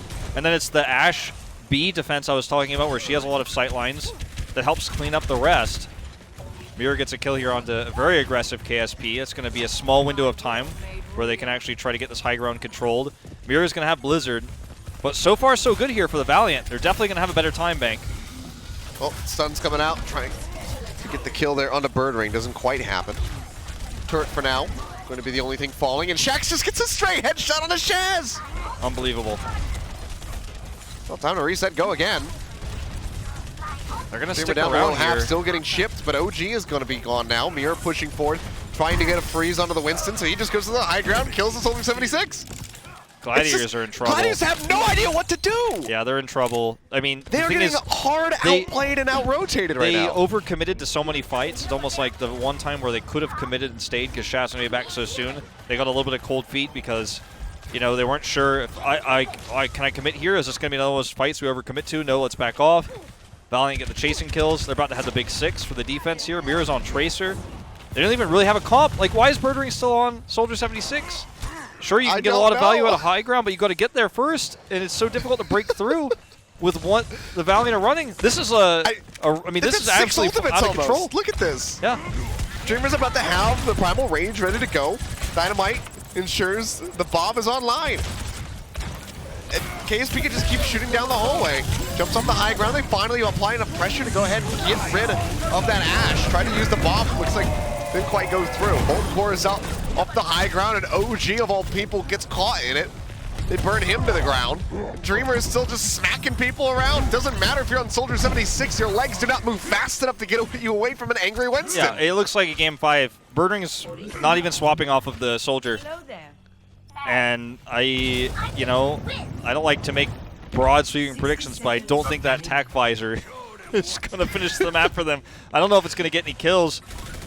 And they just keep taking the same approach angle, trying to get through the center to set up for his damage, try to set up for his attack visor, but KSP has that area controlled. There's no time here, and they're not building ultimates right now. Shaz swapping over to Ana, which I think is a smart choice, but it's just too late. OG doesn't have Primal. He's dead. OG's dead. OG doesn't have life left in him. He just gets melted by the turret. The attack visor, let's look at it. Out, but who are you going to shoot? There's no one there. Oh, look, it's a D.Va. She's got D-Matrix. Nothing happens. Like, what is happening here? Nothing for the Gladiators. Into the back line. Great hit there from Mirror. Has to delay a little bit longer for that Dynamite to go off, so he does keep himself safe. That's a huge opening pick, and now they're starting to actually cap on the point. Mirror trying to get things rolling. Has that pulse bomb ready to go. Lobs it down onto the ground, doesn't get any damage done, but they're still moving up. Second tick getting ready to come in. Valiant, can they turn this one around? McGravy going to be taken out of the mech. The Immortality field is a little bit too late for that one. Helix rockets out, managed to take down Lastro as well. Rain trades out one, however, his Big Goose Space and Mirror will all fall. Primal Rage is out from OG, but KSP swaps over onto the Tracer, burns down Burnering. He's back over onto the point where OG is by himself, trying to buy some time, trying to stay inside that bubble to keep himself alive, but it is not going to happen. OT bleeds away, and here we go, ladies and gentlemen. Once again, we are delving into the depths of a 5-map series. The Valiant looking to pull off this reverse sweep, and the Gladiators just looking completely and utterly lost. Yeah, Birdring, man, it's not 2017. That's not Fisher. That's OG. You're not on Chengdu Panthera, and I don't think you should be trying to run a Soldier 76 into B of Hanamura long term. Gladiators just look completely lost, and I don't know if it's because the Ashe is starting to find value. They're struggling with Shax on the Torbjorn, and they're trying to find other ways to break this, but a lot of time we're seeing them swap heroes to contest the point when it shouldn't be contested, and then sometimes trying to rush back to the point. We saw it there on Hanamura B. We saw it on Hollywood C as well, where you rush back with Soldier, then stay with it for some reason. Decision-making on the fly here is just not quick-paced for the Gladiators, and I wonder if it's almost just mental fatigue here, or perhaps even tilt at this point. The frustration, you can almost see it. They're starting to play a little bit worse than how they were at the beginning of the series. Yeah, I mean, it could be all of the above. Either way, really rough tidings for them. Now their backs are the ones against the wall, and the reverse sweep is this close to being pulled off by the Valiant. We're going to see if they can actually finish this one off and get themselves that victory, maintain the lead historically in the battle for LA when we come back from a quick break. Because, I mean, don't go anywhere, guys. If you're even thinking about it, don't do it, because this is just such an insane series. You can't miss the end of it. Coca-Cola is the official refreshment of the Overwatch League.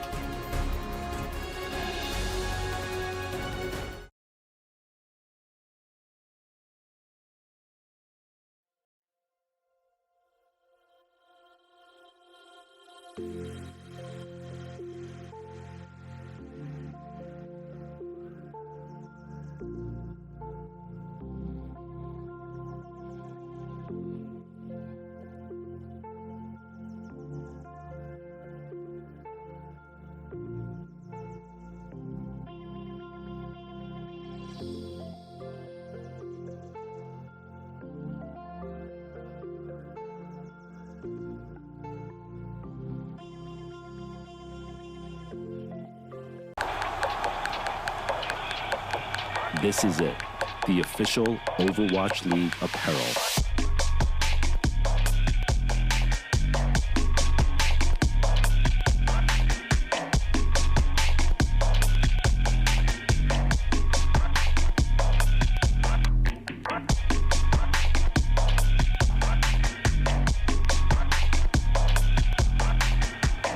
Designed by Staple, engineered for gamers.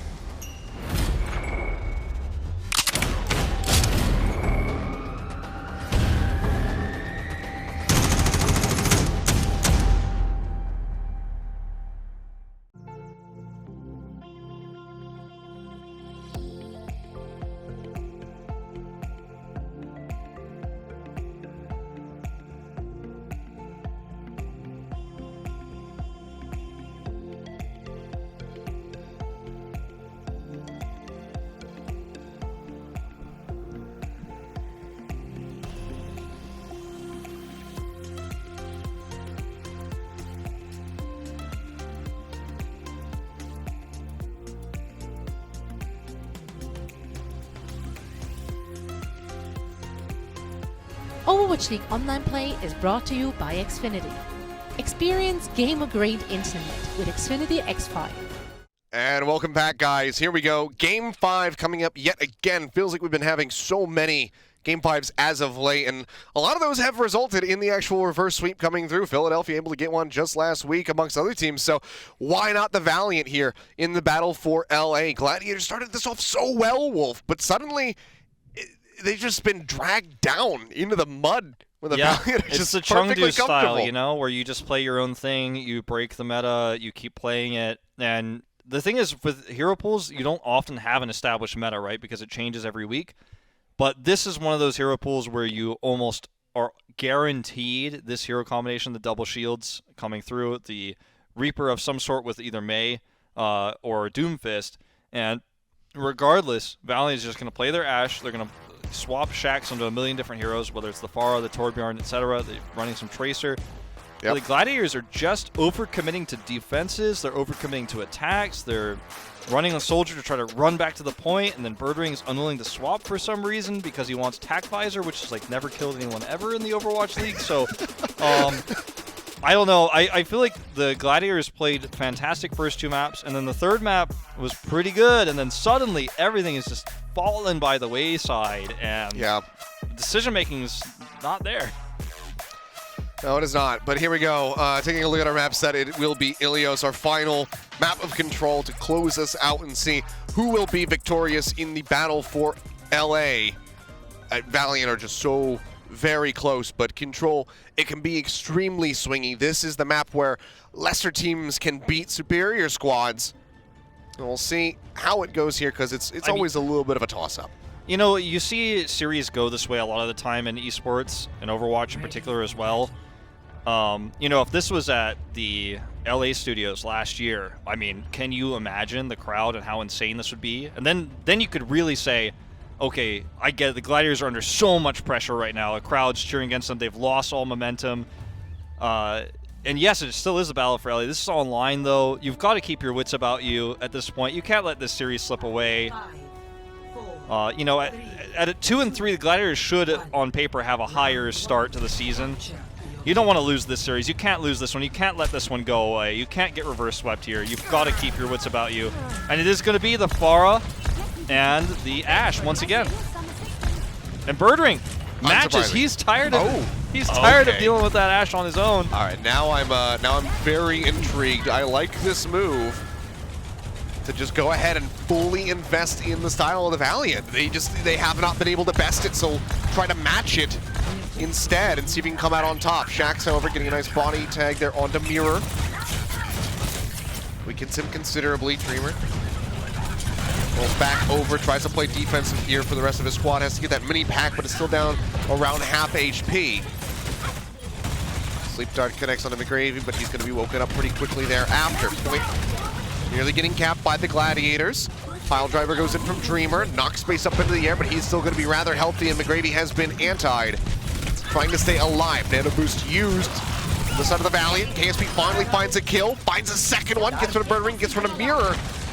Big Goose, one more shot will get taken down. Lastro manages to find him with the damage over time. You know what? I feel like I gotta. Well, this is actually going to be somewhat of a counter to my point potentially, but I was gonna say I gotta call Birdring out here. His pride is blinding him. I feel like. Are you really gonna beat KSP in his own game when they clearly prepared this? He will in this fight.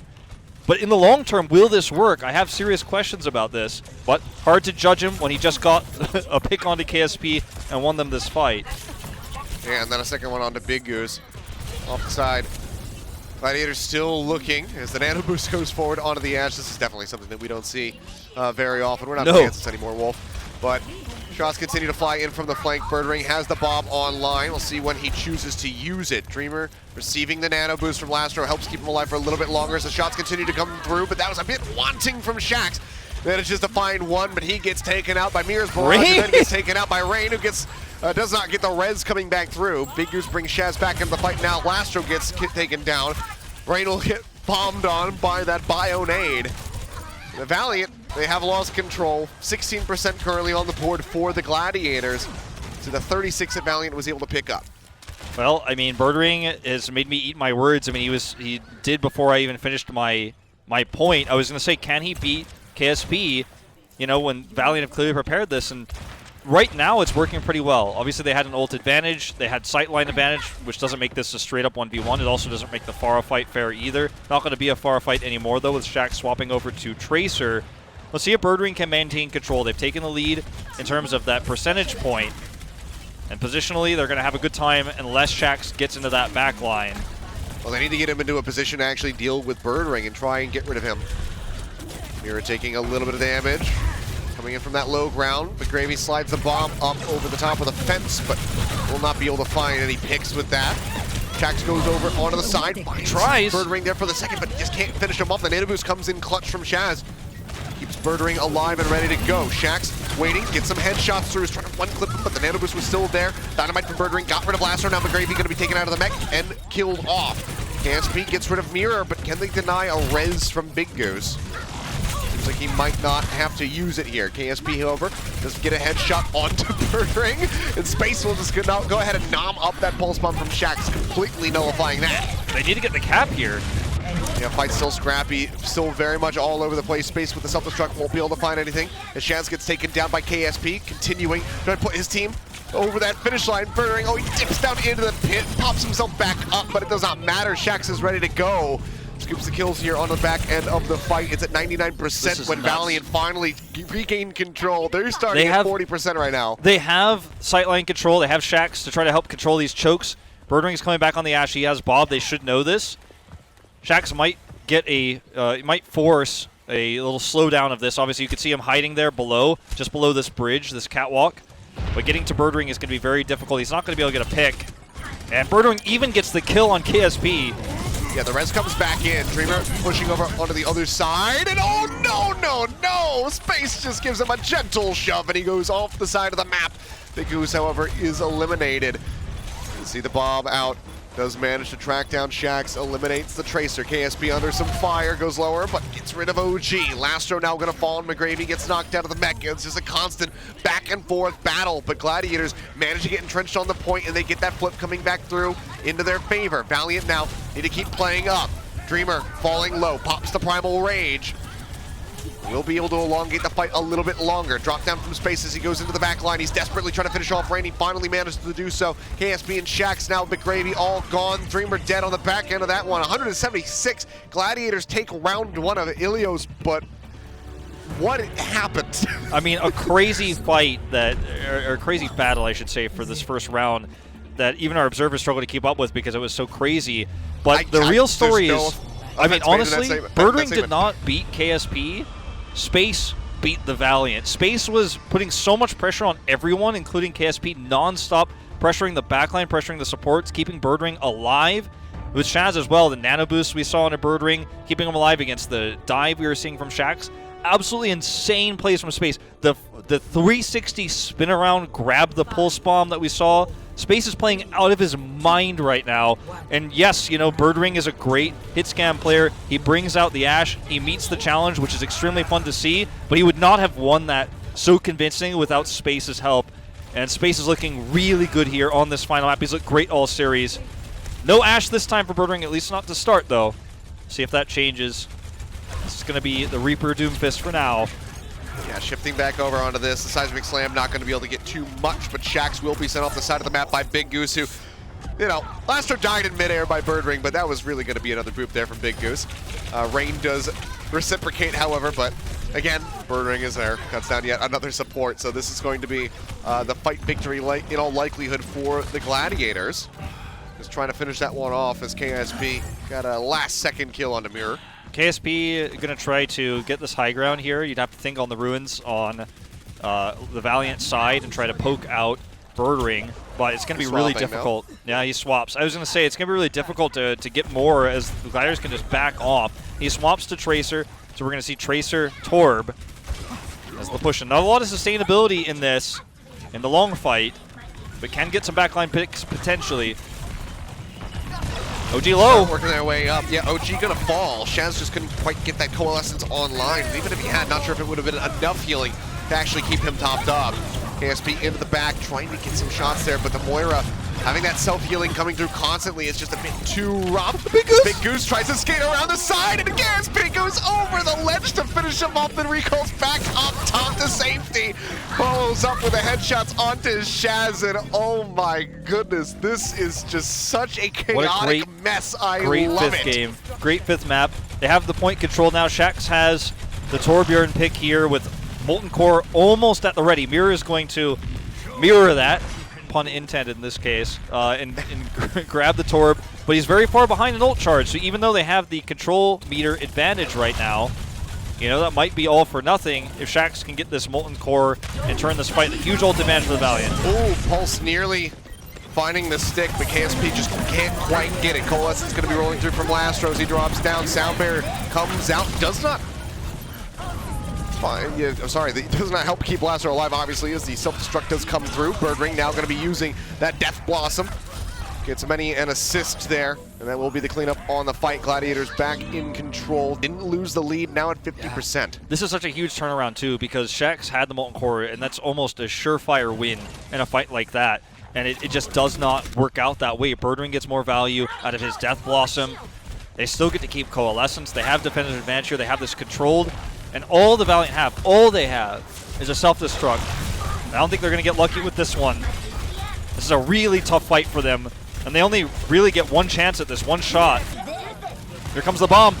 Yeah, bomb up over Gets the top, Mirror. finds Mirror, had nowhere to go, and OG got taken down by KSP. In the meantime, on the other side of the map, continue to chase forward. The Gravy will be able to roll over Birdring. Shaz falls as well. Valiant now making their way over to the point. Will be able to get this flip into their favor as they finish off space. Hammer kill from Jax onto Big Goose. Okay, they got it. The bomb was good enough, actually, you know? Players making me eat my words. He gets the angle there where Mirror can't escape. Gets that blow-up kill. And everything's changed, but still, Gladiators with a massive advantage right now. They're going to have to be careful of the Valiant of getting anybody picked. There might just be the end of the series for them. And the reverse sweep taken away. Mirror very close to Molten Core of his own. He's going to split his turret with where he stands. He's about to get it. They need to win out these last two rounds, but Shax is the first one to fall. Birdring pushes forward, manages to get rid of the Torque Grid. Now the Molten Core going to be coming through, just making sure to cover all of the ramps so that the Valiant have extreme difficulty in trying to get over onto the point. Space, the self-destruct will get rid of Dreamer. Didn't have anywhere safe enough to hide. Flip comes back through, 92% here. Valiant, what have they got? Dreamer's going to swap over onto the Wrecking Ball. It looks like McGravy likely going to have to be the one to try and tag in, but he's already going to be knocked out. Mech, and they just can't get there. Oh, no! What a way to lose the series. They get so damn close. Down to the wire, could take us to a final round. Couldn't touch the point. Space. And that's it. Space did it. Space did it against his old team. And he keeps LA Gladiators ahead. 3 wins in a row now. And they are maintaining their all-time record advantage versus the LA Valiant. He does it against his former team. He lost against the Gladiators twice in a row in 2019. And now in 2020, in their first matchup of the season, he defeats his old team and actually his old rival. He helps them do it. And an absolute phenomenal performance from him throughout the series. Crazy stuff. Yeah. The play we saw from him on Ilios, I mean, out of control to help Birdring out when he was playing Ashe. Insane. Just, yeah, really great performance from him in particular. Really weird performance from everybody in particular across this entire series. But that being said, we still do have to name a player of the match presented by Xfinity. We'll go ahead and take a look at this one, and, well, there you have it. It's Space. I mean, yeah. Obviously. Surprise. Surprise, surprise. He's the one who. You were just singing him so much praise, I wanted you to just kind of take it over and go. You know, I mean, look, he played well on the first few maps. He looked solid on Hollywood, controlling high and low ground. But in that last map, I mean, he really solidified it. The defense matrix play we saw, the absorbs we were seeing on ultimates, protection of Birdring, the protection of the rest of his team. His Sigma play was pretty good as well, even when there were moments where he had to defend against both Pharah and Ashe, and it was tough. It was there were a few struggle moments, but not from just him in particular. The team itself had some weird issues on the maps 3 and 4 there, but yeah, they closed it out in the end, and at the end of the day, that's all that matters. Indeed, yeah, weird moments for sure, but a very fun series overall. You know, utterly chaotic. At some points, idiotic. It didn't make much sense, but it was extremely fun to see. You know, the Gladiators try to put up with that much chaos that was being brought to the table by the Valiant, and then actually just, you know, be brought down to that level as well, run the Ashe themselves and whatnot. So it was a very fun series to go through. And Ashe, you know, I mean, we're gonna see more Ashe potentially in the Overwatch League. I hope so. Knowing I our hope community, this was a good enough showing. knowing our community, if we see this for the rest of this weekend and then a little bit next week, everyone's gonna be like, "Oh, I can't. I hope Ashe is banned. It's just only Ashe. I'm so frustrated. It's just Ashe all the time.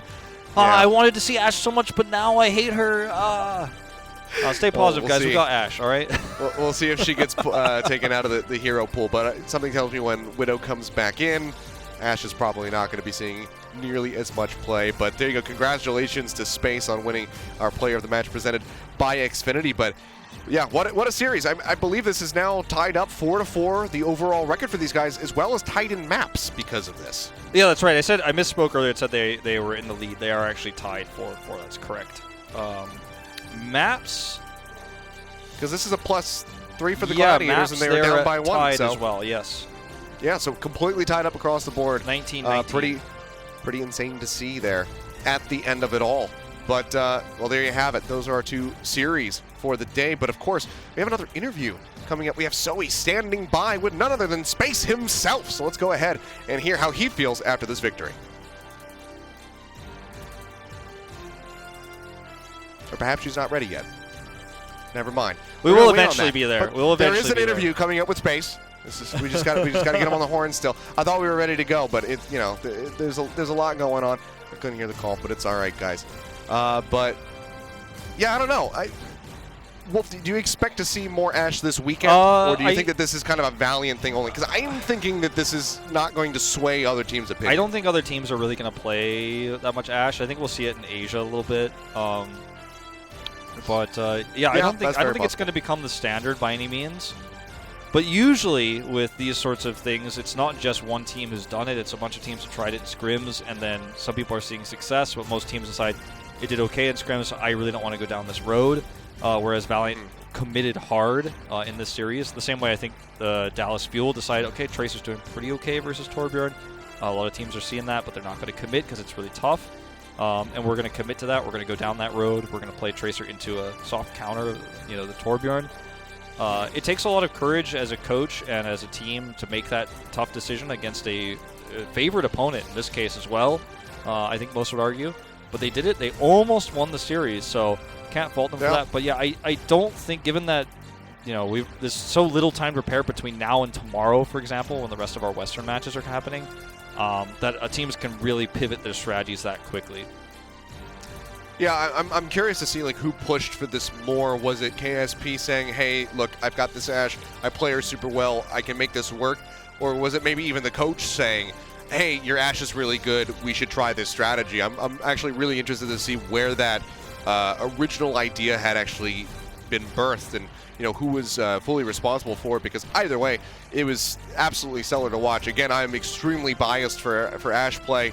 Was a one-trick Ashe player for a very, very long time, but yeah, I'm happy to see more of that. Even though you and I are done doing commentary for the weekend, hopefully I get to just sit back, tomorrow or in the overnight games in Asia and get to watch some more Ashe play come through. So I'll have my fingers crossed that continues. I think we might see, a little bit more of it in some niche situations for sure. It's not like it's. We need to bring Dia back out. Yeah, get Dia back out here. Hey, the Asia teams, I think they might try. I think that'd be pretty great. So hopefully we can see that. Somebody like Bacon Jack, especially coming out for the Chengdu Hunters, I think would actually be super ridiculous to see on Ashe. I think he could pilot that pick extremely well. Yeah, the pick itself, I think, was partially used because there's a pretty high chance you're going to see Reaper, and we did see a lot of Reaper. Doomfist, she's pretty solid against Doomfist. You can outrange these DPS heroes. May, the Icicle, yeah, sometimes you can lose those duels, but it's pretty unlikely, especially when you're getting pocketed. So you kind of have this ability to outpoke and outrange. The same way a McCree would be used oftentimes, or especially a Widowmaker. And because, most teams just assumed that no one was going to be running Ashe, you kind of have this surprise factor. It was dealt with pretty well by the Gladiators overall, minus maps 3 and 4 there, where it got a little bit shaky. But I think it was a sound strategic choice. It just didn't feel like it was going to work, especially after the first map where you could see it almost working. And, the damage output wasn't good enough. The pick potential wasn't there. And it was like, oh, KSP is almost making this work. But at the end of the day, he did make it work. Partly through the help of the of the Gladiators' indecision on some of those maps. Yeah, well, absolute insanity there from that series, but Wolf and I are done talking about it. Instead, we're going to have Zoe finally go ahead with that interview with Space, and we'll get some more insights from him. Zoe, take it away. Thank you guys so much. I was wondering how many more minutes we can actually make you fill until you were running out of things to say. But no, Space came to the rescue and is joining us now for a quick chat. First and foremost, of course, welcome to our show. And also, thank you so much for joining us. That was quite a match, and it went the distance. Maybe run us through what's going on in your head right now. Did you expect this to be such a close series in the end? No, honestly, we thought it was going to be quick, like 3-0, because we expected them to play Rush, but they played like Dive, which we never played against, so we just had to take after that. Okay, so if we're looking at the adaptations you guys have made, obviously, I don't think you guys expected to go up against a Nash and then later on against a Nash Pharah combo. What kind of changes did you guys have to make to not just your playstyle, but also potentially to the actual composition you guys are going to play? For our playstyle, we just had to slow down, like think about our movements, focus their Orisa more instead of like diving their backline, which they're playing super far every single fight. And then composition, we just decided to mirror them because we knew in mirror would be better than them, so that was like easy for us. Okay, well, like that took 5 maps for you guys to actually pick up an Ash and a Pharah yourselves. Who made that call? Who was the person in charge there? David, our head coach. He was just like, don't overthink the picks, just mirror them and we'll win for sure. Like, you guys are thinking too much and just mirror and we'll win. All right. Now, you're saying the coach made that decision. What's you guys' setup right now? Like, are you all in a house together? Is everyone at home? Are you all like connected via voice? Like, what's the quarantine setup for your team? We're all in a team house, so we're all playing next to each other. Okay, that's certainly gonna make it easier for you guys. Yeah, for sure. Like, the energy is much better when we're together, and like when people are alone, I feel like it's easier for them to tilt, but when we're together, like there's no tilting at all. All right. So who's your best quarantine buddy? Like, who would anyone out there want to be in quarantine with? Mirror, probably. Mirror just keeps it alive always. Like, he's just the funniest kid to be around for sure. All right. Well, that's great. Unfortunately, we'll never know because we're not going to mess with you guys. However, so I took some. I went on a search through the mighty interwebs. It didn't come very far, but I took a question from the audience for you. I'm going to read this out. It's from XX Mercymain 666 _ definitely not Custa. How's that trader life treating you? It's good. Honestly, I'm living lavish out here. Like, we got a home gym, we got a pool. Like, trading size was honestly the best thing possible. And we just caught the dub, so like I'm happy with it for sure. Yeah, now that you're with the Gladiators are edging ahead in the Battle for LA score. Are you the reason for it? Of course. Is that what's happening? Of course. Yeah. Nothing to say, bro. Love it, love it, love the confidence. Now, moving forward, I mean, we're talking about being meta-proof for all of those teams. Do you feel like your team has that meta-proofness? Not sure that's a word, probably not. But is there anything which can throw you guys off of your game? Since seemingly Pharah and Ash are not doing the trick. No, I think if we prepare properly, we're completely fine. And as long as we adapt properly, like, I think our problem this match was just adjusting, and we kind of choked on that. But if we really have to, we can mirror and out-mechanic anybody. So I think we're good, definitely on the mechanics. All right. So where do you see yourself at the end of the season? Do you think you're going to make it all the way to the top, or definitely top 5? Yeah, definitely playoffs. Like, playoffs for sure. And then it just depends on keeping the momentum from there. But, like, nothing less than playoffs, and we just grind it out from there. That's good. That's a good aspiration to have. What other teams do you think you're going to meet in the playoffs, given what we've seen so far from all your opponents? Definitely Shock, for sure. Because Shock, like, they started rusty, but they're definitely going to be a top dog no matter what. And then maybe Vancouver. I think Vancouver is probably still figuring stuff out, and I think they'll be really strong still. And I think New York. I'd give New York probably. But I think Atlanta's a team that people are going to sleep on this season for sure. Like, Atlanta's the dark horse team that is going to have an opportunity to actually win the season. So if we're looking at all those other teams and where they could potentially end up in this season, what do you think, which kind of style bodes better for teams? Is it the ones who can just rely on mechanical skills and go for comfort picks and kind of, you know, grind it out? Or do you think it is super important to like find the right meta every week and like stick to those kind of composition? Who is finding more success? I think the team that has a playstyle is probably the best team right now. When the meta's swapping every week, if you have a consistent playstyle, like no matter what the comps are, if you just like play really aggressive or play really passive, then you're gonna do good. But if you're like a team that's kind of in the middle and like you don't know if you want to go aggro this meta, or you don't know if you want to play passive, or like you have no idea, then I think you're gonna struggle. But once you find your playstyle, you'd be good. So how would you describe your playstyle? Definitely aggressive. We play really Definitely aggressive. Yeah, and we enjoy watching those aggressive plays. Now, that's already it. Thank you so much, Space, for joining me here for our post-game interview. Good luck in your next matches. We're now heading into a very quick break, and afterwards we will be back with our Watchpoint post-show.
The Overwatch League is brought to you by Xfinity, the preferred internet provider of the Overwatch League.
Cheers, loves, and welcome to the Watchpoint Post Show. I am Zoe, and joining me, as per usual, are Costa and Reinforce. Well, that last match went the distance, guys. We all came out on top with our predictions, including Hugo. Good job, Hugo. Good job. However, that was really close. Closer than expected. I didn't really expect that. Closer than expected, and also a lot more clowny than expected, because I certainly did not expect not just one team to bring out an Ashe Pharah combo, but the other team to just in the end throw everything out of the window and match it. Did you guys enjoy watching it, though? It was really interesting seeing how the game sort of devolved and then re-evolved as it went on. Devolved. So you sort of saw the Gladiators kind of crumble a little bit in the way that they were playing as a team against this Valiant composition with the Ashe, with the Pharah, all that kind of stuff. You sort of saw a lot of them trying to take the game on their own backs and try and win it themselves rather than sort of playing as a team. But on top of that, I think you need to highlight Hollywood and Hanamura are both very good maps with the way and the style that LA Valiant was trying to play. Lots of high grounds, lots of long sight lines, exactly what you want for Ashe and Pharah. So it was definitely rough for Gladiators, but they don't lack anything but confidence, you could tell from Space in this interview. They really don't lack that confidence, which I think you need, honestly, when you're going up against slightly out of the ordinary picks and comps. Reinforce, what were your impressions? Yeah, I mean, I completely agree with Costa that it came down essentially to map design, which no one likes to hear because it was a super close game and it was really entertaining, and I loved what we saw from the Valiant. I mean, I mentioned in the pre-show, right? Like, I wanted to see something else from the Valiant. I just didn't want to see this double shield all the time and like this slow play and like hit great accretions, whatever. I wanted to see something more, and I really feel like I got that from the Valiant today. So you can tweet about how cheesy it was and whatever, but like I really enjoyed it. I thought it was fun Overwatch. It was innovative Overwatch, and I really enjoyed the match overall. So even though it sort of came down to map design and how good Hanamura and Hollywood was for this composition, I really enjoyed seeing something different and seeing them trying to make the Ashe work. So credit to the Valiant, even though they went down in a close 3-2 series. Yeah. Yeah, and I mean, honestly, I think it was really well prepared for them. Just knowing that the Gladiators like to play around that D.Va and kind of abusing the fact that D.Va really struggles to actually take care of an Ashe plus a Pharah, because there's just so much going on, and like Space really had his work cut out for him throughout the entirety of the match. Still able to make real big plays there. So, I mean, it was funny, right? Because I saw on OG's Twitter, and he was just like, oh, you know, Valiant knew that if they play Mirror, they were going to lose. And I'm also like, yeah, but that was really smart by the Valiant to just pull out this card and just like, I was like, okay, well, you play your cool May Reaper composition, and we're just gonna do this Ashe thing and just have fun with it and try to beat you guys. So I'm like, yeah, I respect it. You gotta respect it. Yeah, I enjoyed it. You got to recognize your limitations as a team, and I think the one team that's always done that is Chengdu. They never really try and play the meta because a lot of what the metas have had don't fit their strengths, so they generally just play whatever they want. And if you're the Valiant, I'm sure they tried this meta in scrims. I'm sure they weren't doing that well, and they came to this recognition that if we play this comp, we can win this match. And they were very close, so you have to give them props for that. I'm sure it's frustrating as a Gladiators player. I know I've been through it. You're just like, just play our game and we'll beat you. But you got to give props to Valiant for that, and props for Gladiators for pushing through it and end up coming with the dubs. Yeah, and I think you really hit the nail on the head there. I think what makes a smart person is knowing what they don't know. Because only then you can really improve and make adjustments in order to succeed in whatever it is you're doing. And that goes for every aspect of life. So I love what we saw today. And even though, on Twitter there was some rough words in regards to the comms. I think Big Goose tweeted out trash comp. Well, that trash comp got you all the way to map 5, so I don't know. It was good stuff. And I mean, how many times can we be on a Watchpoint show and like call out the Outlaws, like when we don't like what they're saying, or whatever team. We always complain about how teams aren't adapting or like being creative or doing whatever. So I'm like, yeah, it might have been a trash comp, Big Goose. Maybe you're right, but it worked for at least 2 maps, and it was close to a reverse sweep. So I gotta respect it. I gotta respect it like any other composition that was played, which teams were innovative about. So I enjoyed it. You know what? Your respect is what we're all doing it for. That's what I'm doing it for, Johnny. Just for you, buddy. Yeah. Oh, that's I what I'm appreciate living that. for. That feels very unsarcastic and very lovely. So thank you. No, what? Love you, Johnny. You two are the best. much Zoe, love, Jonathan. Zoe, honestly, you had some fantastic post-match interviews today. So I just want to recognize Zoe's you. great interviews. I'm clapping to myself in my Ah. living room because I thought they were really Well, I'm good. hearing So you, so thank you so much. and so do your neighbors. So we're all in this yeah, they're like, together. why Thank is you so much. this guy clapping? Is he doing like audio test on That's camera? Like, weird. what's happening here? They also heard you counting to 10 like about 8 times Yeah. a day, so they probably have a lot of questions for you at this Yeah. point. We also had a lot of questions about the first match. Oh, happening what a today. transition! The second series was, I know, right? The second series was a close one. The first one, yeah, Atlanta kind of ran away with it.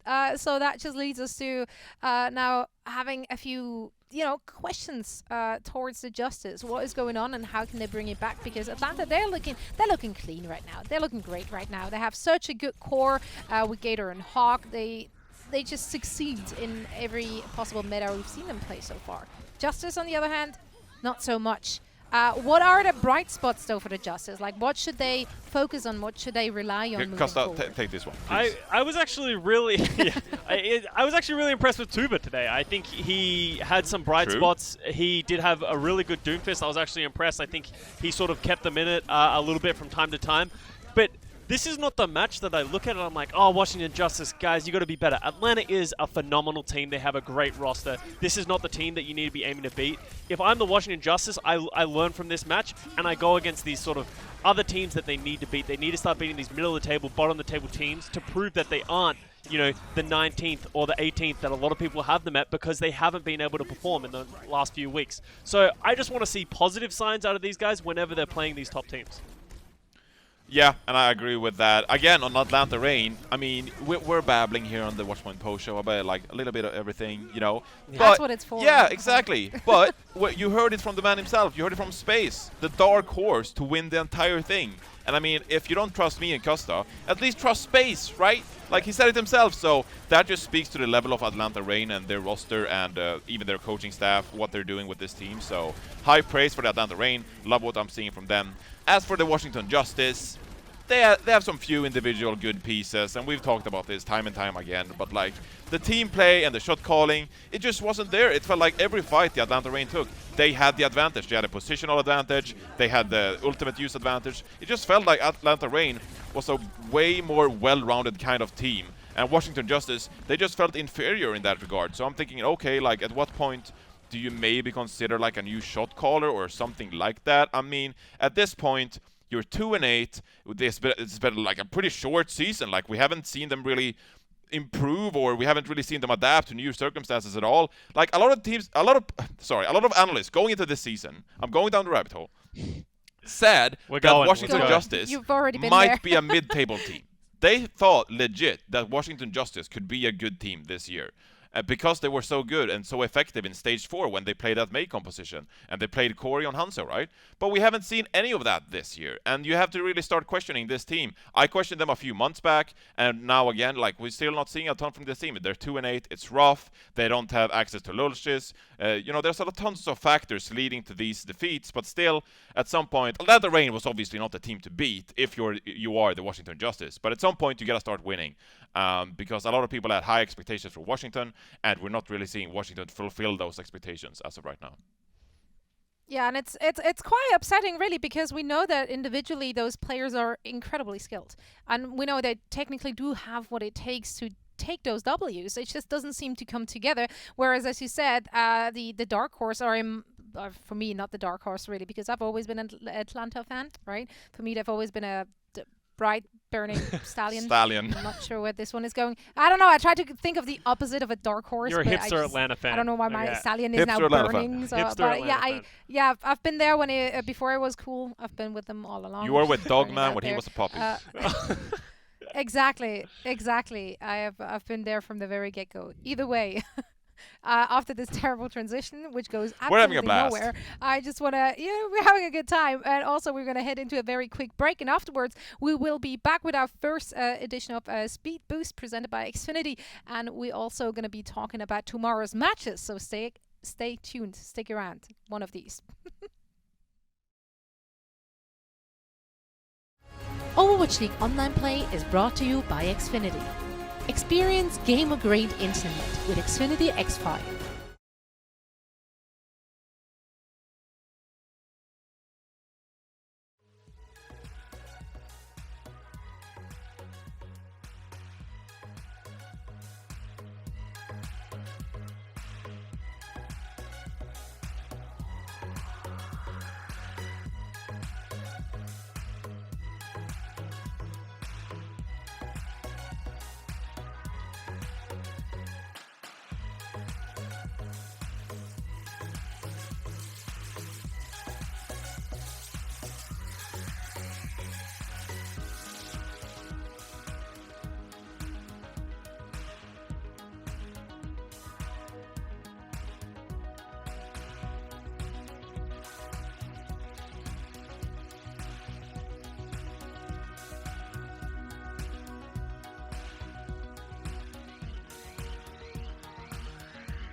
Hello and welcome back. Now it is time for our first ever and this week's, I don't know, speed boost?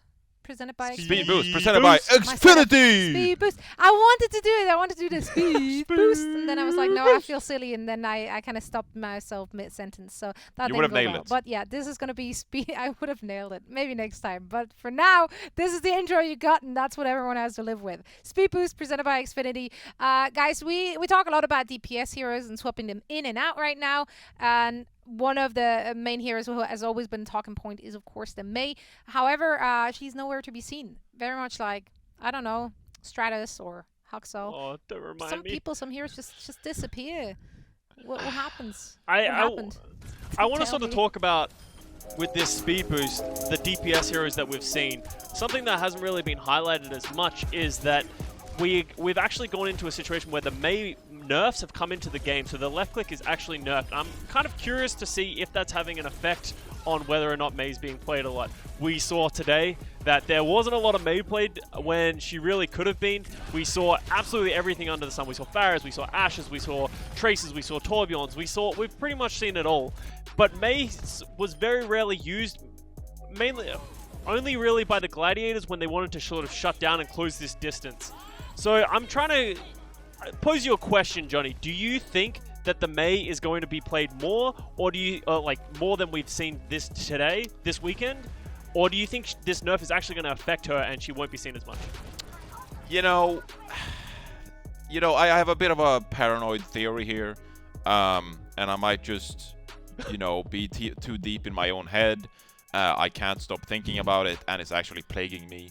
I feel horrible about it, but I'm starting to worry that Reinhardt getting banned is good for us not seeing Mei, and I'm having a hard time coming to grips with this reality. I think I want to see Reinhardt being played as much as possible.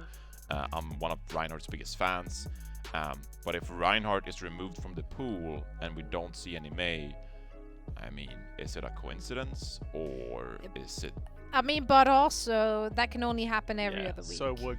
Yeah, so yeah, but imagine a reality Is that still too much? where you see Reinhardt without Mei. How did Ryan turn into Torbjorn? Reinhardt without Look, Mei would they be a both good have time. armor and they're cool. Yeah. Okay, that's all you Okay. need to know about it. But imagine a meta with Reinhardt without May. Without May. Okay. It'll come. That's the goal. It's going to happen. So you think that the lack of May is due to Reinhardt not being played as much? So with the Orisa and the Sigma, you think that May? No, I mean it's not an analysis. It's just like I'm paranoid about it and I'm thinking about it. It's keeping me awake. I mean, I don't know. And this is a safe space. Yeah, I mean, I don't know. You know, conspiracy theories. Maybe Reinhardt getting removed from the pool is good for us not seeing May. So I'm worrying about it. I don't know. I'm having a hard time coming to grips with it. I need to talk to someone. You know, hit me up on TeamSpeak. Well, you're talking to us. This. I hope it's helping. I don't think it is. No, I don't know. Well, thank you very much for sharing your thoughts and fears with us, Reinforce, in today's Speed Boost presented by Xfinity. Very happy segment. Very happy segment. Very happy. It was, I got very dark. That took a turn at some point. Try to be a little bit more upbeat next week. But for now, let's actually take a look at something hype, and that is the schedule for tomorrow and all the great matches which coming with it. And remember, also we have games on Saturday and Sunday, so plenty of Overwatch coming your way. Kicking things off at 4 p.m. our time. I have no idea what that is in your time. Wherever your time might be, is going to be the Florida Mayhem going up against the Paris Eternal. And then later we're going to see the Boston Uprising taking on the Toronto Defiant. And last but not least, we're going to have the Dallas Fuel, who will be going up against the San Francisco Shock. What's your highlight of the day for tomorrow's highlight of the day? I want to see Shock versus Fuel. I want to see where the Shock has ended up. We've seen them very up and down recently. And the Dallas Fuel has also been a team that we don't really know what to expect from them right now. So this is going to be a match where I think we're going to learn a lot about both of these teams. You know, I'm looking out for the match that starts at 1 a.m. Swedish time, and that's going to be the Florida Mayhem against the Paris Swedish Eternal. Time. Yeah, Swedish time. It probably has a name. I just call it Swedish time. No, it's Swedish time now. It goes from like north to south. So there's a lot of countries south of Sweden. Then. Yeah. Probably, yeah, but I just call it Swedish time. Yeah. That's what it's known to me. So that's Florida versus Paris Eternal. I'm hearing some rumors that Florida Mayhem are really good at playing Hangzhou Tracer because of Yaki's Tracer. But, we didn't see Hangzhou Tracer today, so maybe that doesn't matter, and maybe it'll be a 3-0 sweep. Who knows? I'm excited to see the Florida Mayhem. I mean, also, maybe they can put on a performance. We haven't seen that much from the Florida Mayhem in general, like given ever since the hero pools hit us. Yeah. So Also, it's gonna be great to see how they're gonna adapt. Maybe if we don't see Xe, there's some upset potential. I mean, McCree and Widowmaker is removed from the pool, but still, Xe is Xe. Xe gonna Xe, Xe just gonna do Xe things. It's true. That's wow. Who knows? He went there. And with that, we have to end the show. It's time to leave. We actually do. So it's not your fault, Casa, but it There does is a coincidence coincidentally happen after you making a bad pun. So maybe that's something to think about as we go into bed tonight. But make sure to tune in for all the games tomorrow. It's going to be a fun day. Thank you very much for tuning in for today's matches. And guys, thank you so much for joining me once again here on Watchpoint. Thank you. I had a great time. Bye. See you tomorrow.